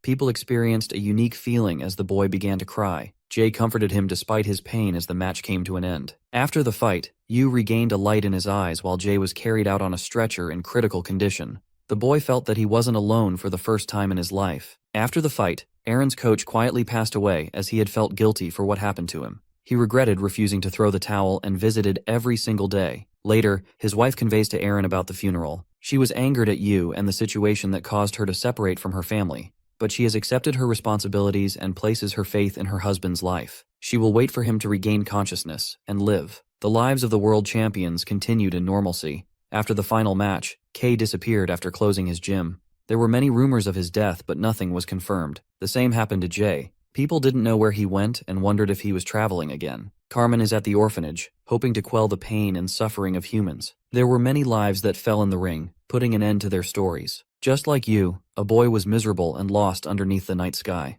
Our matured protagonist came to his aid, asking if he was all right. He comforted him with Jay's words, stating that the stars are shining just for him despite the harshness of life. Yu lived his life with Carmen and the kids at the orphanage as the main story of the boxer comes to a beautiful end. But there's more to this story than just the conclusion of Yu's life. The next decisive fight is between Jay and Ryu, who meet once again in the ring. Jay's debut match lasted for 2 minutes against a veteran boxer. He entered his second fight and entered the ring. Steel consoled him, but Jay wasn't too nervous about this match. He had a unique sensation. The match began with a sharp stab against his opponent. Even though Jay faced a previously strong veteran, it only meant his upcoming opponents would become even stronger. He maintained the high pressure and burst his punches with so much energy that his opponent was knocked down. Typhoon believes that this is the start of Jay's growth, who has surpassed his previous limitations. Jay wins the fight as a positive feedback loop of success begins. He is beginning to enjoy his life, thinking about boxing even in the shower. In the ring, he's a beast who continues to crush his opponent and maintain an impressive winning streak. It was a culmination of victory, growth, and fun. But such victories could easily lead to a fear of failure and pride.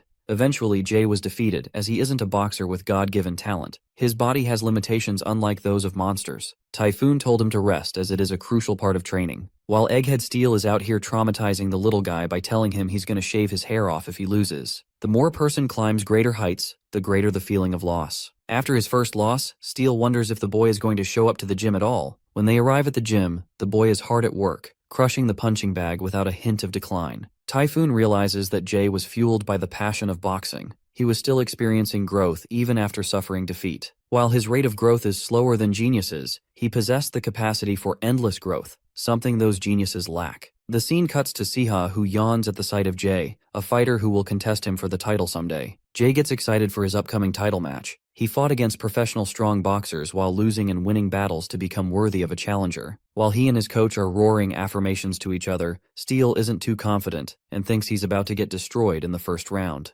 Siha is a lazy guy who shows up late for his training. He doesn't find boxers like Jay an interesting matchup, but his coach recommends that he maintain his guard to stay in the fight. The fight between the trained fighters ends in a flash as Siha defeats him without any gear. He's the youngest junior welterweight champion. He's the same age as Yu, but he's already defended his title in 9 appearances. He's ready for the World Pro League but chooses to stay in domestic matches. They watch a fight between him against The Rock, the same guy who fought Jay in his debut match. Rock delivers a tantalizing straight to knock him in the corner before pulverizing him with a flurry of punches. Siha evades the corner, but to Jay, it seems like The Rock had the upper hand against the champion throughout the entire fight. But it's actually quite different. The Rock was frustrated as if he realized he had already lost the fight. The second round began, and it ended too fast. It was a complete contrast from the first round. Siha adapted to the information presented in the first round and used it against his opponent in the second. The first round of each of his opponents is the same, but no one in the first round could ever even get to him in that round, no matter how hard they tried.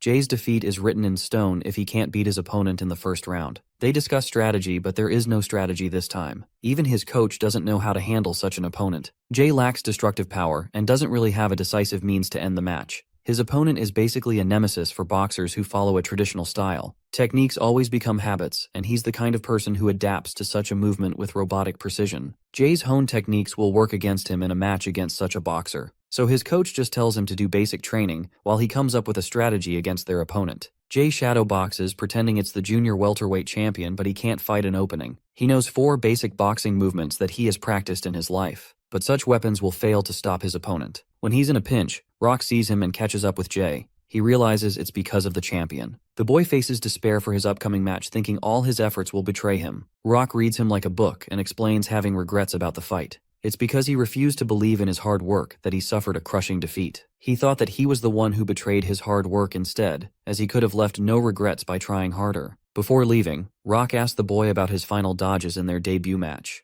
Jay mentions that his body moved without thought, and it wasn't just luck that decided the outcome of the match, it was his hard work. Rock wants him to give it his 100% in the upcoming match, reigniting his spirit. Jay runs back to his coach, having found the solution to his problem, but his coach has different plans. He has found someone else to help train Jay. When Jay enters the gym, it's Yuto and Misaki who are waiting for them. Both Jay and Yuto even act the same as they greet each other. Siha refuses to train or keep up with his health because he's arrogant enough to think he will easily win against Jay. After his training with the world champion, Jay felt overwhelmed for 2 months, but now it was time for him to test his might. Jay's coach is shocked to see the champion's impressive body. The boxer doesn't even put any effort and still maintains an excellent physique. But when Jay took down his shirt, the world saw muscle fibers popping out. He looked extraordinary to the human eye. Siha extended his hand to Jay, hoping for a good match. But in that brief moment, he learned a few things about him. The match is here at last. Jay has made it so far with his hard work, but Siha already started the process of adaptation when they shook hands.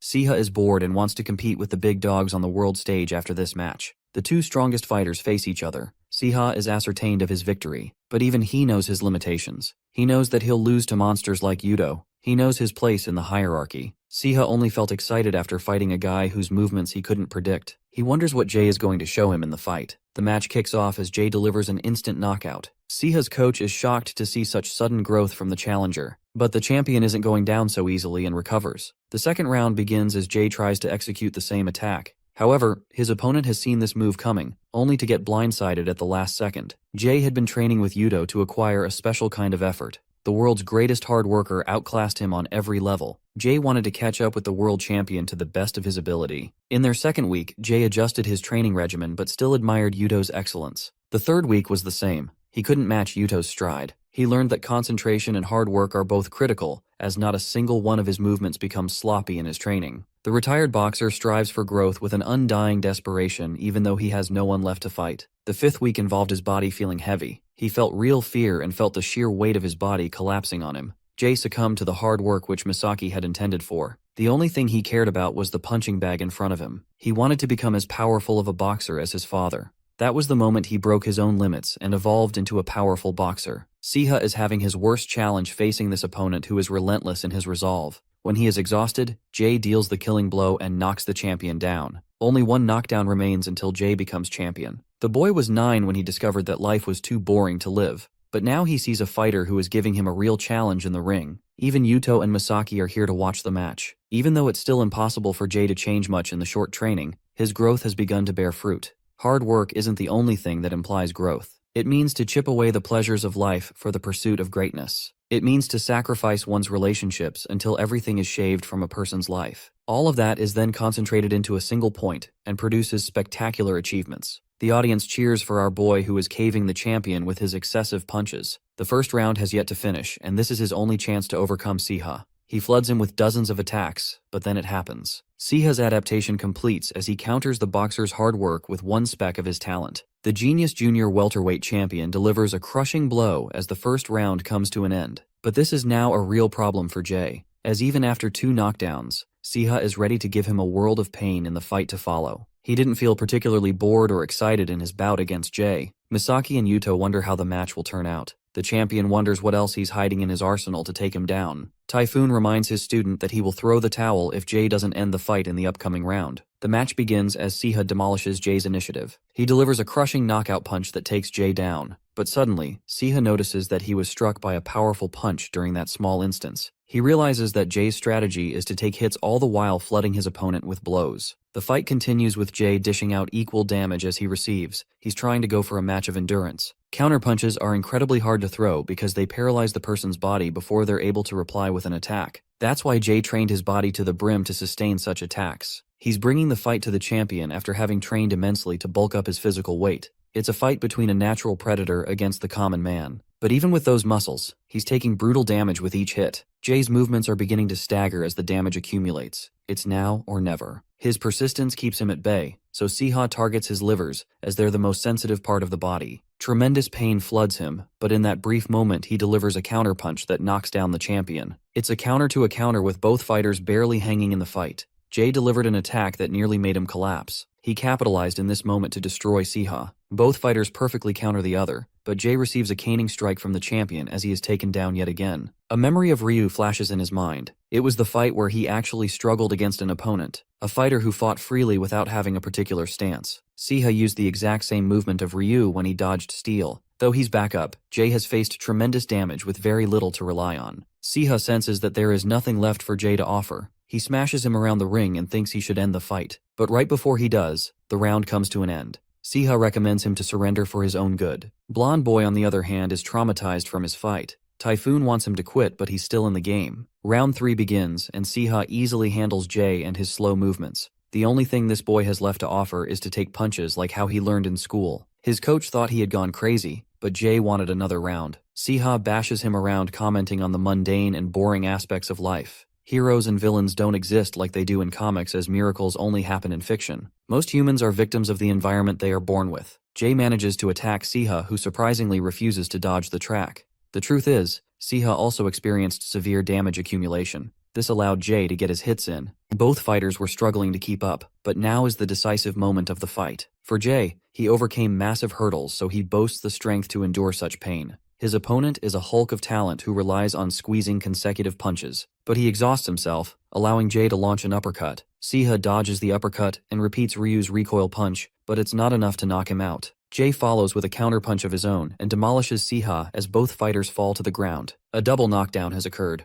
The referee makes his count as Jay emerges to take his stand. The crowd roars as he wins the match. A new national champion of the country is born, while Siha experiences his first loss in boxing. He thought he would lose to someone with more talent, but that prediction was proven wrong. One of them boxed to entertain himself while the other overcame it. It was clear that Jay was deserving of this victory. Jay wins the titleship match in the junior welterweight division. The scene cuts to a face we've all been dying to see. It's Ryu, who has been freed after receiving his sentence. He returns to his boss and no longer wants to work for the thugs, but he experiences a sudden dizziness as they drug his meal. Ryu's still as good as he once was and doesn't mind slaughtering them. The entire gang rushed to attack him as he demolished everyone. After defeating them and reminding the vermin of their place, he is ready to kill anyone who stands in his way. Ryu wonders where his life took a downward spiral. He doesn't know if it started with the feeling of humiliation, loss, or hitting someone. Ryu at his lowest became a nobody until Josh discovered him outside his bar. He begged for food before collapsing. Josh fed him with a good meal and learned that they were the same age. He even offered Ryu a chance to work at the bar, but he refused, stating it wasn't like him to work that kind of job. He glanced to spot Josh's trophies and realized he was a boxer.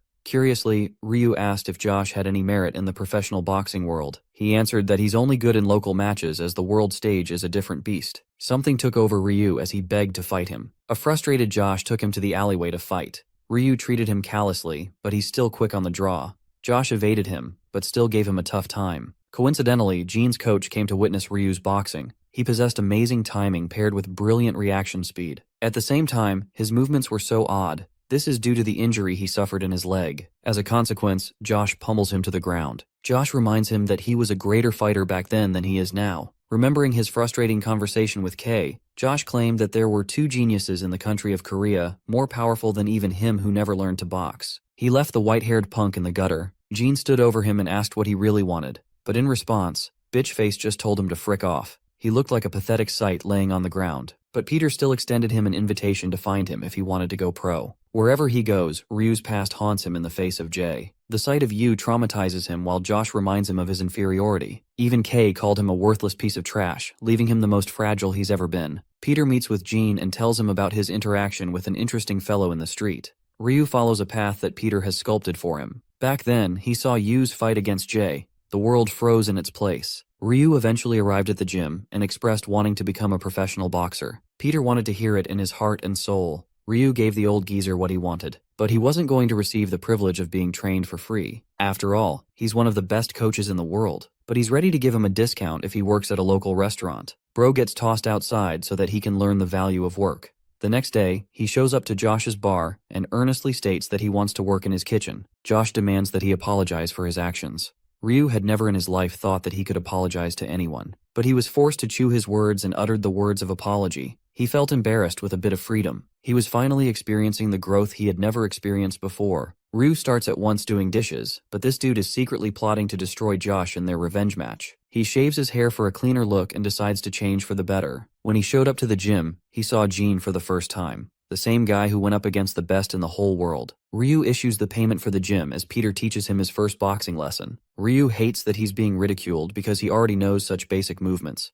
He prefers learning how to fight in an actual fight. But Peter tells him that he still doesn't know a thing about boxing. Ryu tries to show his 1-2 combo, but it's pathetic compared to the ordinary. Peter notices that Ryu hurts his leg whenever he tries executing an attack. Everything rests on a person's leg, as they're crucial for his style. Ryu gets pissed and directly challenges Jean for a fight. Such bold words aren't enough to get him a ring with Jean. Peter gets him a ring with an amateur pro boxer to see if he's up to the case. Bitchface is actually confident he's gonna win because of his form. The fight begins and it's instantly clear that Ryu boasts God-given talent. He might have become a powerful boxer, but he's being pushed back in a ring against an amateur one. Peter stops the fight before the first round even finishes. Obviously, Crybaby is pretty frustrated by his performance and his ego can't stomach losing to a guy who hasn't even gone pro. Finally, he blurts out that Kay himself acknowledged him as a genius boxer. A moment of silence follows before Jean voluntarily accepts the fighting match. He intentionally hides one of his arms and even places an easy win condition for Ryu. The fight doesn't even begin before it ends. Ryu realized that Jean didn't knock him out purposefully as he wanted to show him the difference in skill. In just a few fractions of seconds,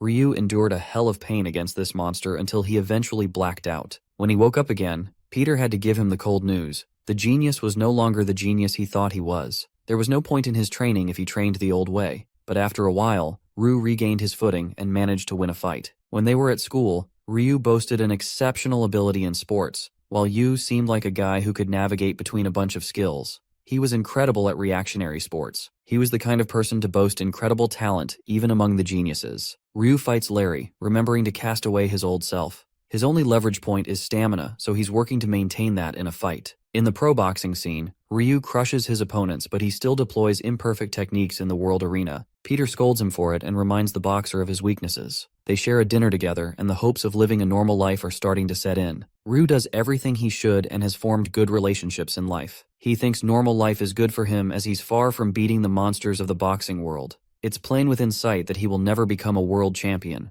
but he's fine with that. He's fine with being average. The following day, Peter gives him the good news. Ryu is at the #1 level in his country, so it's good if they try to go for world-level sport now. His first opponent is the boxing king of Korea, Jay. In an unusual manner, he asks to train with Josh, even going as far as to apologize to him. Later, he meets up at the big stage with Typhoon and Jay, and learns that he's been spending time at his old gym. He wanted to apologize to him at first, but Jay's gaze didn't change the slightest. Of course, his personality barely changed, and he refused to shake his hand. Ryu had a crushing feeling inside. He did not want to lose to that boy. The day of the match finally arrived. Both fighters stepped onto the big stage as the crowd went wild. They stared at each other. Peter recommended that Ryu maintain a strategy to win with points instead of a knockout, since he's dealing with the definition of resilience. but of course he doesn't need to know this since he's experienced it firsthand. Ryu challenges Jay and immediately gets bashed in fucking face for it. That first punch knocked him right down, as he realized that it was impossible for him to defeat this guy. The shock of being hit bewilders him as he realizes Jay is looking down on him. The fight continues as Jay hammers a barrage of punches that go on and on without end. Ryu receives a brutal beatdown of his life as none of his punches mean shit. His opponent wears a body of steel with so much endurance that it's difficult to take him down.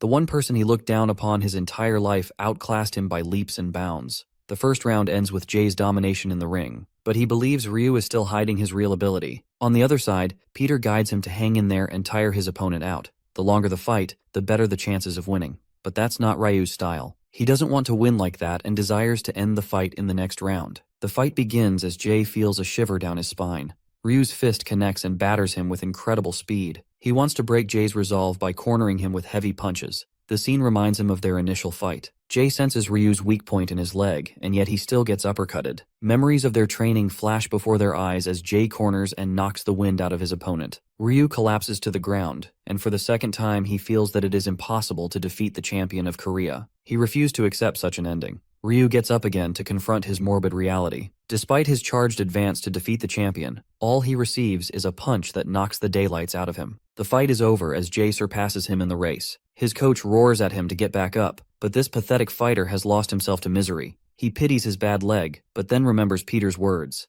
Just why did he return to the gym? The answer was simple. He cultivated a desire to box. Mustering that spirit, Ryu fidgets and starts all over again. The damage accumulation is flooding his body, but Jay still wants to be cautious in this fight. He advances to finish the fight in 30 seconds. He had to endure the brunt of many heavy punches during that time span. The referee commanded the end of the round, letting Ryu survive for a little while longer. The third round began as he prioritized maintaining his guard. This is done to recover from the damage, but Jay isn't going to do that. Surprisingly, Ryu executed a clinch that stopped the flow of his movement. Then when it became tough, Ryu executed a second clinch. He was finally following Peter's strategy to win the fight. Finally, it was possible for him to win as the underdog of the ring. But even with that strategy, he gets destroyed by Jay. The little guy came back for some hardcore revenge. Ryu regains consciousness, but it's not enough as the difference in their effort is too vast. The third round comes to an end, and he doesn't even have a game plan. 3 more rounds fly past as Ryu is beginning to question how long this match will go. Peter even calls him a punching bag and thinks he should opt out of the fight if he wants. But Ryu reminds his coach of his own words. He doesn't want to leave anything in his tank before calling it quits. Round 7 begins with Ryu's envy for Jay, who became a successful boxer after putting in hours of effort into the sport. He was blessed with talent and took his talent for granted. The boy was just an idiot child from back then. He watched Gene and learned from him. He too had traversed the path of growth. Ryu finally executed a successful punch, but in response he got countered by impressive blows from his opponent. Ryu accepts getting overpowered. He's fine with losing, but a miracle occurs as Jay slips and suffers from a critical wound. Now that his vision has been compromised, Ryu hammers to attack him. Instead of slowing down, Jay goes even faster on the attack. But this nervousness is clear. The goddess of victory has decided for a different outcome in this match. Ryu senses a brief moment for an opportunity and lands a critical counterpunch, knocking down his opponent. Jay doesn't want to quit and gets right back up. The round continues, but Ryu is easily maneuvering against his opponent. He realizes that Jay's sight is so bad he can't see properly. The world was never fair even in competition. This fight wasn't supposed to end this way. A silly accident couldn't have equalized them. Ryu strikes Jay with a thunderous hook. The injury is getting more pronounced for the boxer. Ryu wants him to just stop as he's already overcome the advantage. But he keeps going, eating a dozen punches from his opponent. It comes to a point Jay goes completely blind in both his eyes. He tracks his opponent based on instinct. Ryu was fine with being alone and didn't require a family. Even when he was a little boy, he thought he was everything. He thought he was the best, and that no one could overpower him. That's how he used to feel, but ever since their fight, Jay is the only person who has seen the real him. To settle this cursed relationship, both fighters launched a final punch, striking each other in the face. Ryu's entire body is nearly collapsing, but he wants to show Jay that he's grown. The match suddenly concludes in Ryu's comeback victory when a doctor steps inside the ring. Ryu is shocked that he won the fight. He was so shocked that he didn't drop his guard even when Jay was getting checked by the doctor. The only reason that kept him standing was his determination, even with a damaged leg. Ryu realized that even from back then, it was just pure luck that he had more talent than other people. He was pronounced the champion and recovered his relationship with Jay. That day he cried tears and meant every word. But Jay wanted the world to celebrate his win and looked forward to their future matches. After the fight, they met up on the world stage. They fought many more matches after, and waited for one more person to come. Ryu wonders if he should apologize because he's the one who got rushed to the hospital instead. Bro is out here plotting to beat Yu with a combined attack. Jay is like, what the frick is going on with him? Lo and behold, Yu arrives with a happy smile on his face. They talked about many things and discussed the kind of leads they were currently leading. Time passed and eventually their stories came to a close. Ryu exhausted his life working for a non-profit organization while Jay opened his boxing gym. Josh's business grew to an insane amount while John worked as a chef. Kasim the crazy maniac spent his life traveling the world while Gene exhausted his life in the art of painting. Yuto Takeda lived a healthy life running a fruit shop with Yamaguchi until he too succumbed to age. Marco became the chairman of the Boxing Association to end corruption, while his brother founded a charitable organization, Mohawk Man. Victor became an actor while Aaron spent the rest of his life becoming a doctor and treating his patients. Finally, for the main protagonist of our story, he took his final breaths resting in Carmen's embrace. They shared many times together and everything felt fulfilled. Instead of becoming a monster, Yu lived a human's life and stepped down from the ring at 84 years of age. Carmen was there to see him in his final moments. The boxer steps up to the ring as this phenomenal story comes to a close.